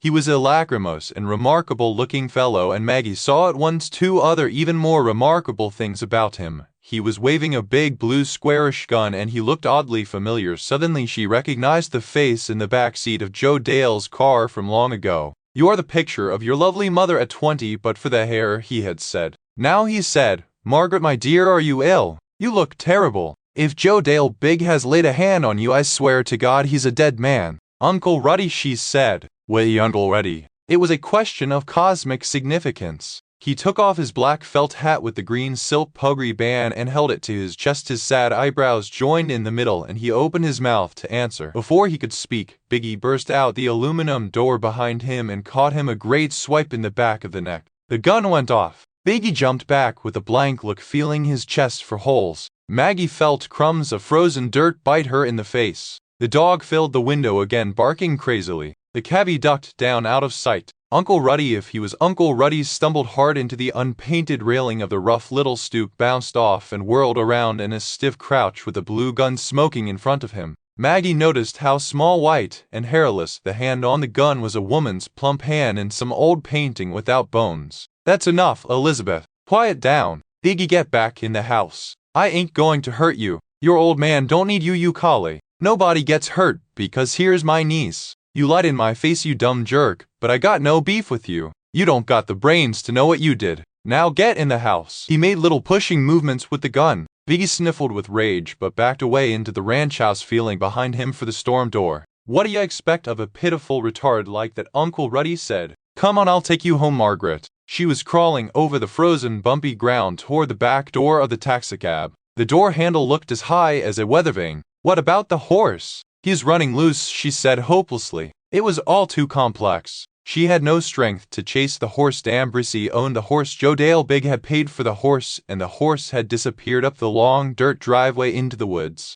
You get your horse back tonight, my dear. Guaranteed. I took care of it already. Now let's get the hell out of here, Margaret. We don't want trouble. I come to take you home. Maggie stared up at him in amazement. She had a funny feeling it was all true that she would get her horse back tonight, even though Pelter had never really been her horse. He was Tommy's. That mountains had been moved for her by the seedy, fastidious gangster for unfathomable reasons, mysterious thread-like reasons that all looped around the unseen and long ago. Did Joe Dale harm you in any way? The man with two bow ties asked, gazing delicately off to the left of her and up into the woods. A hood's gun dangled down by his side, but he had the introverted and long-suffering face of a Melamed, one who teaches the rude young and gets little thanks for it. No, she replied, thinking that as long as she was rescued, she honestly couldn't say just what Joe Dale Big had been up to, and besides, if she kept her mouth shut, she might still end up with the folding papers for Pelter, all clean and legal and everything. So she might be glad to have been tied up with Joe Dale Big after all. You're getting your horse back, my dear. Certain important people, I don't mean me, looked into it for you. You believe me? Maggie nodded. And do me a favor. From now on, don't take nothing else from Joe Dale Big. Not a ride home. Not a French fry. Nothing. You Kale? Maggie nodded. Not a nickel. Baps, he clarified. You need money. Listen carefully, my dear. Lord of Misrule, he whispered loudly. Lord of Misrule, Margaret. Memorize that name. Chapter 28. The desire to blow Joe Dale Big's head off with the Browning 9mm was so unreasonable yet so vast that Two-Tie was sorry to see him come running out of the near barn towards his cab. In a mood like this, things could come apart. Two-Tie had the aging loan shark's strong disinclination to die in jail, which would be the likely result of giving into a passing fit of temper and emptying the Browning into Joe Dale's white forehead. In the can, Two-Tie knew if his ticker went bad, he would have to pull strings to get a 10-minute appointment with some stay-issue Sobans from Pakistan who probably spoke less English than a Mexican groom, and besides, Two-Tie had people depending on him, and he had Elizabeth. Therefore, he thought it best to try and remember what he had used to like about Joe Dale Big before he got too big and the leading trainer thing went to his head and brought out his Mediterranean guile and his sicko skirt-chasing tendencies. As he ran along the paddock fence, Joe Dale was huffing and puffing. His tits bounced under his tweed jacket and his face turned gray. Two-Tie didn't wish to gloat. He himself had painful neuromas under his metatarsals and occasional angina, but Joe Dale was 20 years younger than he was. Joe Dale was West Virginia Coaltown Italian, but the mother had been a school teacher from the Bronx. Joe Dale had used to be smart, almost intellectual compared to the average racetrack Tromanek. He had a little something extra up there under the stingy brims, so that back then Two-Tie could have almost decent conversation with him about the type of people they knew and the nature of business it was. But then Joe Dale won a few races and married that police chief's daughter from Steubenville and had his idiot son, and soon he turned into some kind of strange business himself. He was fundamentally a mere artist. He bought things and people and horses just to squash the notion that they were worth having. He smeared them with himself, then he got rid of them. The wife lived in Wheeling. Nobody lasted with him except Biggie. He had classy taste, it showed in his car and his clothes, but he overdid it. He overestimated himself. His jackets cost a fortune, but you always thought he'd gained 20 pounds since he last saw his tailor. His shiny slacks pulled taut over his big behind, and fans of wrinkles crowded the armpits of his $80 sea cotton shirts. He was bulging and creamy white at the collar like a cheese Danish, and the sight of him made Two-Tie a little sick. But at least Two-Tie had talked himself out of shooting Joe Dale or even wanting to. For his part, as soon as he spotted Two-Tie, Joe Dale cooled down. He wiped a smile back onto his face and composed himself. He ran both hands through his stiff black hair and smiled genially and said, "What can I show you, Two-Tie?" He pretended not even to notice Margaret crawling over the frozen mud. "What did you do to the girl?" Two-Tie started down the stoop, meaning to help his niece into the taxicab, but as soon as she saw Joe Dale coming, she managed to flounder into the back seat all by herself. "You slipped her a Mickey, for God's sake. What kind of pimp's trick is that?" "I thought better of you, Joe Dale. I really did." Joe Dale shrugged. "I honestly don't know what kind of pills she ate. Ufers, mushrooms. These kids today. Who knows? I was just trying to give her back her horse when she went meshagi on me. And Two-Tie." His smile got that wounded "do me a favor" squint. "What are you waving a piece around for? This is a respectable business I run down here. It don't look good. She didn't rat on you for your information, Two-Tai said. She's got too much class for that. I knew her mother once, a perfect lady, educated. The dames in that family never wanted no assholes beaten up in their honor, not like some bloodthirsty snapper skirts I used to know. Maybe they didn't have no honor to lose, Joe Dale said. Now do me a favor, and as long as your taxi's here, get the fuck off my farm with the gun. You make me nervous. The storm door burst open and it was Biggie again, this time with a deer rifle in his hands. Put it away, shit for brains, Joe Dale said. I got the matter under control. I said put it down. Biggie leaned the gun in the angle of the railing. Okay, Joe Dale said. Okay, you remember Two-Tai, don't you, son? Actually, I and Biggie were conversing only a couple minutes ago, Two-Tai said. It was about the horse. Exactly, where is the horse now? I changed my mind, said Joe Dale. I don't want to do that burnout hippie chick no favors no more. What are you in it for anyway, pal? Don't talk about this nice young girl like that right in front of her face. She's not feeling well. You haven't heard from Dambrissy. Dambrissy? What the fuck are you talking about? Two-Tai couldn't quite bring himself to make the announcement. He stood there thinking how to word it. There was no tactful way to say they were taking the horse. Dambrissy's going to tell me. Joe Dale laughed. You're slipping, old man, you know that. I heard it on the grapevine and now I see it's true. The thing I don't get is what you're doing in this particular deal. They all heard creaking and scraping and looked up the hill. Bouncing down the dirt driveway where little Margaret's horse had disappeared came the worst-looking horse van Two-Tai had ever seen, rusted out and patched in different colors like a gypsy wagon, some of its holes plugged with gray gobs of unsanded fiberglass and smeared with pink prior, the trailer sagging down dangerously over one wheel.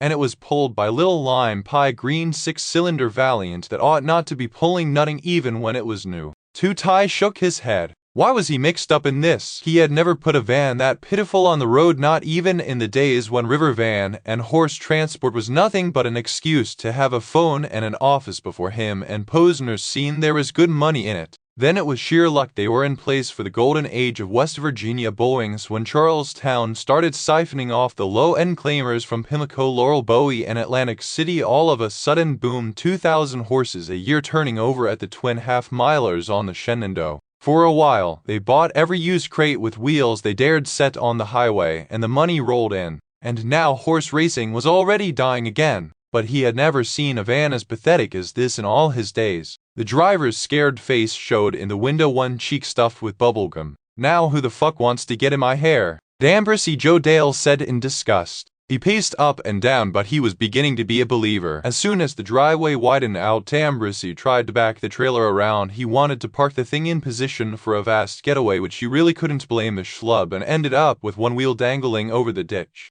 He got out his short neck, sunk down as low as possible in his leather jacket, and started to fuss with the gate without saying nothing to nobody. What is this fucking circus? Joe Dale shouted. Dambrissy went on shakily, folding out the ramp. He got a phone call from Baltimore, said Two-Tai. He don't want that horse no more. Let him tell me himself. What are you doing here, Breeze? You come to take your horse. Dambrissy busied himself with a rusty piece of chain that had come loose from the metal plate. He waved it around helplessly, waiting for someone to tell him where it attached. No one spoke. What the fuck can I do? He finally burst out. Posner called me up. Posner in person. What did he say? He said I was way out of line. So, Joe Dale was not taking this well. His upper lip was icing up, for he was panting like a bull. But I could fix it by giving the girl back her horse. Joe Dale walked slowly over to the horse van, looked at it, and gave it a savage kick in the fender. The wheel well crumpled in like cardboard. He turned and shouted in Two-Tai's face, You got ties. I got ties too. I'll tell you this, old man. I don't have to go crying to God and Baltimore to get something done. I can take care of it right here. What do you want to get in my business for? What do you care about this dropout floozy anyhow? Maddie had managed to roll down the backseat window. Her chin was on the sill. Look at that girl. She can't hardly hold her head up, Two-Tai observed mournfully. Goddammit, I ain't getting off the horse, Joe Dale shouted, until I get something back for it. This ain't the United way. He's my uncle, Maggie said to Joe Dale. I think. Two-Tai almost smiled. She thought she had to explain. It was a family trait. You think, Joe Dale said. Do me a favor, don't think. I'm trying not to, Maggie replied. If you'd all just be quiet. You will be compensated, Two-Tai told Joe Dale, remembering it was his part to be generous. Better than 100%. I'll take care of it myself. Now where's the horse? How do I know? Joe Dale shrugged. It's the Breeze horse. The Breeze can do what he wants with his horse if he can find it. Roy of Roy's taxicab leaned out the window. The horse dumped the girl and run up the hill into the woods, he reported. 20 minutes ago. I seen the whole thing. I got 32 head of horses on this farm, Joe Dale said. How you gonna tell which one is which? My garv, I know that Pelter anywhere said he's a real dark, bay like a color, and the bottom of a lightek, and that old Roman knows like man o' war. I win $120 on him in the Glass Classic in 1966. Take a shank, Maggie yelled out the window, but Dambrisi only hid behind the goo-patched horse trailer. Damn it, I'm going to crawl up there myself, she muttered. She sprang the door handle and fell out on the frozen mud. Elizabeth hung out the open door above her, barking passionately. Roy got out and carefully closed the door. They heard a whinny up the hill. There was the horse, shiny with sweat, stepping drunkenly down the steep part of the rutted driveway like after a big race, with Hansel leading him. Hansel wore a pearl gray fedora, black trousers, and a wine red vest. He resembled a Galitziner horse trader out of one of Alvin's stories. I shoulda known you didn't have the balls to come for that horse by yourself, Joe Dale said to Dambrisi. You had to bring the track, loony. What makes you say Hansel is loony? Two-Tie asked worriedly. He was still collecting evidence against his niece's young man, but no one answered the question. Up close, despite his flamboyant dress, Hansel looked like a man of consequence. He had a firm, straight-legged walk which gave him authority. He might be a loony, but he was no drooling gimp. He sent Pelter up the ramp with a sharp slap on the behind. I need you in the van, Maggie, he said. What the hell are you doing down there anyway? The girl was still sitting on the frozen ground under the door of the taxicab. He's hot, you need to rub him and keep on rubbing him till we get to the track. Now let's get the hell out of here. Can't, she said. Can't move. She's had a bit too much, Two-Tie explained vaguely. Now that the episode was drawing to a satisfactory close, he saw no point in making personal accusations. Somebody gave me a rhino trank, Maggie said with a disbelieving little laugh. Oh, what's that, like any fun? You not recommended. Kind of a graveyard preview. You get your usual boring mind trapped in a dead body, that's it. Hansel nodded. Hey, thanks for looking after my woman, he said pleasantly to Joe Dale, who started to smile and never saw the fist flying toward his face. Joe Dale stiffened and fell sideways into his boys like a bowling pin. Biggie bellowed and jumped for the deer gun, but Two-Tie pushed the rifle off the stoop with his rubber-soled dress shoe. The Browning still dangled from his own small hand. Elizabeth threw herself at the open taxicab window in an explosion of barks and snarls. Want I should let her out? Roy yelled to Two-Tie, rolling the window up halfway. Jesus, no, Beshrian, she might hurt herself. Biggie launched himself off the stoop at Hansel and threw a roundhouse punch at his face. Hansel stepped away so that the blow only swished across his ear. Biggie stumbled back to swing again, and Hansel ducked toward the ranch house, picked up the deer gun, and swung it like a club by the barrel at the back of Biggie's head. The crack silenced them all. Biggie gave out a groan of weird contentment, swayed, and went down on his face like a felled tree. The Irish boyfriend's fast and strong, he ain't a coward and he can take care of himself, Two-Tie thought. He was impressed. On the other hand, he knew with hot dizzy certainty that there would be no end of trouble now. Joe Dale stood propped between his boys, holding a bloody Tattersall handkerchief under his nose. It's a goddamn good thing for you clowns that I'm a respectable businessman, he said quietly through the handkerchief, or you'd have to be shitting your pants, all three of youse, knowing you're going to get hurt. Do what you have to do. Just don't touch the niece, Two-Tie said. The niece, Joe Dale laughed. I forgot about her. I ain't going to hurt the niece. I got other plans for the niece. Say, maybe I could swap you, Biggie, for her. As? He pointed down at Biggie, who was making little crawling motions, still face down on the frozen root beer-colored mud. Not much to look at, is he said. But neither is she. I have met a great many slugs and sleazables in my racetrack days, Two-Tie announced, but you get the crown. I see you don't care if that pitiful retard lives or dies. Okay, Joe Dale shrugged. I'll keep him. I'll get her some other way. Won't I, baby? She owes me and she knows she owes me. You'll get what she owes you presently, Tommy, Hansel said. Chapter 29. In the summer, stunned by heat and work, she lost track of Tommy. He was in New York seeing about a horse. The midnight blue sedan DeVille rolled up as she was walking Pelter. They walked on and the car inched along the shed rail beside them. Say, that was something how he roped in that Natalie Broad from New Rochelle. I keep underestimating the guy. I knew her for years, she ain't that easy. I mean, she's vulgar, I want you should this and I want you should that, but she's game and she's got the bucks for a while. Still, I worry about Tommy. Don't you worry about Tommy. He kids himself, he can take what's mine without paying for it, and if he flies high enough nothing bad will happen to him. But he is so fucked I don't have to do nothing. He's so high he can't look down. Or he crashes. He's going to crash. Want to ride a dime on it? Oh, hey, I thought you'd play. Joe Dale shrugged and the window rolled up and he drove away.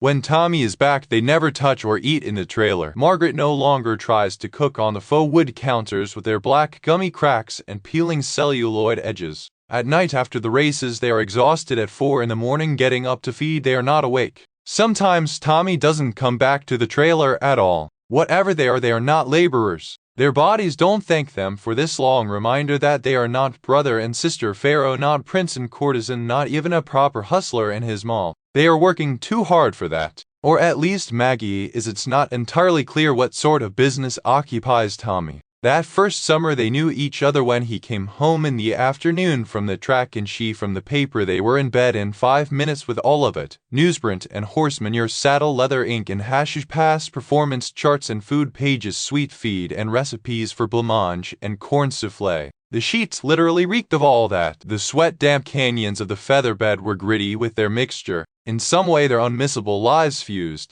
Here they live the same life and are rivals to come out of it alive. They meet in the prickly dark of the tack room, or not at all. They couple on hay bales, or in old loose straw on the dirt floor, or not at all. It starts with some hoarse utterance, I want to get in your ass, and hard fingers down the front of her jeans or the back of them, fuck me now. They are naked, but scaly with clothes pushed out of the way of orifices. They come together like insects, claspers, ovipositors, wet vacuoles. They talk in this straw-speckled darkness, or not at all. Will you marry me? She laughs. Is that such a ridiculous question? She knew she should say it would have been the honorable thing to say it, but she was afraid of pushing him over some edge. I'm getting out of here as soon as I can. I don't know exactly what's going on, but a girl like me, I can't be playing around with gangsters. I keep thinking I'm in a movie, and then I realize I could get killed. The strangeness draws me in that in the end I can't afford it. I haven't done anything with my life. Fourth race, Lord of Misrule. Chapter 30. They were all looking for a van like a Chinese jewel box, like no horse van that had ever been seen. On a backside something red and black and glossy with gold letters Lord of Misrule arched across each side. All the same, when a plain truck with Nebraska plates rolled into the mound on the hottest day of the year, they knew who it was. They were watching, though the van was unmarked and dirty white, one of those big box trailers with rusty quilting like an old mattress pad you've given to the dog. The van bounced and groaned on its springs along the backside fence, headed for the stallman's office. Red dust boiled around it. They blinked as it dragged 2 wheels through the puddle that never dried, the puddle that had no bottom. They all waited for the van to tilt and lurch to a stop. It didn't even slow down. They peered through the vents when the van went by and saw the horse's head, calm, black and poisonous of mien as a slag pile in a coal yard. He had a funny white stripe like a question mark on his forehead. The van stopped. Woof, down comes the ramp, and a kid, unhealthy looking like all racetrack kids, worm white skull bones poking out of his skinny head, stood at the top of the ramp with a small black horse that couldn't even stand right. Lord of Misrule already rocked, or seemed to rock, on the flat floor of the van like a table with one short leg. And those legs, they were so swelled out from long ago bowed tendons on both sides that they were one straight line from knee to ankle, drain pipes without contour except for the waffling left over from firing and blistering agents and God knows what. Old devil, get behind of me, said Medicine Ed. I'm scared, Maggie said. Why am I scared? You see what it's gonna cost Spinoza here just to chase after him, Juicy said. What do you mean? Maggie said. We're not racing him. Oh, we? Juicy added. Because that horse don't know from pain. Notice the white 6 of syphilis on his forehead, Tommy Hansel said. They all looked away from the horse and looked at him. Tommy leaned against the tack room door. The planes under his eyes were luminous with some peculiar idea, and sweat pearled his handsome heavy forehead. Say what? Medicine Ed asked. But Tommy Hansel smiled as if he had been making a joke, and relieved they turned back to look at the horse. Tell you what Medicine Ed said. He ain't get them bad wheels from standing in no stall. All kinds of people had come to watch, from the grass bib of the shedraw, horsemen, grooms and pony girls, hot walkers and assorted riff-raff. They were waiting. Then the terrible thing happened. The back door of the racing secretary's prefab office shack opened, and a large bald man with mastiff jowls and tea-colored eyeglasses came out and stood on the wooden stair. It was Standish Channel himself. People blinked, for the racing secretary was seldom seen. He descended the stair and scuffed at a leisurely pace towards Lord of Misrule's van. The face in the cab of the van was freckled, boyish, and rough, with a western squint and a broad snub nose. "Mister." Standish Channel leaned over and said to him, low, but not so low that everybody couldn't hear, "Barnsey." Raymond called ahead. His eyes pinched up, and all at once he had a hole similar to a smile punched into his heavy face. It was a welcome, a princely welcome. They all looked at each other. They could scarcely believe their ears. They looked at each other, and they thought, "This is big, and how can we get a piece of it? And we'll take anything, even a hoof-paring sawdust loose change." The horses around them felt it too. Joe Dalebigs were all of a sudden beating up the red dust under the hot walking machine, tearing around the aluminum carousel at a thrilled gallop that few of them ever showed at the far turn. Going into the stretch, it's nobody's nothing, with nowhere making his moo on the inside. Dusey called the race. A few people laughed. Lord of Misrule threw back his head, snorted out dust, and rolled his eye at the other cheap horses. His black tail arched and ugly as Rumpelstiltskin, he let drop great soft nuggets, part gold part straw, all the way down the ramp. Chapter 31. There was a hay bale up against the shingle between the young fool's tack room and his stalls, and Medicine Ed sat here in the afternoon and studied, and after a while he let his heavy head fall back against the wall and he might doze. He didn't care these days to walk out the back gate over to Zeno's old Winnebago. He couldn't sleep in it no more if he did, for now he start to worry that he gone to lose it. Yes, he had that dragified feeling he was about to lose his good home one more time. It wasn't the horses gone sour. Horses gone good, Maudie, Helter. Even the mare and Railroad Joe run in the money now and then. Was it the money? Seemed like all of a sudden it was money in the young fool's pocket. New York money might could be money from some crime characters, since the young fool's so jumpy and no owner in sight. No, the young fool's reason have clouded what it is. Ever since he come back with Pelter from Joe Dale Big's farm, he be wandering in his mind. He talked to the horses about King Death. Then he listened to the quiet like they talking back. It give Ed the creeper crawlers to hear it. "You think you're stronger," he said to Maudie. "Remember they come from Nebraska, where King Death keeps his corn beauty and decay." The little hairs stand up and wave on the back of Medicine Ed's neck. He fixing to put the Maudie in that special race against Lord of Misrule, and not just for the teensy cut of the purse they's slipping to all the entries, 0.5% or $200 or what it is. No, he gon' try against common sense to win with the horse, good against evil, some catawamptious idea sure to bring the devil down on him if it ain't the devil messing up his mind already. And if the gangsters whose race it is don't get to him first, him and anybody work for him. Or Joe Dale Big, since they take away Pelter off his farm. Joe Dale has turned cold as grave dirt. You can see why death run in the young fool's mind, even if he is crazy. Medicine Ed pushed 2 fingers deep in his shut eyes. Gold scum rippled through the black in his head, and hot as it was he shivered. Somebody pulled his sleeve. "What do you know, Ed?" It was the frizzly girl. She sat down on the hay bale next to him. She say, "What do you know?" and then she don't say nothing. Since she come back from Joe Dale Big's farm with Pelter, the hot sauce was gone out of her, the long-nosed news bag too. She taking care of her horse, that was about it. She showed up in the morning before even Ed and mucked the stalls and set out the feed buckets and don't say nothing to nobody, and by the time Ed drag in and he ain't lay in no bed past 4 in the morning in 40 years, she walking her horse. Pelter he her horse now. She walked him slow as the horse in front, whosoever it happened to be. She say, "Ed, what do you know?" and the rest of the time she quiet. Or what she will say, "I gotta get us home. All I want is to get us home in one piece." Who is us? Medicine Ed want to ask. Did that count him, Medicine Ed? But he don't ask and she don't say. She knows things is falling apart, that's all she know. Dusey and her and Medicine Ed standing under the eaves sat a last in the steaming hot rain, and the young fool look in and say Nebraska K and a sumpum. He spelled it out. Even Medicine Ed knows Nebraska don't start with no K.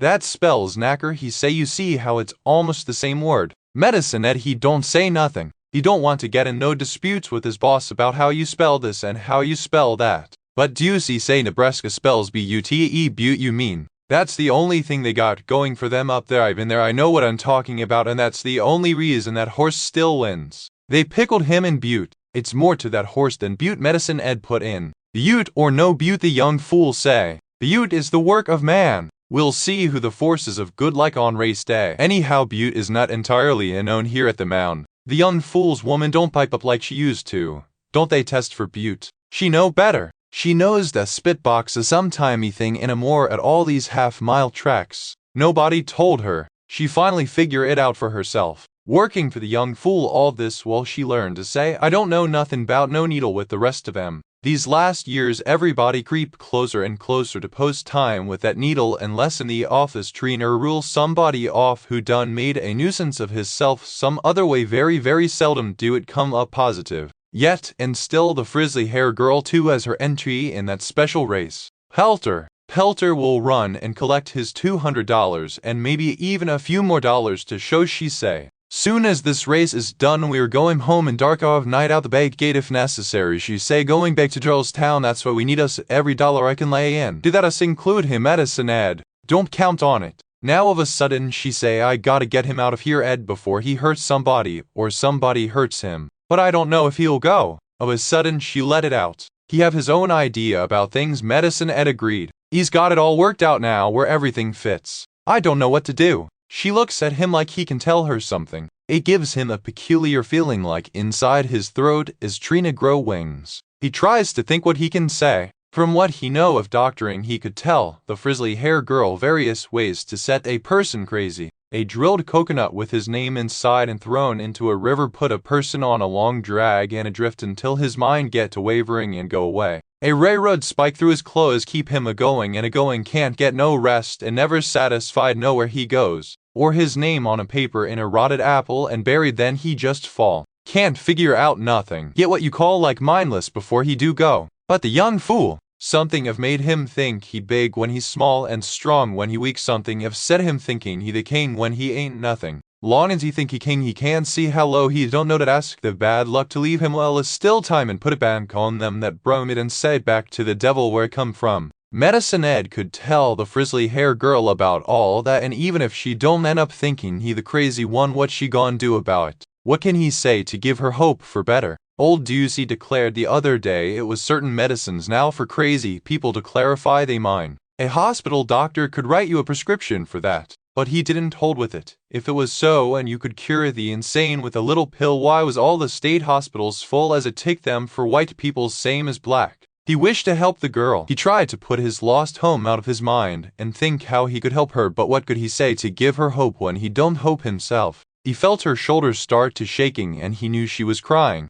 He put his hand on her frizzly head. It was a little stickly like a old feather pillow, and anemone shades of brown like the baby sparrows squawking this time of year under the barn eaves, ruffling their small wings and holding their mouths wide open for their mothers to come feed them. Chapter 32. Like every racetrack dummy, Jojo Wood considered himself a prognosticator. Like he could have wrote the tip sheets if he hadn't been so busy losing races on the same horses. So in possession for once of a universally touted sure thing on the way out the door, he drilled to tie the only holdout between the bow ties with a stubby pointer finger. Lord of Misrule in the 7th Grandpop, he said, and don't forget who told you. Like Two-Tie could forget, he smiled patiently, and the mud pack trailed with its usual beery racket down the wooden stair into the summer dawn. Every one of them was getting down on Lord of Misrule, however they could and whether they owned up to it or not. D'Ambrosy, whose credit was not good, had to get off his lime green silk shantung suit to borrow a quarter. Ducey Gifford was banking on the entry percentage for Little Spinoza. Little Spinny had a bona fide shot in the race, she said shiftily, running a flat hand over her crew cut the same as she did whenever she was holding better than a pair. She was a worse liar than Elizabeth. And Jojo was riding Pelter, which Two-Tie took it to mean that even little Margaret must be investing in Nebraska. Even if an intelligent person would put Jojo Wood on any horse that could figure, which they wouldn't, everybody knew the jocks too were going with Lord of Misrule. They didn't even bother to make no secret of it, though few were as indiscreet as the ever-blabbing Jojo, whose dexedrine jitters went straight to his jawbone. Two-Tie straightened his two bow ties in the glass door pane and picked up Elizabeth's leash. He had to wait while she splayed her front feet and stretched herself down like a bridge cable, first the front and then the back. She couldn't quite get the old altitude, glanced over at him embarrassed, and he politely looked away. Then they were off. Elizabeth thumped and bumped her way down the stair.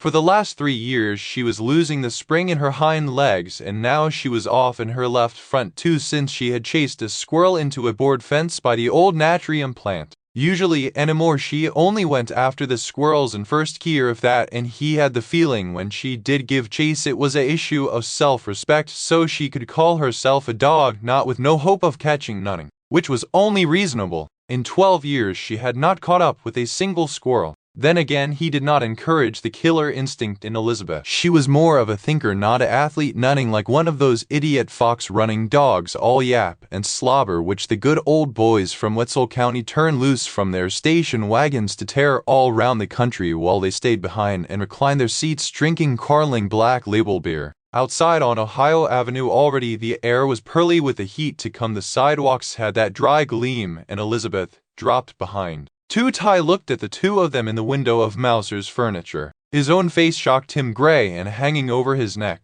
He was dragging worse than she was. Something was eating him. Why, when he finally knew his niece, little Margaret, and might be able to do something for her. Something about that race, knowing Lillian's Donald was in town, and the boy, who must be after all 45, 46 years old now, hadn't even come to see him. He had a feeling that helping Margaret was too late and maybe even the wrong person. Sure, he had made this race for Donald, but back then too he had bought plenty of stuff for the snarling boy with his little lady eyebrow of a first mustache who hated him. Whatever he needed: underwear, a winter coat, plus for his birthday in April, educational models. He never built puzzles he never took out of the box and used to give him a couple bucks whenever he asked for it. But there was no getting out of it. When Lilia had put down her foot about getting married before the Pimlico futurity, or else in the morning after privileged slews set on a fowl, she had packed her valise and told the boy to pack his and called a taxi for the train he had watched from their bed. He let them go. Then in 1940, when he heard that Lillian had died in a Catholic nursing home in South Chicago, he never even picked up the phone. He should have asked right then if he could do something for the boy.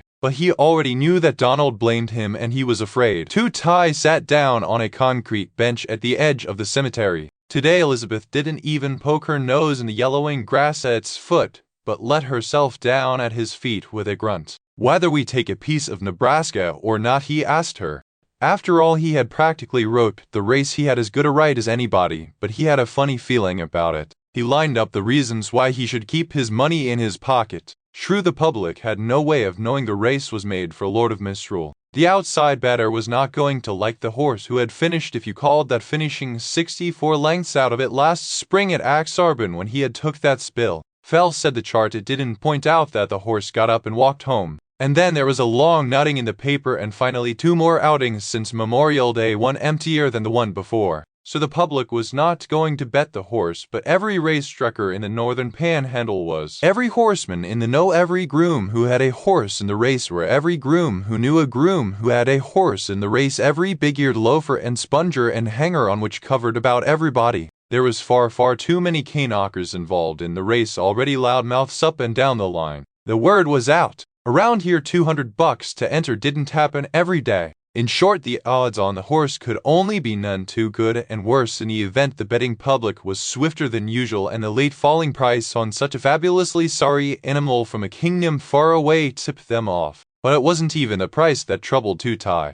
The game was funny, not funny, ha funny like green lunch meat. It had to be tainted, maybe not for everybody, but for him, Two-Tie, personally. By the time she left Baltimore, Lillian did not wish him well. And the grown-up boy, her son Donald, still did not wish him well. He don't come by or even call, though Two-Tie hears he's been at the mountain 3 days already. Then he sees Donald at the pulque at Café last night. They didn't expect to meet, and suddenly they're face to face, each of them with a round plate of meatloaf in his hand, and the look in Donald's eyes was terrible before he checked it. Then he grinned a big freckle-faced grin. "Say, Two-Tie, how's it kicking? A cowboy straight out of South Baltimore. It wasn't Irish smiling like that when you hated somebody." The boy's father might have been part Italian. Moreover, last night Two-Tie hears from Ducey and others that Standish Chenil himself had come out of the racing secretary's office to pump the kid's hand when he rolled in with that museum piece of a horse. True, Lord of Misrule was a great horse in his day, but only an individual who was fundamentally cold, very cold, would still be throwing the horse out on the track and racing him. It was different when they first found out Misrule had bum seed and brung him back to racing.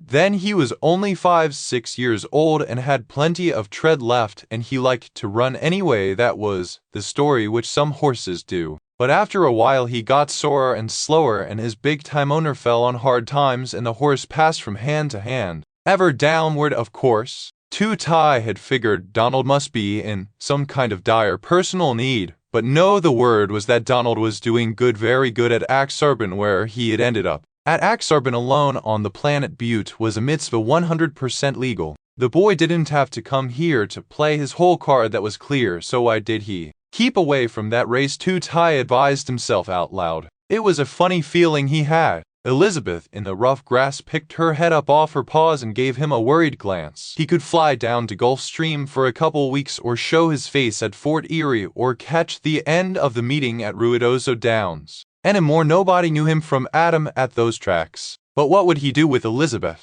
He picked himself up off the concrete bench, brushed off his trousers, and set out for home. Now it was hot, and Elizabeth was dragging 2 lengths behind as they crossed the sun-bleached ferry landing that as soon as they turned onto I Love You, she passed him at a trot. He had to whistle to make her wait at B Street, and then she was off again with even some creaky lightness in her hocks, some remnant of coltish bounce in the way her old feet touched pavement and curled up behind her. She was always faster back to the barn. She turned the corner of the alley by the ritzy lunch, and when he caught up she was climbing in the open door of Roy's taxicab, which sat idling by the garbage cans as usual. Elizabeth putting herself in the taxi could have been a sign if you believed in signs, if you were a prophet instead of a businessman. Come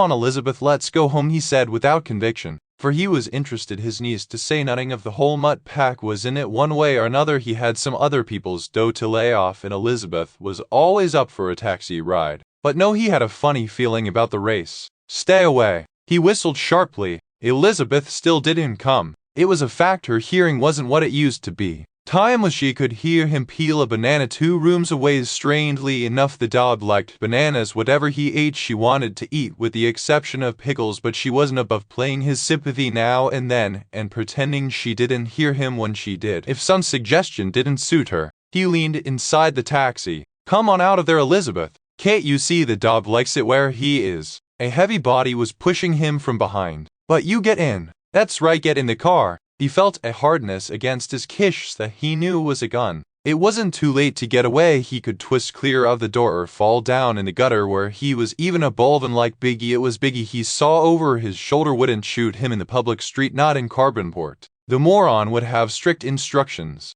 Iggy and who else? Ty peered into the inner shadows of the sunlit cab. Only Roy. He saw Elizabeth sitting up at the far window, panting happily, ready for a ride. Roy was leaning over the driver's seat, patting her, sliding his hand under her collar. Fucking faithless mutts, the both of em, just in case she decided to listen to Ty for once and get out of the car. Only it wasn't Roy. It was Roy's cap and jacket on Dambrisi. Elizabeth lets that 10-cent nutting make up to her, he thought jealously, and at the same time, it's all over for both of us. He realized he had been expecting this. He couldn't believe that such inconsequential lowlifes like these two would be the ones to take him out. But they had Elizabeth. He got in the car. Nice doggy, Dambrisi said. Nice dog, and Ty saw that his hands were trembling as he twisted them in her collar. She ain't gonna hurt you, Ty said. Let her alone. I swear it wasn't my idea, Dambrisi whined. What's it about? Shut up, Biggie said, and nudged Ty with the barrel of whatever he was packing.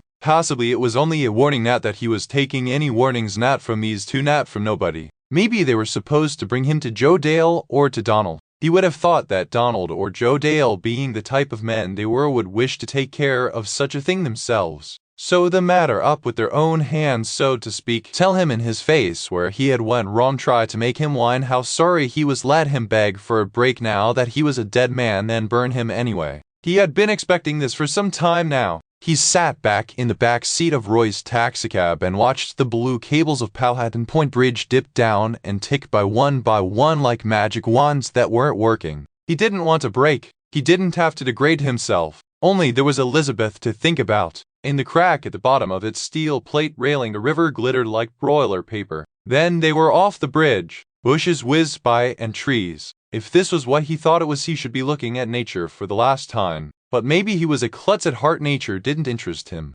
Even when he was a young man, what he liked was taking care of somebody. The big picture wasn't like a painted picture on a wall, it was more like a scroll, an ever-unfolding piece of goods pulling forward so many lives, the living threads. He liked to be the shuttle what touched them all and brought them together, whether they knew it or not. When he was young, he had never really moved out of his family, not even once. He hooked up with Lillian and settled her in an apartment. By then his parents were old and they needed him, and he had the money from his finance business, so he never even noticed he was doing it, taking care of somebody. Maybe he didn't do that good a job of it, Lillian would have said, so she did say so, but still it must be what he was put on earth to do, considering how much he'd ended up doing it one way or the other. Then Mickey went to Dale and Lillian to Donald and for the hoop out that he blamed her for quitting him, and pretty thin Elvin was dead and his mother and Levin and his sister scattered. After that it was just the money, his various partners and business deals, his protection, the tarnish odor of money, and the mutt pack for company. For a few years he had low-grade muscle around him all the time, getting into scrapes at bars, bad crap games, brainless rhubarbs, and shoving matches in his kitchen.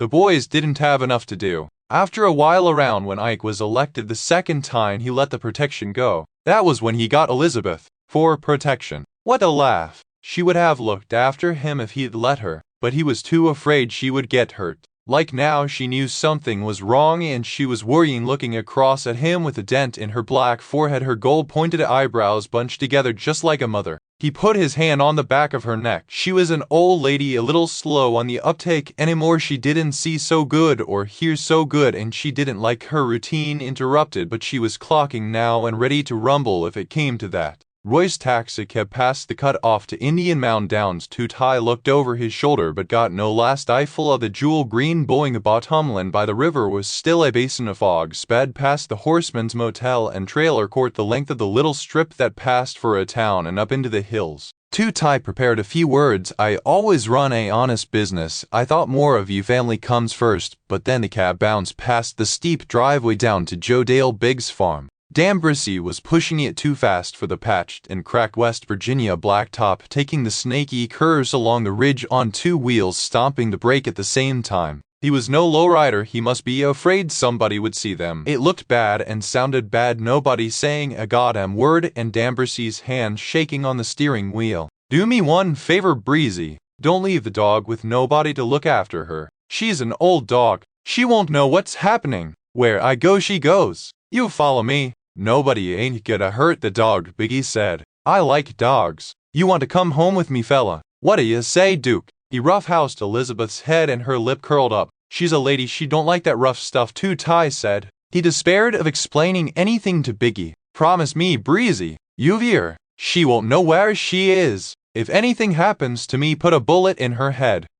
He had a picture of Elizabeth shambling blindly around some pile of rubble deep in the woods that still smelled like him, confused and hungry, lying down, getting up, lying down again, walking around in circles looking for him, waiting for him to come back till she starved. He wants we should off the dog, Biggie said indignantly. His own dog? What kind of guy is that? I ain't packing, Breezy whined. These two lames would be no help whatsoever. Ty sank back hopelessly into the seat cushions. If it wasn't for Elizabeth, he saw, and it was like a slap across the head with it 2x4, he wouldn't care if they took him out. Not even these assholes. Be my guest. He was so sick of assholes he was almost ready to go. He looked back in his mind and saw the zigzag line of his actions lately, that craziness with the niece. He'd done things that weren't like him, weren't prudent. Why, what did he care if little Margaret knew him or not? If they croaked him, would she cry? She'd gasp when she heard the news, then forget him in 5 minutes. You could even believe he'd been trying to buy it, the way he'd been making a weird nuisance of himself lately, like he'd seen other chumps who didn't have nobody to look after them go off the deep end in the past. But the big boys should at least have sent somebody halfway intelligent, somebody more respectful. The best you could say, it was fast the way these dumb hoods brought it to you, or otherwise he waits to get decrepit like Elizabeth, and who looks after him when he's old and blind? Nobody. If he didn't have Elizabeth to worry about, he'd have to worry about himself, and where was the sense in that? He didn't care no more if he had ever cared. Of course nobody likes the idea of turning up dead in a garbage bag in a culvert, scaring some poor Cub Scout out of his wits with your empty eye holes and eaten up head. It ain't dignified. The taxicab jolted off down an oil rock lane behind a little black and white arrow sign, Ohio County Landfill 1. Then they turned once on another unmarked 2-track into the woods, some old mining or logging road, or maybe a back way into the dump. They passed one of those country oil wells that nod up and down like mechanical donkeys at the trough. Then the road got worse. The taxicab splashed into a puddle that was really a creek bed and spun its wheels coming out the other side. Goddamn cab's gonna be mud all over. Biggie lamented. You heard Daddy, just don't throw me no heat now. What if we get stuck back here? I thought you said the road was okay. It used to be okay. You didn't give me no time to think, Breezy said. Whooshes swatted the windows like nature wanted to punish them but didn't have the equipment. The cab's old springs creaked as they dipped into a hole. Bastard, Biggie muttered, rolling against the door, and the gun wavered where it was pushed up against Two Tie's kidney. Just then the sun popped through the trees and smacked Two Tie's eyes in a great big blank of glittering light. He couldn't take no more. Gimme hat, you idiot. He snatched at the rude hardware of a gun barrel in his side and yanked it upward and twisted on it. He had some crazy, hopeless idea of getting hold of it and shooting Elizabeth himself, and at the same time everything opened up very wide around him, and he knew this was giving up, like taking a fabulous suite at the San South in Miami Beach for a week, which he knew he wouldn't be around to pay for it. 3 shots, bang, bang, bang. He saw the first one, a little round hole winking at him from the back of the driver's seat, smoking and frying black along its edges, and he was studying it, thinking it wasn't so bad when he remembered about the other 2. Where were they? I'm hit, Breezy yelled, then heavy crunching and swishing leaves like a elephant in the jungle and whoomp a tree in the middle of the windshield. Fuck, fuck, fuck, Biggie screamed. Daddy said don't shoot him in the car, and look what I done, I shot him in the car. Elizabeth barking in this one's face, that one's face not grasping what had went wrong, making a terrible racket. I'm hit, Breezy wept. Oh Jesus, let's get out of here. A whir like getting sucked up in some machine. The taxicab Trina back out. Wait, Pike. Biggie slapped the back of Breezy's head and they rocked to a stop. Two Tie wanted to explain that it didn't matter. He always thought if you died everything went black, like the whole picture went and he was off like a TV set, but it wasn't like that at all. He could feel some of his middle was gone, gut, tubes, pubic, the whole bucket of shit. You would think you needed your middle, but it was better like this. Blown away was the right word. Sky blue, wide open, all like bubbles going up. Quiet, he wanted to say quiet, but he couldn't find his breath. Light, shade, light. He was traveling through the woods, his head bouncing softly along, trying to piece together the cut-out puzzle of sky between the treetops. And then it really was quiet, perfectly quiet, not even Biggie grunting no more, so he didn't have to say it. Quiet. Elizabeth's face was looking down into his. She had that black mole under her chin and the long, shiny black whiskers that sprayed out of it like a daddy long legs. The face sank away. He couldn't see her. She groaned, that familiar groan settling in. He moved his wet hand an inch or so, and there she was. God forgive him, some caretaker he turned out to be. He was glad she was there. He should have kept the lid on till they threw him in the dump. Then who knew, some Clyde-out shooting squirrels might have come across her and took her home. Only she'd never go, she'd lie there. Fan S.H. Belks worried, but patient, waiting for him to come back. She would make like she didn't see the guy calling to her till the fool decided she was sick or mad and got his gun and shot her. Which wouldn't be the worst thing. Here, who knew what would happen to her? Nothing would happen to her. That was the worst thing. It wouldn't end. It would keep on ending as far as you could see. But everything ended. He tried to move his fingers in her beautiful fur. He couldn't feel her no more. But he knew she was there. Chapter 33. But that hadn't been the hottest day of the summer, for this one was. All of them sat on hay-bales in the shade under the shedraw, panting like dogs and squinting stupidly into the heat. Through eyes in the backs of their heads they watched their horses. They watched them because of the race, even though the race was a queer race that none of them was supposed to win. The sun beat down, and by 3 the red dirt glowed back around each barn and strip of grass like the works of a toaster. The heat was a bullying heat, that muffled sound so that a person saw a brush or bucket fall or a tight chain drop and heard nothing, just a kind of clap of air, a flat, toneless echo. Every now and then a sparrow flopped down in the dirt and scratched around. Even the baby sparrows in the eaves gave a peep listlessly under the heat as under a strangler's pillow. Every puddle save the one by the back gate had given up the ghost, and now even that one shrank between hideous cracked lips. Some joker had left a horse's skull drying beside it. You didn't want to think where he'd gotten it, the ivory molars still sharp-edged and young. Barn Z, the transient barn, stretched low along the backside fence, the heat from its long tin roof a waggling, meaningless mirage. In front of almost every stall a cheap box window fan whirred and shuddered irrelevantly at the end of an extension cord, its backside bearded with straw and cobweb. Usually a trainer would be fearful of fire, but with the heat and the race a go-to-hell mood rolled over them all. On Friday afternoon racetrackers cleaned every fan out of Ted's Appliances West Carbonport. By Saturday they hooked up anything that turned, even old electric heaters with the heat turned off. Margaret came around the corner and blinked at the sheer oddity of the sight. The shed rail was like a temple to paint its hay-specked portico held up by the row of noble sore horses, each rising out of a zinc tub of ice with a palsied electric fan next to it. Every one of them was going to the same race, and the race itself was funny, not quite a fixed race, but not quite square either. Pelter Spinoza, the Mahdi, a few more nameless bays and chestnuts, and in the end stall Lord of Misrule, a small black slinky horse who nosed around his stall with a certain junkyard style. Now and then he raised his head to slash vindictively at his hay bag and sized up the traffic out of the custard white corner of his eye.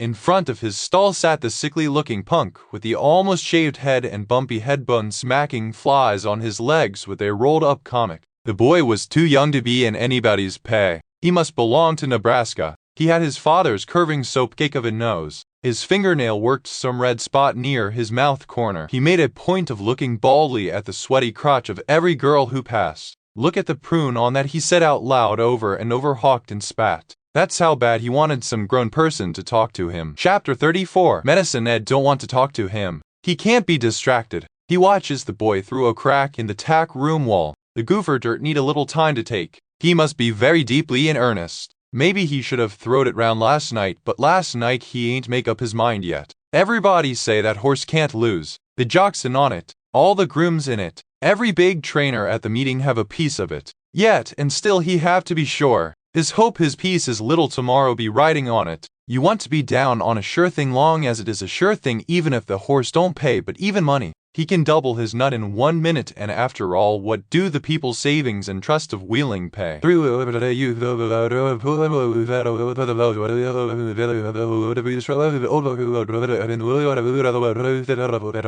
If he have him a home, he won't hardly have to work no more.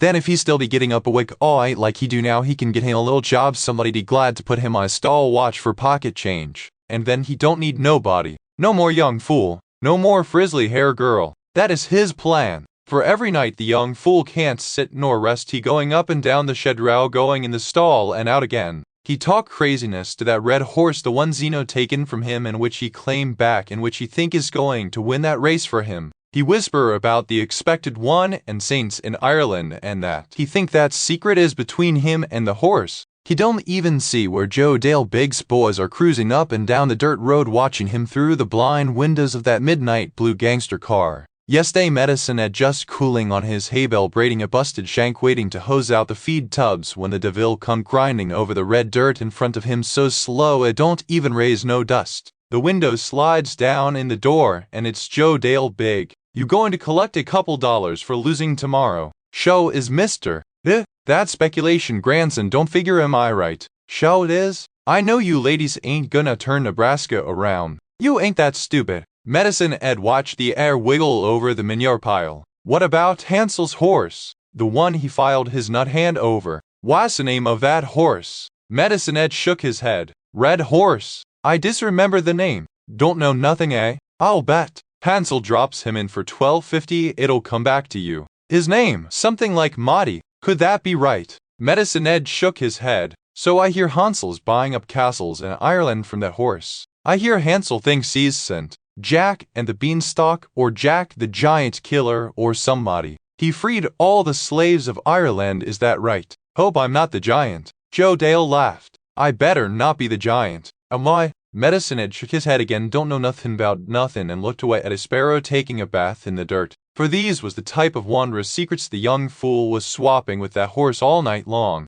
"They say this business will drive you crazy," Joe Dale said. "The lying and the cheating, and you can't be sure of nothing. I think that college boy ain't coming back from wherever he ended up at. Which is a sad sight to see a talented young man like that, but it ain't no excuse for getting in other people's business. If Hansel has to go around with his fly hanging open, his shoes untied, and his hair sticking up on, and that's his lookout. If he comes untied, that's your all's lookout. He better not bust up my deal, you collie." Joe Dale practically yelling now, and Medicine Ed cut his eyes up at him briefly, went on with his plating. "I'm putting you on that case, you hear? You old-timey Negroes from down around Aiken in the Hunt country, I know you got your little ways. You use them, you hear me? That red horse ain't gonna last in no race with Lord of Misery," Medicine Ed said. "He a sprinter, never mind what the young fella say." "I don't want him even trying," Joe Dale shouted. "I don't want no loose wheels out on that race course. I don't want no uncontrollable factors. I'm holding you responsible to stop it or let me know. You hear what I say?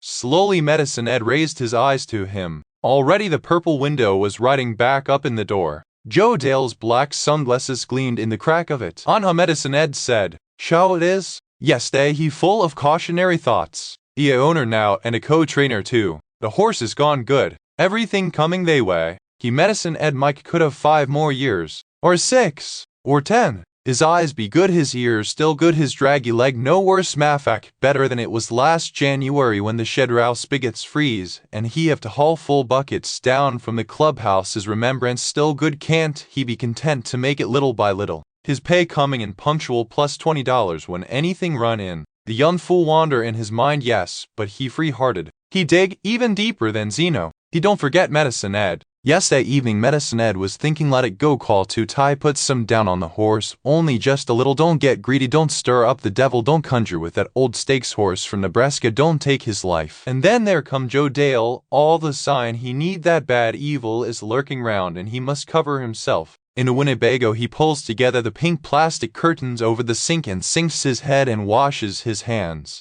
He must think about his dust and nothing else save his dust. All the while he is mixing it up he must think about his dust until his thinking put a kind of Holy Spirit on it. He takes the jars out the wall one by one and he is careful to bring to mind what they each contain. He must be very deeply in earnest. This one is a controlling powder coal so that not just dusty coal to about any road, but the dark green velvet handshaped leaves soft as a lady's clothes that creep along the ruin of a stone stable deep in the woods in Camas, South Carolina. In this stable his grandfather Eduardo Salters, born in slavery, once was king. Ain't nobody ever had the control of a 4-legged animal better than Eddie Salters. When he was coming up folks say he could climb on a fence and jump on a cow and make her run. He ain't invited and it's no use crying. Yet and still, evil has come out after him. Something must be done. Back in his crushed-in trailer he make what he need. First forward and foremost he needs speed enough to overtake and turn the wind of a horse into money. And money too need drawing and controlling.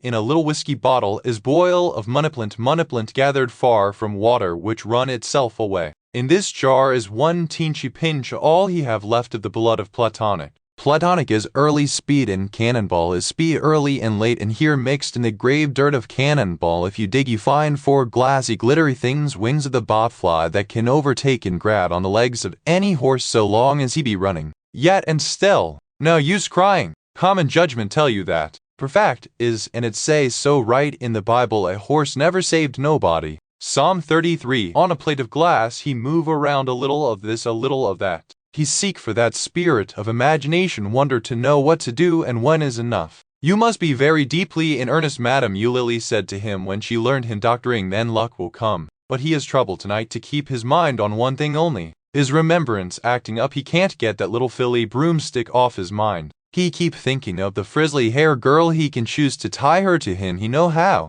He can tie the bad luck off himself, but he can't make out to himself like he used to done that it is a harmless goofer he mixing. He know the truth now. Harm is coming, it ain't his fault, but still he is doctoring so that hurt when it come it will go on others and not on him. He can say he is only tying the bad luck off himself and he mean no harm to anyone. He can say the young fool has drawn this trouble on the 3 of them like he always knew he would. He can say the young fool is a lost crossed through and through fixed man's soul, and which he is. There ain't no cure nor doctor to undone what has already been done to the young fool. He don't eat nor either sleep. He don't pray nor conjure. He whisper all night to that red horse, the one he lost to Zeno and which he claimed back and which he think is going to win that race for him. Therefore it ain't no fault nor doing of his and he must save himself as he can. No one else will. Yet and still when Medicine Ed tried to lay his spirit into this dust he hear the young fool whispering. Medicine Ed writes 6s in the dust with the fat of his thumb, cuts it in 9 lines with a razor blade.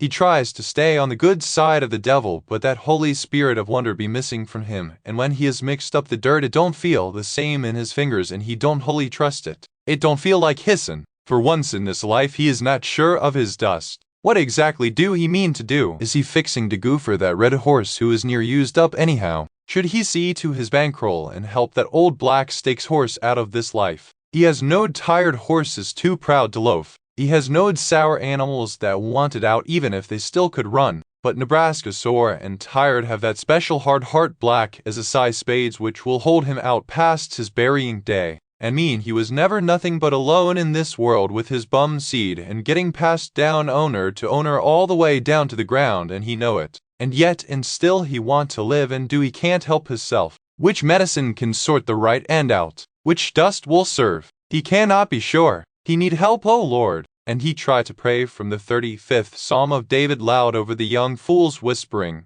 "Pick up my cause, O God, against them that's driving me. Fight against them that fights against me. Let them fall in the net they done stretched out to catch me. How long, O Lord, wilt thou stand there looking? Now get me away from these lions." The frizzly hair girl come by hauling 2 buckets a shank in her mouth. "Wanna have a party?" asked the sickly boy from Nebraska. Frizzly hair girl turn round and look at him. Has she heard right? Got a cigarette, he say. Medicine Ed steal up behind the boy and show himself to the frizzly hair girl, nods his head. Frizzly hair girl moves on down the shedraw with the sloshing buckets, makes a sign with her head for the little boy to follow, and which he do. Medicine Ed slips into the stall behind that black horse Lord of Mercy, who is standing with his front feet in a tub of ice like he ain't have a trouble in this world. Medicine Ed limps fast as he can from south to north and east to west in the straw, first crossways of the world, then putting the world back right again. He has a handful of dust for each way of the cross, opens his hand and blows. "In the name of the Father, the Son, and the Holy Ghost, I ask you to take all the bad luck offend me and send it back to the devil where it come from.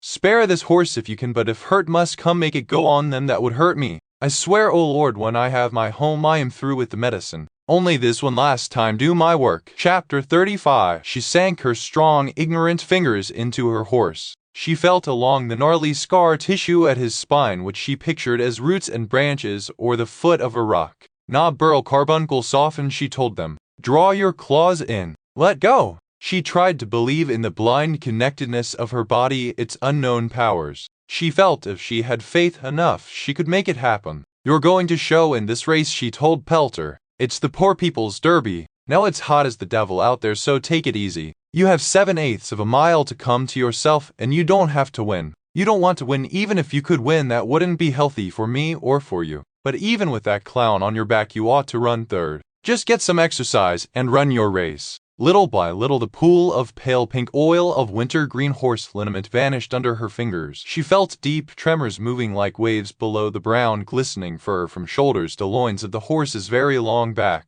He buckled away from her with a whinny and came up biting and kicking a little. She stepped out of the way. "We just need getaway money now," she told him. "That's why I'm betting Nebraska. Just run your race, you'll make me $800. I have a good feeling about you. I don't know what the heck it means, but I do." Chapter 36. The sun had finally gone down. The yellow twilight made out of air that fried all day had something greasy about it. The backside smelt like hot pennies, turpentine, and dung. The horses picked their way along a dusty track, first beside a parking lot, then along a racecourse fence. This dotted line of bald spots in the grass was the shortest route to the racetrack from Barnsley. Everybody went this way. An ancient pony boy came for Lord of Misrule on a tall spotted rodeo pony. The old pony boy known as Wuzzy was always exactly on time. So Lord of Misrule set out first on the long walk to the paddock, the wormy kid trailing along behind. Wuzzy had been hired just for show. Lord of Misrule went calmly and lightly on his small pitch-painted feet, although above them the waffled battered black ankles stuck out of long white bandages, not even clean. Tommy Hansel came next in the parade. He too walked lightly, for he had lost a few pounds since he no longer needed to eat or sleep. He wore a black vest with some sort of round emerald green and gold Saints medallion pinned to one side. He knew it was a bowling club stick pinned from a Czech social club in Steubenville. He had found it in the trailer, but he also knew it was a magic pin, a mark from St. Diac. On the way to Ritz, he had used Flottle to live in it, had it left over his sword, and the lemon dusty and Voodoo alive, and triple with the menace who he was met, had passed away to Voodoo, all that school, but didn't, and had domination. It had been a way of dreaming off, and at the same time of needling his father, his teachers, and his bosses, but that was over. He knew now he couldn't lose, and so did his horse. It was impossible to lose to lesser beings than you were. No mere mortal man, not even a king, could swallow up God, though he might eat of him. You looked around for your twin. She wasn't there. She carried a curse for taking away your horse. She would get to post last. Now that he had it all figured out, he gleamed like a king in a classic comic. He saw this himself. Well,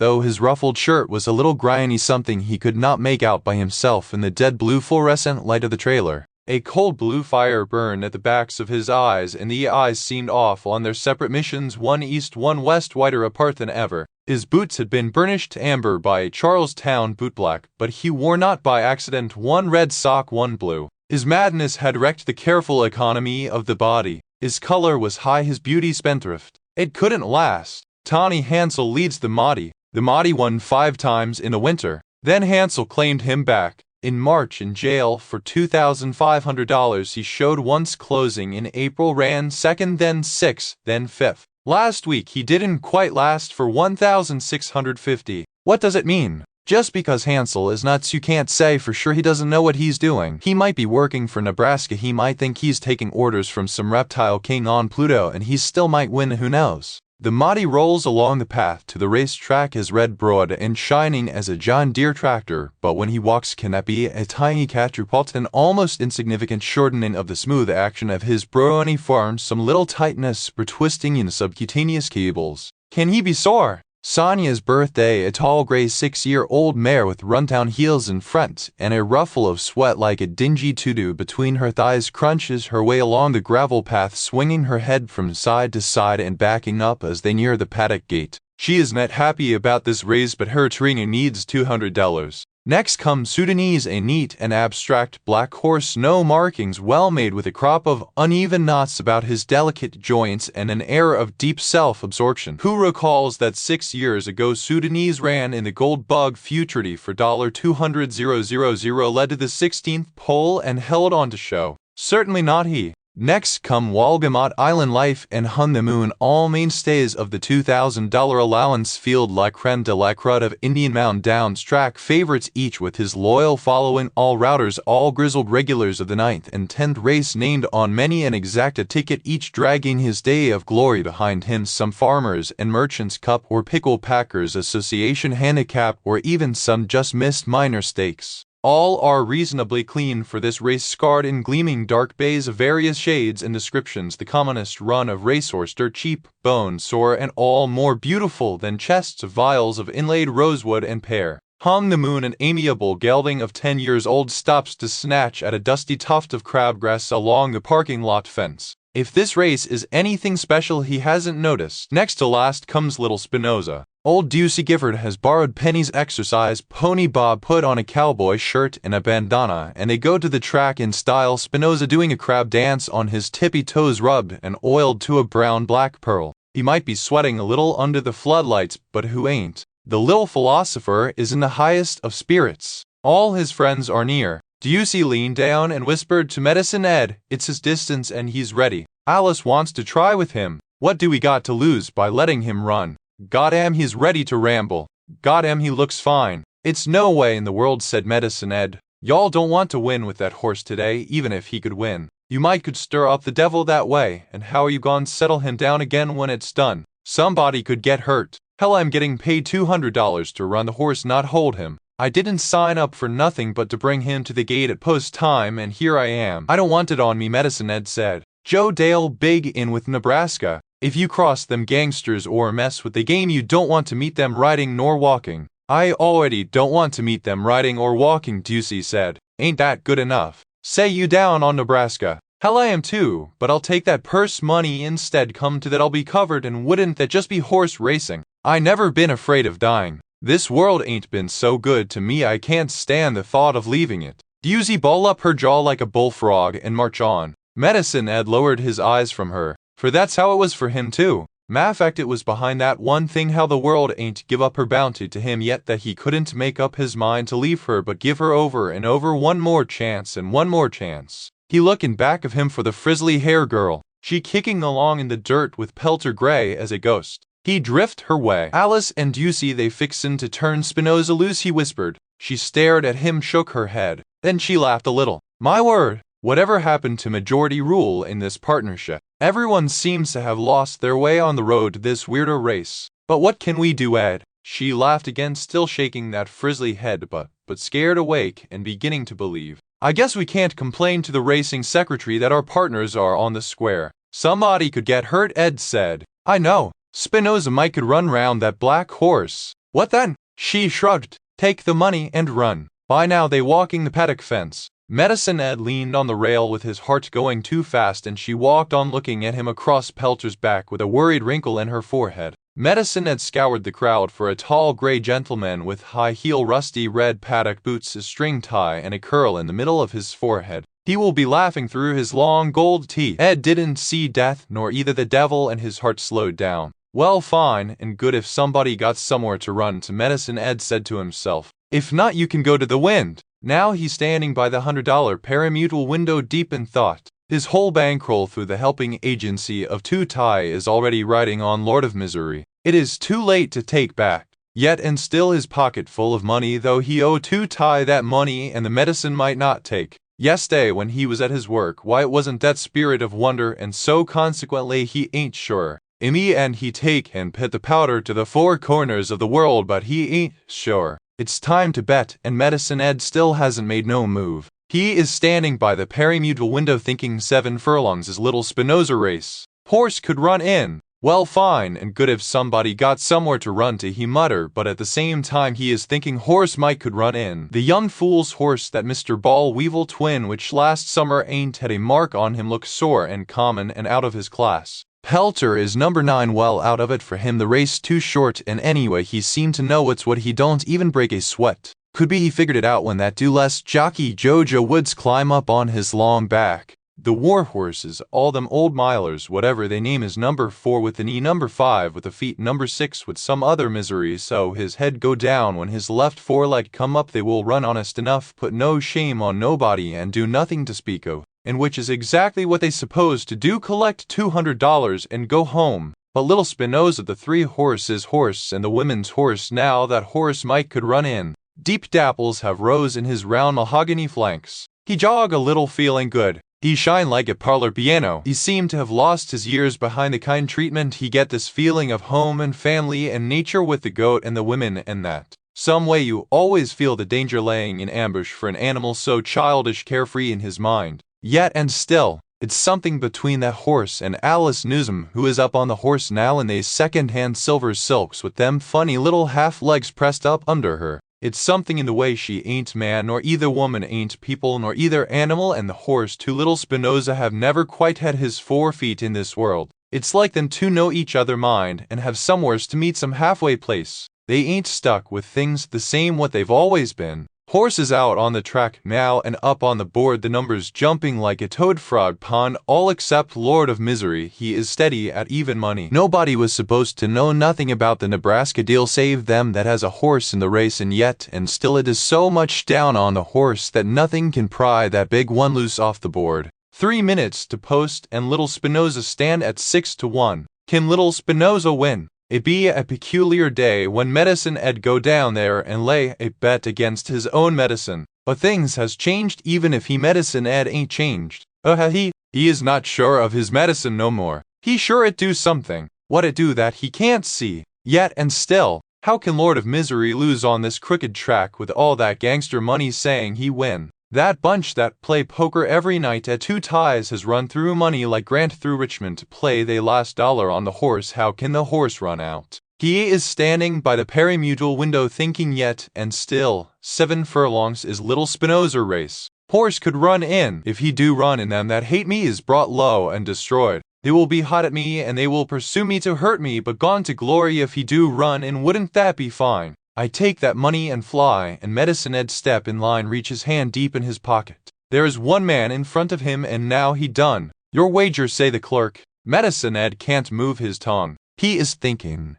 But if it's no place for you, and you run off before you is nobody knowing me nothing but disappointment, trouble, nobody that care a red nickel for you, emergencies in the night, disease, hospital cases, and death. The bell rings, the window is closed, the race is off. Chapter 37. Now it all falls into place. Before you thought you knew and felt your way along blindly. And though this world is a black tunnel of love where the God admonished you to search without rest for your lost twin, it's also haired all over with false pointers, evil instructions, lost forever, dead ends. Thus you let Joe Dale, big alias Joe Dale Biglia, get his fingers in your pie. And he gave you, maybe he didn't mean to, but she like you better than she was supposed to. Natalie, the New Rochelle. auto parts chain store divorcee with her big pink open mouth like a toilet seat. And she got you tangled in that New York money, and now her hoodlum son wants to take you out, and Joe Dale wouldn't complain if he did. So much for the things of this world. But things of the world have this distinction: they end. They can only chase you so far, then they end, whereas you'll go on. You know so much, you're your own private Southland Electric, you're all energy, you no longer need food or sleep. The animals talk to you, no intermediaries needed, no condition books, no clockers, no vets. They tell you what they need. The Mahdi wants this race. You recognize that he is out against his old enemy, that this is an epic confrontation and he may lose. This world itself may end. The frontier between the worlds awaits all heroes. You go for broke, both of you. You've put every dollar you had or could borrow from Natalie on the Mahdi. It's good against evil, the Mahdi, the expected one, redeemer of this world, your representative against Lord of Misrule, the knacker from Nebraska, the devil himself, and ranged all in between are sundry demons, lost souls, underlings, and benighted ones, including her. You know them all. Everything talks to you. The message is square. Everyone fits in the picture. You could write the book and the glossary of the book, forget the glossary, the fucking encyclopedia, all 20 volumes, but there's no time, or rather there is a time for the things of this world, which is now. The Mahdi wants this race. So you give it to him. You let him run. The jockey early has his exact instructions. Drop his head. The boy looked at you cross-eyed. In this race, you sure? Before you always said to him, horse has got to run again. This time, like there's no tomorrow, because there ain't. You smiled. He got the picture. And anyway, the horse knows what to do. The Mahdi, redeemer of this world, is a perfect actor in the gate. The gods so design that he has your lucky number, the number of her beauties and her sorrows, 7. And he has the blessed early speed to cross the racetrack in front of the noble old bums in the middle. But in this world the devil draws a better post position. The devil is tight with racing secretary channel. He runs stallman Smithers. Joe Dale big is one of his pet flunkies, ergo Lord of Misrule gets the post position. God Echad 1-1. Disguised as God the devil is pretty damn cool in the gate too. Her horse at the witch's number 9. She would have liked to do better. She isn't a bad witch. She is only a stupid young witch, but she has been taken in. She has taken your horse, and now he is her horse pelter, a spirit of mischief, neither good nor bad. In this kind of contest he has no chance. But Spinoza, the 3-horse trinity, could figure out of the 3 whole. God likes this horse. It isn't his horse, it isn't the redeemer of this world, but he's always had a soft spot for that number. Everything else is bums, underlings, dust, assorted lost souls. Ah, bell rings. You recognize that bell. It's a school bell, Falls Elementary, Trempealeau, Wisconsin. Miss Swearingen is there. She was always one of the good. She calls out, Tommy. Tommy Hansel. You smile at her but are careful not to say, here. The bell rings. The gates to each little jail cell fold away. The Mahdi digs and right out of the gate, going to where the devil is. Lord of Misrule, a shiny black beetle of a horse running along the rail. In fact, he's almost leaning on that rail. His action is rocky jerky like an old-time silent movie. Something is wrong there, but he stayed up anyhow, eating no effort. He's floating above 4 broken legs. Is way, if you didn't believe in the devil, well, for wait till you see the corpse he's running around in. Now never mind, the Mahdi is there. He's got his teeth in the devil's neck, big cut off turn, but face it, getting there took something out of the redeemer of this world. Now he's got to work. Something, a comet shoots up in front of them. It's the big roan mare with the number 2 of a bad marriage, irreconcilable differences, getting it over with burning herself out to a pinkish gray clinker. She has a little bit of terrified speed, and amazingly she's still up a length when they come out of the turn into the back stretch, not coming anymore, just hanging. Mahdi wants to keep the devil honest and press the pace, but the hero has come too far. He's a big red Muslim and glittering with a oily sweat. The devil looks small and cool, but as for the Mahdi, it's all he can do. The pace ain't breaking any records. 5 lengths back is the whole middle world, Sudanese and all the old platers, the solid citizens, the moderately corrupt, a whole platoon of them churning up a bunker of dust along the rail out there to collect their only slightly dirty 200 apiece, and her horse pelter on the outside. And stuck behind them, not that he's trying to get through, wrapped up in himself in that holy way he is under his tadpole girl jockey, the 3-horse trinity, little Spinoza. The gray mare sinks back through the pack like snow, and she finally dies at the half. Then the dull burghers drop out of it too, one by one, except Pelter. Her pelter. At the far turn he's still camped there 4 lengths back of the home match between Misrule and the Mahdi, not trying, just being a spectator at the last great contest. And now here goes. Little Spinoza wakes out of his dream and runs bounds leaps like a holy fool after the devil and his harrower. Early brings up his viper-entwined stick and busts on the muddy, reminding him that he is here, and the expected one opens his stride and surges in front of Lord of Misrule at the quarter pole, gets his whole body by, and then something is wrong. He bunches oddly or crumples in the last turn, some kind of spasm maybe only you can see, and hits the stretch trying to die. You feel his pain. You have sent him too far. But of course you knew all along you had sent him too far, him and yourself too. Courage, son. All we can lose is this world. Still dying is hard. You feel his pain. He wants to die, he needs to die, needs to back up, has nowhere to go. The devil is right behind him and won't slow down, and on the devil's right side at the 16th pole is little Spinoza Trinity still coming. That crazy little one-run speculation grandson that lost his nuts before your eyes, who you knew could figure but didn't ride a nickel on, comes driving. You hear a sob, and she is standing there next to you at the rail crying for the glory of it, or maybe she played the wrong horse too. So the devil goes down after all, you are thinking, roughly satisfied. Though the Redeemer doesn't pick up the win, still he's outdone himself, used up the devil and died a hero, and there it is, the muddies backwards fade, why then too, and then he does go down. The small glittering patched together black devil Lord of Misrule rolling, skidding in the dust, scarred black legs flailing. Because the dying Mahdi has backed into him, bumped him, and Lord of Misrule only a phantom horse twisted together in haste in the devil's workshop out of abortionists' black wire hangers and the patent leather raincoats of pimps, and horse can't possibly move like a living thing. Change leads, get out of the way. Down he goes and rolls away from the rail into little Spinoza, who goes down too. Only Pelter the Darkstill stalker, never in a hurry, laying 5 lengths back watching the show, is still on his feet. The boy takes him wide around the 2 horses thrashing in the dirt. He crosses the finish line. Sudanese and the pack of venerable routers straggle in. Lord of Misrule gets up, shakes off, and riderless jogs across the finish line. What can you expect from the devil? He looks no worse than when he started. The ambulance comes onto the track. It's for the horse of the 3 feckless innocents, the aside Ducey hag, the ancient black groom, and her. He's finished little Spinoza. You heard the crack like a rifle shot, see the flopping bloody wedge at the end of the cannon bone. But now you run for the gap. Early leads the Mahdi, bug-eyed, limping, embossed with glistening veins and bleeding from his great red nostrils. Chapter 38. She was in the winner's circle when little Spinoza became his soul, his body hauled away, his eye gone out, a great warm death in a horse ambulance going to the processor. Medicine ed so old and dried out he couldn't cry, was the only one left to stand behind the screen. They folded around the horse to lean on his stiff leg and see the horse off. Margaret saw only the flapping canvas, the squeaking winch, the vets and seersucker, the hurrying ambulance drivers who knew the way to the place behind the maintenance plant in their sleep.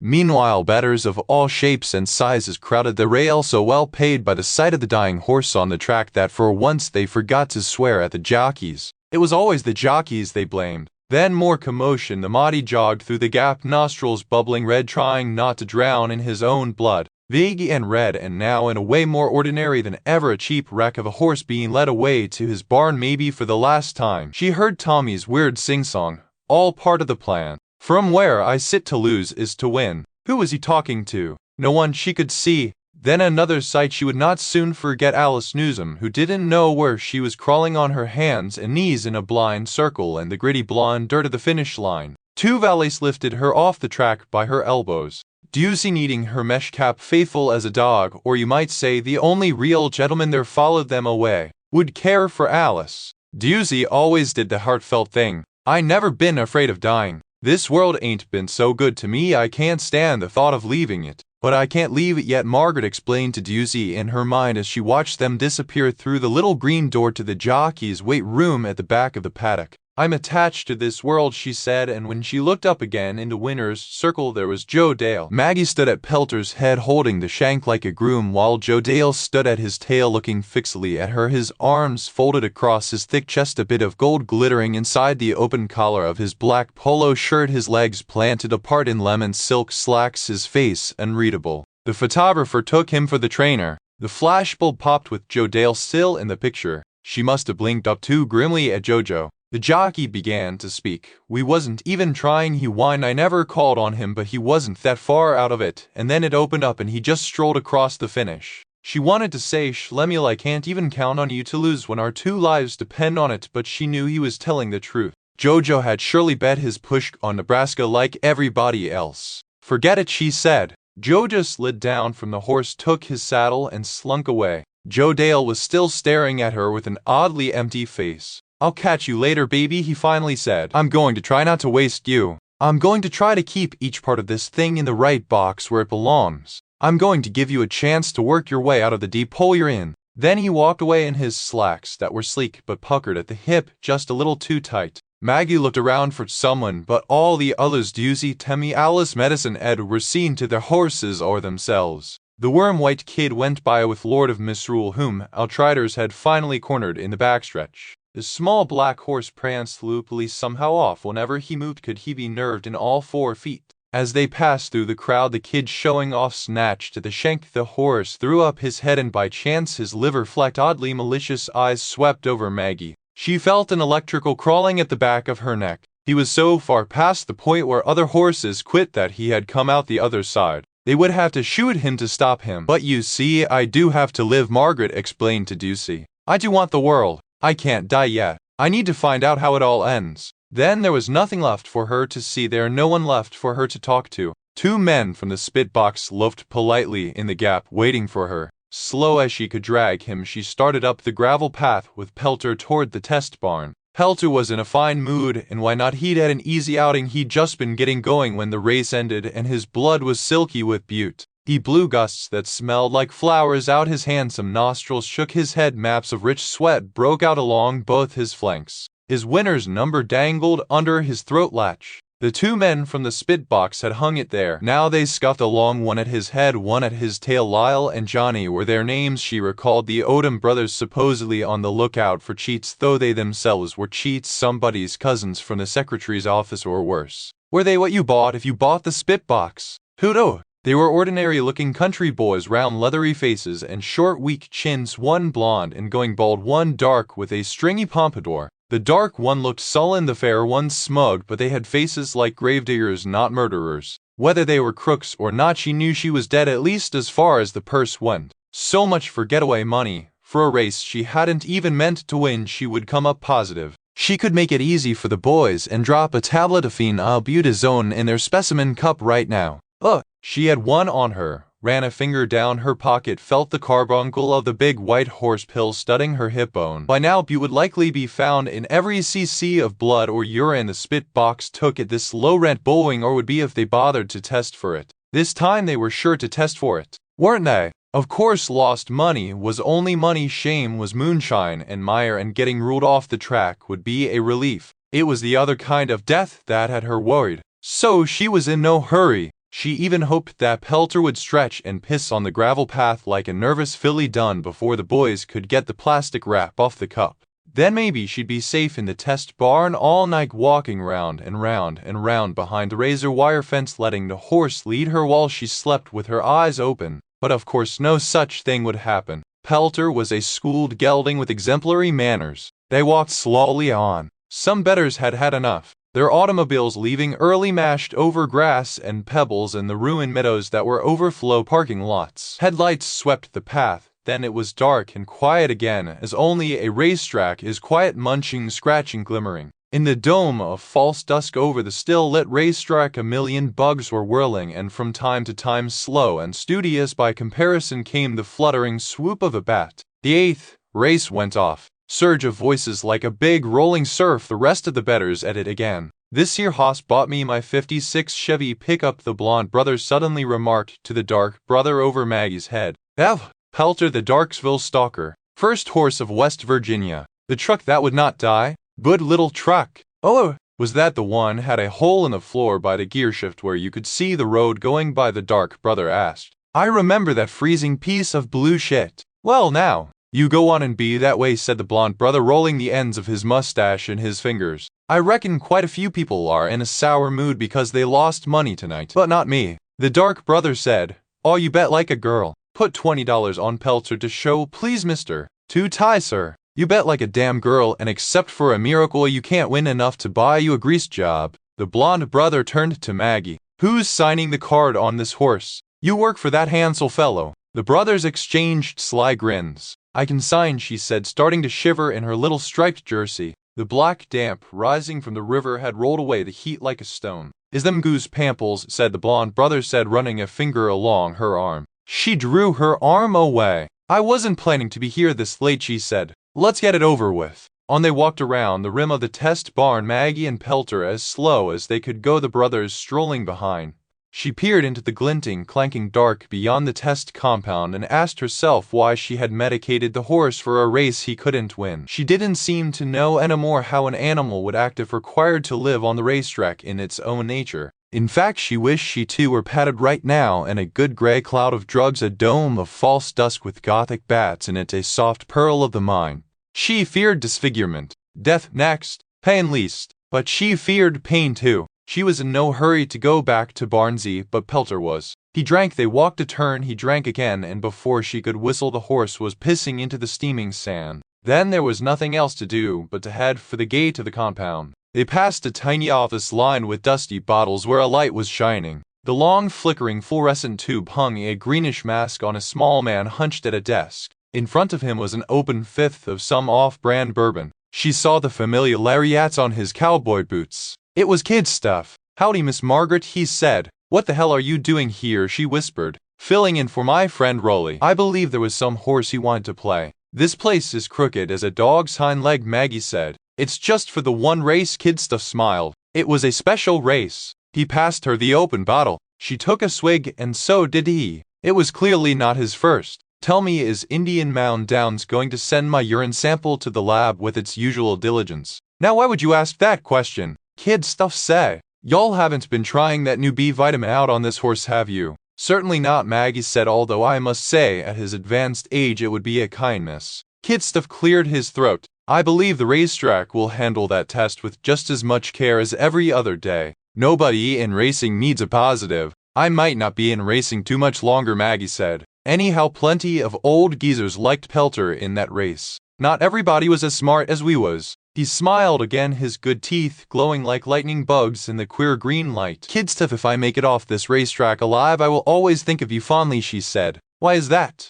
"Because you were the best of them," she said. He looked at her sadly, and she noticed for the first time, but maybe it was the light, that his handsome face was drawn into fine lines by something more than hard weather, and the whites of his eyes were the color of putty. "I hope I ain't the best you can do, Maggie," he said. "I'm a-going down the drain." Chapter 39. Medicine E. Lining down Little Spinoza's stall looked for the Frizzly girl to come back with Pelter, and meanwhile he listened to the crazy talk of the young fool, the whapping of tie chains against the wall, and the bashing and thrashing of the big horse still bleeding in his lungs, and Trina catch air. Tommy Hansel had shut himself and the horse up in a stall over on the far side of the barn. Medicine had pressed his ear against the wall to make out what he could. He feared to hear them, and fear even more not to hear them, what it might mean. He was scared to the roots of his hair and wool, gathered all in all as to what the night was trying to tell him. "I went to the Gopher, and even so the Prince of Darkness taken my horse and my money. I never see the Grey Gentleman, but I feel him all around me. And all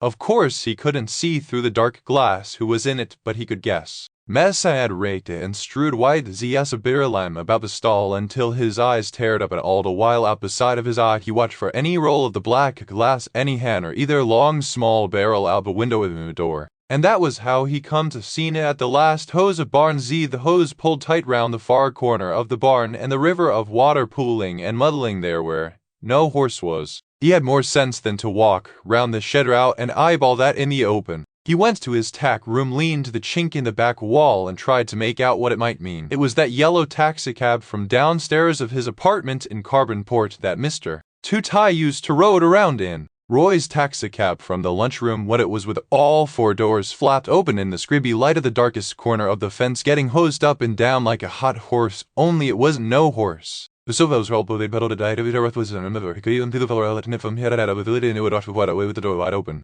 Then he seen the hose run inside the low pinkish water fall across the running board, and he knew. He knew what happened to Mr. Tootai. To the creeper crawlers in the roots of his hair, he knew what he knew. The devil ain't taken his money, the devil don't need his money, for his money was all markers in Mr. Tootai's pocket. Now Mr. Tootai is gone, and little Spinoza is gone. The young fool's reason is gone, soon his horses be gone, and his woman too, and Medicine Ed's home with them. But his bankroll still wrapped up tight as head cabbage in the people's savings and trust of Wheeling. His money not much, but yet and still not nothing the same like it was before, and his self alive and working forever, world without end. O God, soul of the world, foe of the devil, who taken the young fool's reason, so help me God, I have learned my lesson, stop now, spare my life and spare out them other's life, and I will never practice medicine no more. Chapter 40. Maggie and Pelter set off across the backside, Maggie crawling with nerves, Pelter in need of his dinner.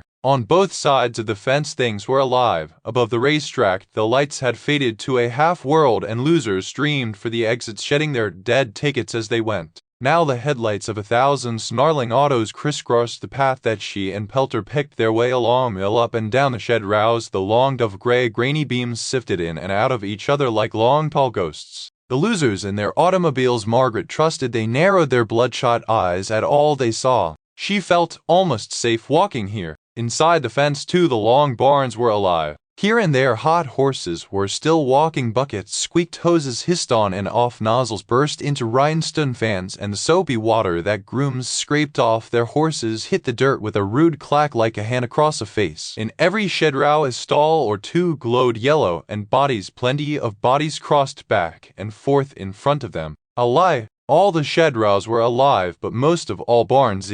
At the far corner of the Tranton barn, lying the last dirt, leaned over the outside fence with its back wide open and its furred silver carpet rolled out, was the van that was not like a Chinese jewel box, that was in fact unmarked epoch and dirty white, its Nebraska license plate screwed by a tilt and dog-eared in one corner. Open, empty, black inside, it waited for its seedy royal traveler, and even so, even after the miserable race he had run, it was a gleaming lacquered box of red gold letters. Lord of Misrule was up on his blistered fetlocks and on his way in a worm-white kid, swatting absently at his rump with a rolled-up comic book. His shoes scrabbled at the frets, green sparks flew, and all of a sudden one silver arc shot out like a spring from a bad toy and caught the worm-white boy in the belly. Bastard, the boy jumped backwards and fluted half-soprano. "What you get for sleeping," said Nebraska, laughing in the cab. "He coulda ruined me for life. End of the line for you, old man. Out and one of youse is enough." In the yellow frame of little Spinoza's stall, Maggie saw Medicine Ed stick thin and bent forward from the small of his back like a knife with a bad hinge. The old man's bad leg dragged its sideways foot, and his long, deeply grooved face was closed.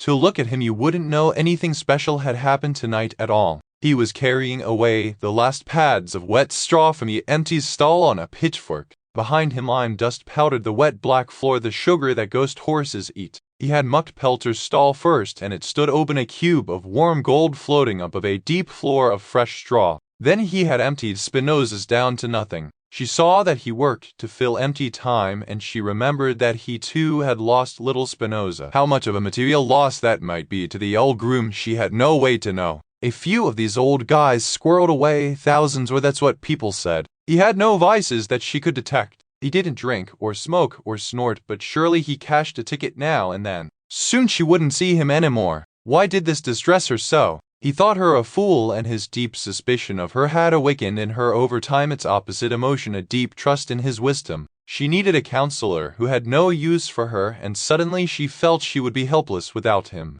He, on the other hand, probably wished he had never laid eyes on her or Tammy Hansel either. Suddenly she laughed. No doubt she was exaggerating their importance. Medicine Ed would always find a job, but when he saw her something came into the closed face after all. "Boss done hammer and nail hisself in the stall box with the red horse," he said. She looked at the back wall. "What is that noise? Horse can't settle down. Horse can't get his breath. Horse ain't walked yet, or either eat. Horse don't come out they soon, he might probably never come out." "I could get Haslip," she said. "Try to talk Tommy into letting him in. Don't fuss at him about that horse. Veterinary can't save that horse. Horse all through." "You mean he'll die?" He moved away from her with the pitchfork. "He ain't no racehorse no more." "What I mean?"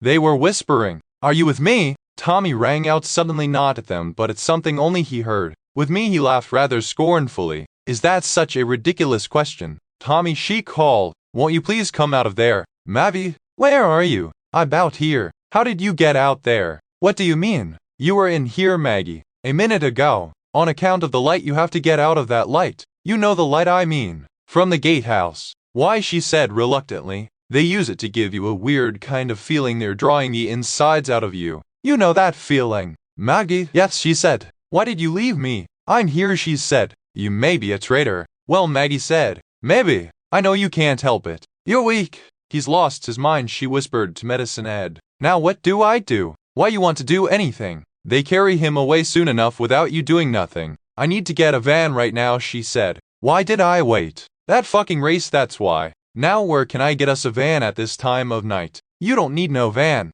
I want to call my Uncle Ruddy. You know me Uncle Ruddy. The one they call Two-Tie. I know Mr. Two-Tie. He has vans. He told me to call him if I got in trouble. If I needed anything. He gave me his number, I swear he did, but I lost it. You have his number, don't you? Mr. Two-Tie Don had vans, Medicine Ed replied carefully. He many long years out that business. Who say he have vans? She shrugged. It had been the Coterer family version sanitized, she supposed, of Uncle Ruddy's business. I bet he could get me a van, Maggie said all the same. Might probably he could if he was home. But he ain't home. After the races, Two-Tie is always home. Everybody says that. Even I know that. He ain't home, Medicine Ed said. You can call him if you want to. I give you the number. But he ain't home. He busied himself about Pelter's feet. You want that number? He looked up at her for the first time, and she saw the stony judgment in the set of his mouth. He had taken his teeth out, and his long, thin-lipped mouth made one deep line like a stitch. She did not reply.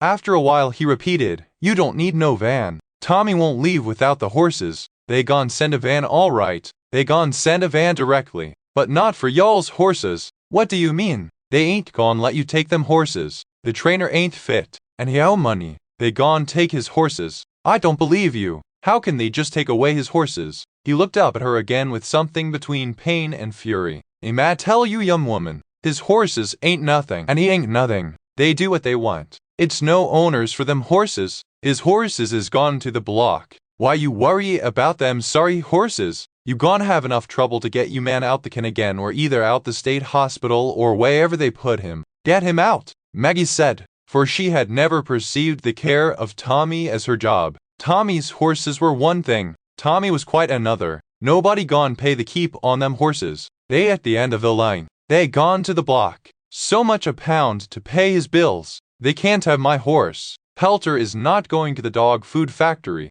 I'll see to that much. You gon' train him. Or pay somebody else to train him. Maggie searched in her pockets, unfolded the folding papers with shaking hands. I'll take care of that right now. How do you spell Salters? You a fool. I got no money to fool with that horse. He ain't improving. I throw him on the block tomorrow if he come up lame. There's a little horse left there. You know there is. It's an honor to own this horse. Nothing but trouble is what. Big race gone wrong, and Mr. Hickok's old horse he come out of nowhere and win it. First horse of West Virginia. It gon' be in the papers. And then some young girl who ought not to own the horse in the first place gon' sign the horse over to a colored groom. They gon' try to take him from me. They will look for some way. There's not that much horse left, Maddie said sharply. Kawa, S-L-T-A-S. Is that right? Or should I just write X? She wrote the name, then pressed the paper at Medicine Ed, whose hands stayed where they were patiently unrolling yellowed bandage bolt by bolt.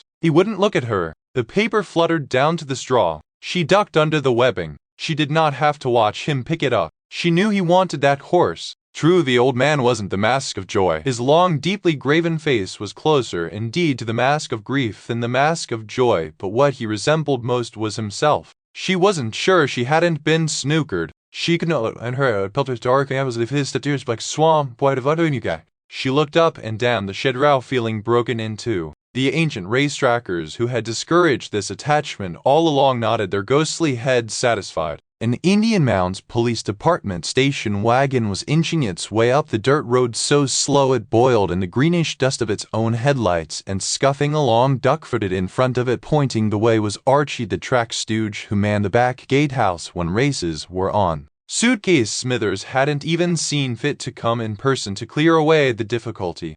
Tell you, young woman, his horses ain't nothing, and he ain't nothing. The racetrack had called in the town police. Maggie wanted to borrow the can't-see-me act of Medicine Ed and slip away sidewise between the shed rows, but she felt obliged to stand there and show the police that Tommy was not vacant of human ties and connections. She stepped back around the corner and waited in front of the barricaded stall. That was all it occurred to her to do. Boss Medicine Ed whispered roughly from Pelter's stall on the other side of the shedraw. She heard it through 2 walls. "Police car is coming. 2 town policemen and Archie." She realized that for some little while there had been no more jerks of chain, no more gritty thuds and swipes of the great body against the stall wall. One way or the other the Mahdi was past struggling. "Maggie, I'm here. Is it true a cop car?" "Yes," she said. "Did you call the cops on me?" He waited. "Maggie, adieu." "Stallman, drop a dime," Boss Medicine Ed said tiredly. "Everybody now." She heard a great clatter and squeal of wood splintering. Up and down the shedraw horses trumpeted and panic thumped and swished around in their stalls.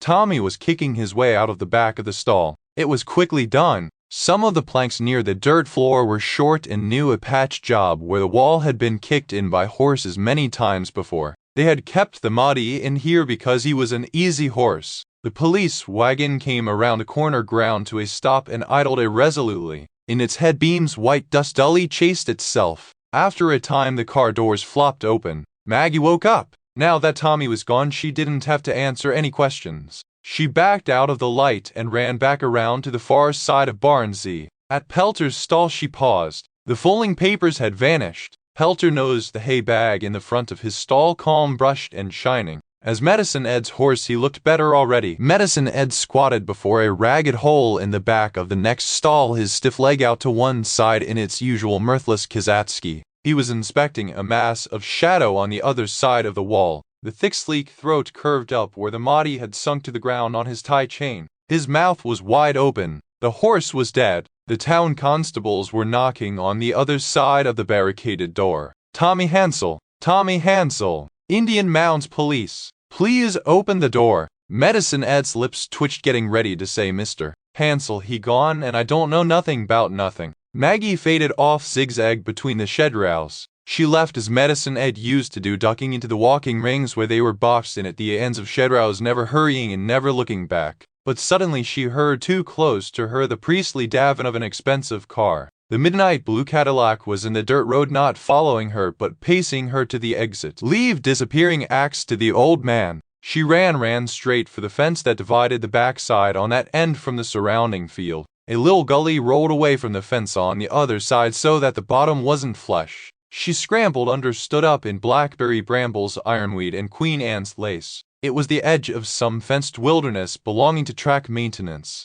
In the dim glow that spilled over from the backside, she saw a general downhill tumble of junk piles of asphalt, roof tiles, and scrap lumber. Then came limestone outcroppings abloom with bullseyes of lichen, and at last the weedy slope fell away into darkness. Lower still was the well of luminous fog that rose from the floodplains of the river. That was the way she went at first, out of the light and toward the river. When the dank fog swirled around her, she dipped back up into scattered security lights, yet another maintenance compound. But this place was lower and wider open than the junkyard by the backside fence, and all at once her sneaker sank deep in sand. At her feet clouds of clammy, brittle touch-me-not, but underneath rich sand. She knew that sensation. Pulled up a handful of jewelweed, and there it was, an old, ghostly, washed-out racetrack, what was left of one. Saw other flashes of bone-white sand here and there, and remembered people saying so that there had been another half-mile ring out here once upon a time, used for match races and fair meetings and such, before Ives opened his chain of cheap racetracks in the 30s.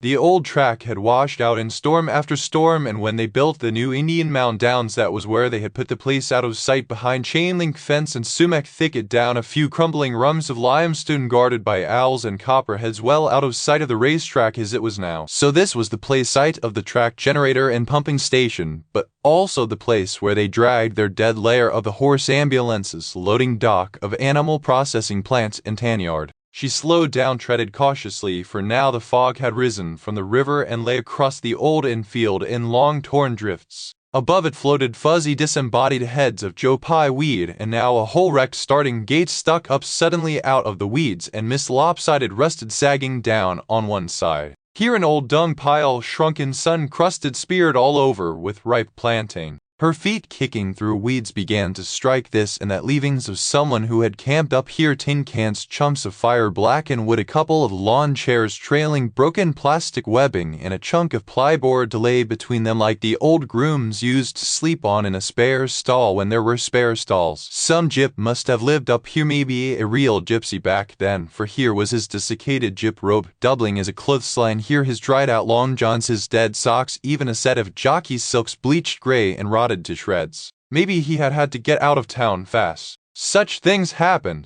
One of her feet wedged up against a concrete apron. A gypsy's clothesline had been threaded through the padlock of a steel door, generator shed or something. She heard a low hum down into the fog. To one outer sprung spoke of what looked like the picked bones of a giant umbrella, a broken down hot walking machine dumped unceremoniously over the side of the hill from the washed out trek. Up above ash barrels, a weak yellow mosquito light, and something else on the concrete strip beyond the pathetic clothesline, a mound rising out of the fog, dark and slick with dew that she knew at once had been alive, and knew it was little Spinoza, knew she'd been looking for him. He lay on the pavement of the loading platform, and he who had looked small and even dainty when alive looked all too big as a dead body, looked like something hard to get rid of. Fog swathed the platform, but swam around the dead horse like a startled spirit. She looked at the fluting behind the velvety nostril, the arched vaulted throat, the dry glimmer of tooth and eye, and felt guilty of a huge desertion, as though she had starved him to death. She had the feeling they had all left him here to rot, but that was foolish. It was just that the mound was a cheap track and out in the sticks.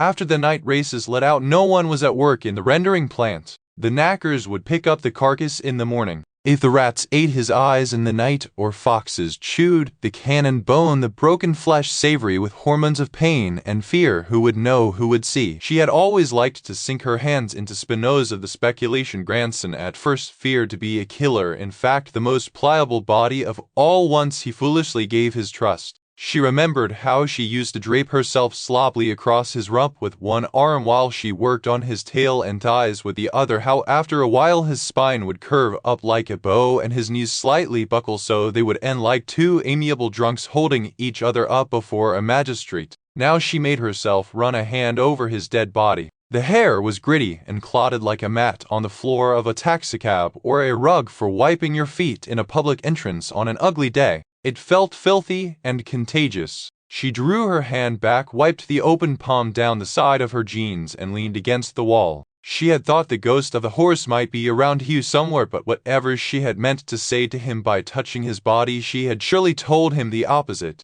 Do you know how much I hate you, Joe Dale? She peered into the darkness. He was sitting 4 or 5 yards from her, out in the wet weeds in the gypsy plastic lawn chair with the fog boiling around him and his legs crossed. Behind him in the olden field in a starry sea of Queen Anne's lace, the midnight blue sedan DeVille idled. She imagined it idled. All she heard was the low growl of the generator and the throb of cicadas. A lighter snapped. Joe Dale lit a cigar and she saw the black grain of beard on his white cheeks and the bags under his eyes. Too much to kill you, which is lucky for you, he said. I try never to hate a girl that much so she gets interesting again. But then it happens, and hey, it's a trip. The staying power I get in the brain's like a detective. I wake up when I never knew I was asleep. You thought you got away from me, didn't you? Hey, once I hated you, I found you just like that. Well, how did I know you'd be in the place? I knew. Now I won't feel so bad about losing my money on Lord of Misrule tonight. I know I'm going to get something out of it. I know you ain't going to turn me down after I tell you how much I hate you.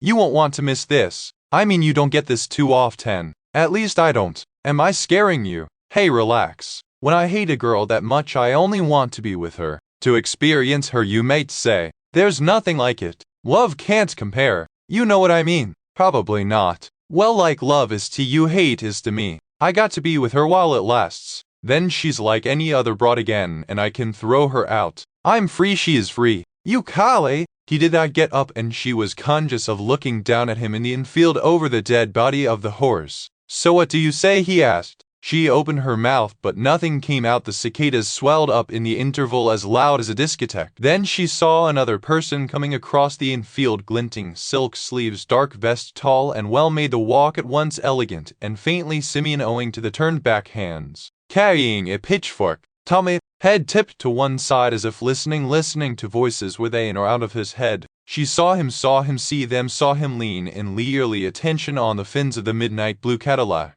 He was insane. He thought people were trying to destroy him to suck out his guts, but she noted in the rare event that someone was trying to destroy you to suck out your guts, insanity was a goodly metaphysics. I see your point, she said carefully. What could be more alien to the body than someone that you hate? I understand the physical attraction of the alien. I've always been drawn to the alien, I mean to anything alive that's a completely different species from me. Hey, that's me, Joe Dale said. I'm a bulldog. I mean naked. I'm a little overweight, more than a little. My trainer don't like it, but you'll like it. Wait till you see balls all over me. Balls on my neck, balls around my middle, balls on my balls. When I fuck you, I'm going to tell you the whole time how much I hate you. All the time, like some kind of new music you never heard before. You've been waiting for something like that for a long time now, am I right or wrong? I've got to admit, she said, that you are alien to me enough so I can imagine you meeting you like some kind of monster in a labyrinth. The last, some kind of monster in a labyrinth. I like that. But there's some aspect that kills it, freezes it when I see you actually sitting there in front of me.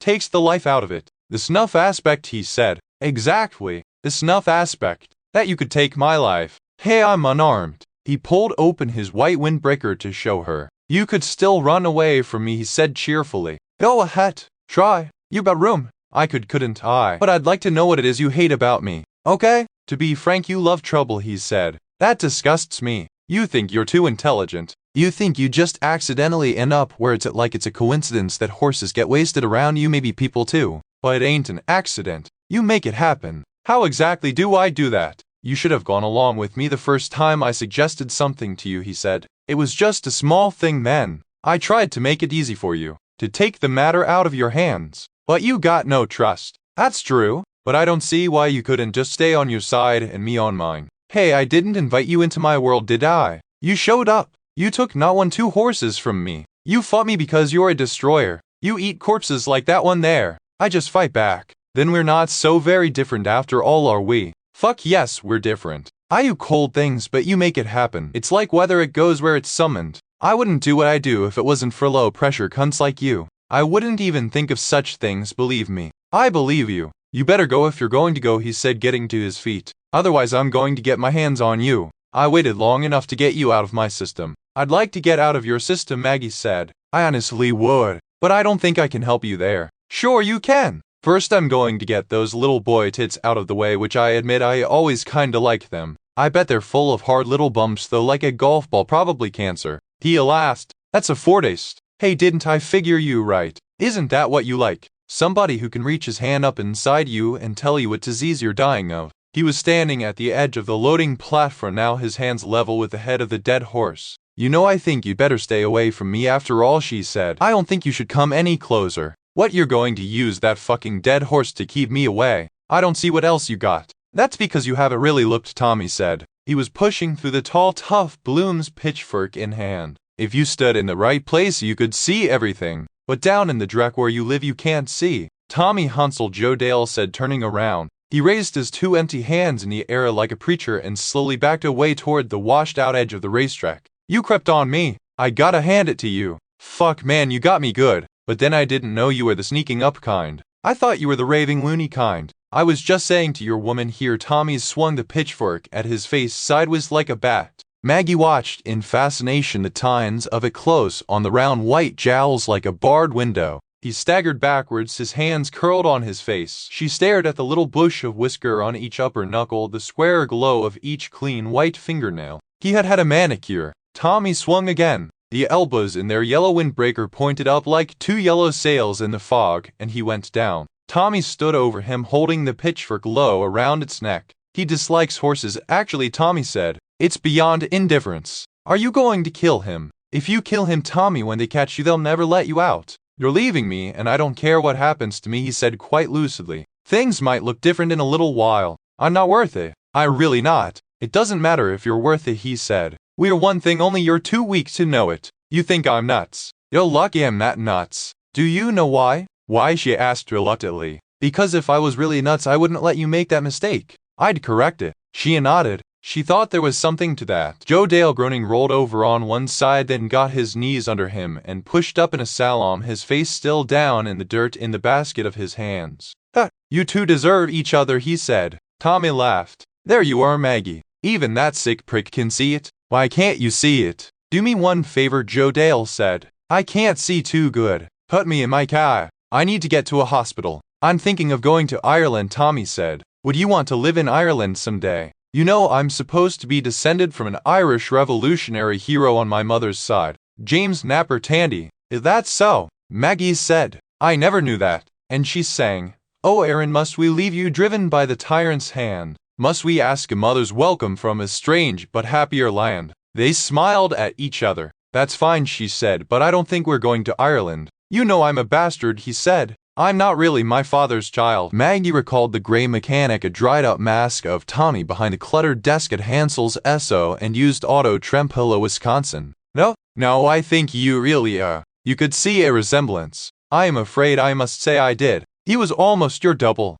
Shrunken and lifeless, I admit. He blinked at her, hurt and disappointed. I don't think so, he said. Joe Dale rose to a half-crouch and took 3 shambling steps toward the infield where the Cadillac was idling. But his ankles tangled in the only touch me not that choked the old sand track, and he sank down again and crawled on all fours. His hands on the ground were black with blood. Get me to a hospital, he muttered. I'll get you to the same hospital where you take your sore horses, Tommy said. What Hansel, you think you treated your horses so good? Joe Dale peered up at Tommy out of eyes that were swollen shut. I did not, Tommy said. I did not, but I am leaving horse racing. I don't believe I've heard you bid the sport farewell. I, however, am leaving horse racing tonight. My fallen twin sister can come with me if she wishes. Well, Maggie, do you wish? He waited a moment. Oh, well, tell me this. Do you think I could be a dancer? No answer to that either. He laughed. Then fare thee well. He walked in his princely yet faintly simian way, carrying the pitchfork parallel to the ground like a spear out to the infield where the sedan DeVille idled behind the ghostly cones of its headlights. Joe Dale managed to hunch up unsteadily one more time in the jewelweed, trying to get a footing in the deep sand where the track had washed out to a steep slope. Finally he lurched to his feet. You two are through on every racetrack in West Virginia, he shouted. Tommy ducked into the sedan DeVille and revved the euphonious engine a few times without shutting the door. The Cadillac roosted a moment on its pearly exhaust, then swished forward through the Queen Anne's lace, gaining speed. Hey, get out of my car, Joe Dale shouted, waving his bloody hands over his head. The midnight blue Cadillac left the infield and plowed into the sand of the ruined track. His nose bounced down and up, and Joe Dale popped heavily into the air, arced backwards over the crumbly heel of the washout, and landed in the spindly arms of the broken-down hot walking machine. Incredibly enough, clanking and whirring, dragging one segmented silvery leg and waving another, it started to turn with Joe Dale dangling from the housing of the motor. But then it stopped. Result Part 1. She comes to SCEU not too often at this place, zigzagging down the mountains on a Saturday visiting day in that white Grand Prix with its bumper hanging off the grand prize, which is all she got out of it. So in the end you got the magic car for a night, drove it off a bridge, and ended up here. She got the decrepit Grand Prix, and it's still going. And she's still going. She's back writing recipes for that Winchester rag for $1 a week. A couple times you found an old Thursday mail lying around the day room, perused the recipes for Saturday, social TRY, Aunt Margaret's for bean salad, and like that for secret messages, but either her oracles have gone so deep they are beyond even you, or without you she's lost it. Lost her magic. You prefer to think the latter. She wanted to know how your face got split. Even she couldn't miss the stitches down the edge of your cheek and up one side of your nose. You look like a fucking tooled wallet, like the lifers make in the shop downstairs in this place. She wanted to know what happened, so you tried to tell her. Finally everything came together. The deep blue car with a silver top was a magic car. You were called to go different places, and it was there to take you. You had your pitchfork to symbolize your victory over the forces of darkness. And you had your book. It was the scrapbook of her recipe columns, menus by Margaret. You could refer to it for anything. Sometimes it seemed to be making fun of you. New pages kept appearing every time you opened it, new lines, but on the whole it was on your side. But why didn't you ever tell me it was a magic book? That's why I don't exactly trust you. You don't always tell me everything, do you, Maggie? So it's good I've learned to get along without you now. You had your book and your pitchfork, and you drove and drove in your magic car. In a dark woods you came to a road that went over a bridge with a lion on each side of it, and you knew because you looked in the book and saw Margaret meets the king of the jungle. It was a recipe for barbecue sauce that you should turn here. You came to a big barn and went in. It was full of animals lying down sleepy, and almost dead calves, bulls, cows, even a couple of goats. You touched them and they rose again. One by one they came back to life. A man opened the door with a bird gun in his hands wearing a striped robe. Prometheus, he said, and you knew he was right. I'm you said. Then he disappeared and possibly he called the cops because when you came to the lines again in your magic car the police were blocking the road. You knew nothing could hurt you. You drove off the bridge. You woke up here. You think the cops might have put something inside your brain when they sewed up your face. But it isn't a bad place. Well, there's something queer about the toilets, a funny green light in them like they're trying to draw your guts out. And the cigarettes she brought you this you didn't tell her they were another way of sucking your insides out. You had to throw them away. But you can live here for now. You have a lot to think about why you were chosen for various things like the trip that landed you here. After what you've been through you need rest. And you can go now, Maggie, since I see you don't believe me. I'm only telling you 1/100th of what happened. But it doesn't matter what you think. I was there, I heard, I know. The one good thing is I'm a complete person now, both halves, which I never was before. I'm a finished man at home in my skin, but tired, so tired I might sleep till the world ends or they let me out, whichever comes first. Heart 2 to no one but herself. She said it was a kind of luck after all what had happened. It was lucky that Joe Dale had ended up dead, and luckier still that she hadn't had to kill him herself. Not that she would have easily found the nerve to kill him or the equipment, but just as this world came to feel like an unbearably tight squeeze with Joe Dale and her both in it, Tommy stepped in and took care of that for her. And then it was lucky that if Tommy had to kill Joe Dale, he killed him when he was out of his mind, so that they just put Tommy in a place he was headed for anyway. Granted, now they would keep him rather longer in that place, but that could be all to the good. She did not forget that Tommy too had once flirted with the idea of killing her, had even ruminated on this course with his hands around her neck. Even though he had decided against it, one had not felt entirely safe in the bastion of his caprice. And that had been for merely thinking about deserting him. In the end she had been mentally packing to leave. So in some ways it was lucky for her at least that he was where he was. It was even a kind of luck to have seen it happen. But should she have seen it coming? Shouldn't she have known by instinct which man of hers could lose his mind, or by the same token which man was as stoutly framed in the confines of his senses as she was in hers? It was the racetrack that had thrown her off. What did she know from horseplayers? Tommy had seemed too rich in venerable and exotic ways to self-destruct to have any need of madness. Gambling she had judged as ancient in a culture as grapes and barley would keep him safe. In Tacitus the Germans gamble themselves into slavery with a laugh. They don't lose their reason, never having had any to begin with. And that was Tommy too. He was a German from up in the woods and coulees of Wisconsin. He had that spinning empty place in him, true, but he was magnetic and handsome and women were drawn to him whatever he did. Even if he never made money, women would do his work for him, keep him afloat. Why should he go crazy when he could just gamble himself and them down the drain? If he had gambled himself into slavery she might have gone along, but he was not going to roam in chains stark naked except for his little fur cape and Swabian totmot. He had gone crazy, all the way mad. He had gone off his head and left her behind. He had made the world over so that it all made shining sense, but only he could see it. As for the racetrack, they had both lost that, and she had lost him. Why didn't she weep that he could slip that border alone and completely? She admired him. She felt she had seen wonders. She had no right to cry. What had become of Tommy was as immense, as terrible and final as a volcano or an earthquake. She almost envied him. She hadn't seen it coming and it had gotten quite away from her.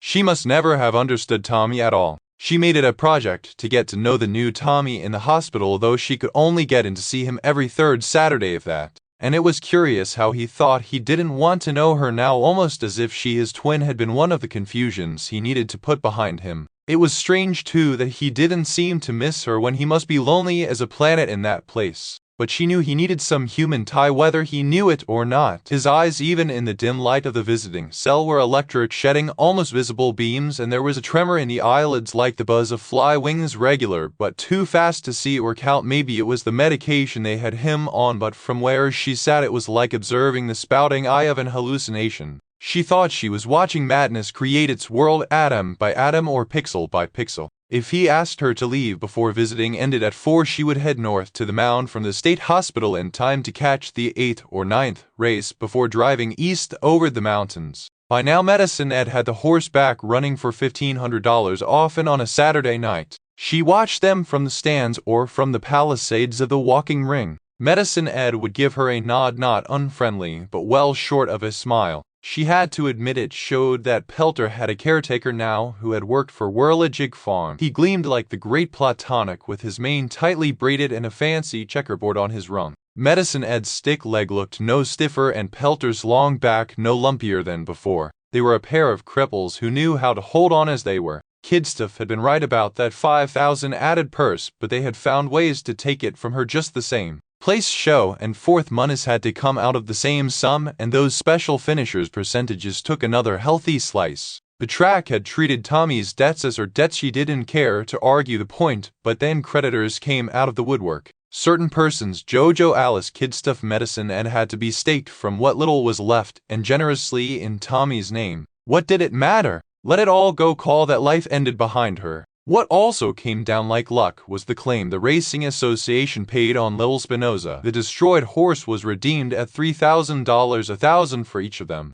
They were back where they had started. Ducey found a stalwart old claimer within a week and was back in business. But once Lord of Misrule came and went, it was Ducey and Alice against the world, and on those terms the world was more to Ducey's liking. Medicine Ed got a job with Jim Ham running shippers from Charlestown at the Mound in an arrangement much like the one he had had with Zeno. But in 2 weeks he also had Pelter chasing $3,000 horses and sinking back downward in class. As for Maggie, she went back to the pitch-hot place outside Charlestown and menus by Margaret for the Thursday Winchester mail. When she looked out at the empty horse pasture and the untrampled skunk cabbage down by the creek, she wondered why she hadn't thought to bring Pelter home with her and retire him while he was still sound. But it was too late now, and anyway, whose pleasure would that really have served? She had plenty of room for the horse, and for that matter for Medicine Ed, but what would the two of them have done with themselves all day? And no doubt Pelter's nature, like Medicine Ed's, was to keep on going to the end and hope he never saw the end coming.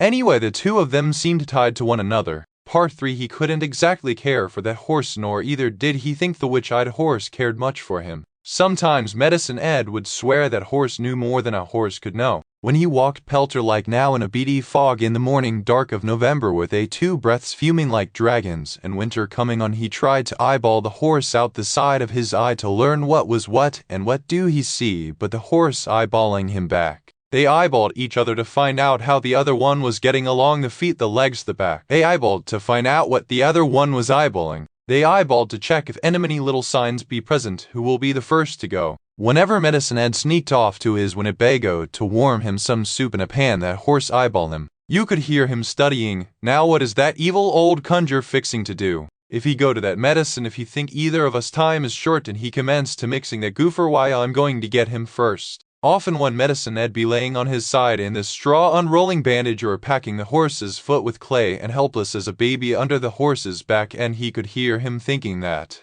I can last long as the old man can last lesson he tried to beat me to the door. So far it was an even match, and Medicine Ed wouldn't put it past the horse to get over on him when he was feeling poorly, just like he did the horse. When the young fool's woman still taken care of Pelter, he improved, or at least he come to himself for a while for the joy of living. Now the animal stake it out for sheer commonness and mischief, and maybe to hang on longer than Medicine Ed. It used to vex him so when they cut the fool. One time he seen her let the horse take in her whole head up in his teeth by the frizzly pigtails. He chewed on them like hay until she dig them out of his mouth with her fingers. Now was that right acting? He tried not to hold it against the frizzly girl that his friend Two-Tie had used her to help him out this life. After all, when Two-Tie disappeared for good, he had Medicine Ed's markers in his pocket. Now she showed up at the Mound sometimes on a Saturday night and looked down on him and Pelter in a walking ring. He could recognize Two-Tie in them fuzzy tilted-up eyebrows, and all he can see is Mr. Two-Tie lying on his face in a railroad culvert somewhere, or under a heap of stones in the deep woods, or sliding down a mountainside with the tin cans and old stoves and deer parts that people dump over the side of the road.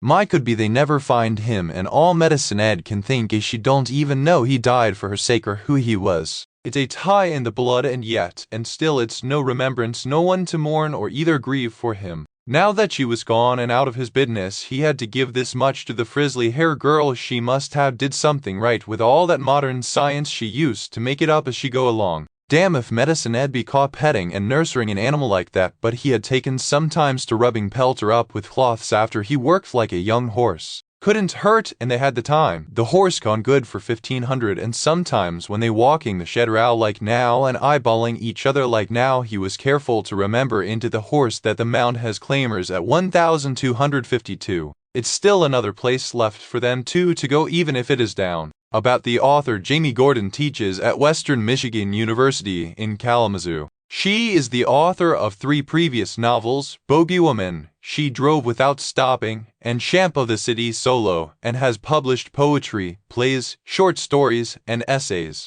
She has received awards from the National Endowment for the Arts, the Provincetown Fine Arts Works Center, the Bunting Institute of Radcliffe College, and an Academy Award from the American Institute of Arts and Letters.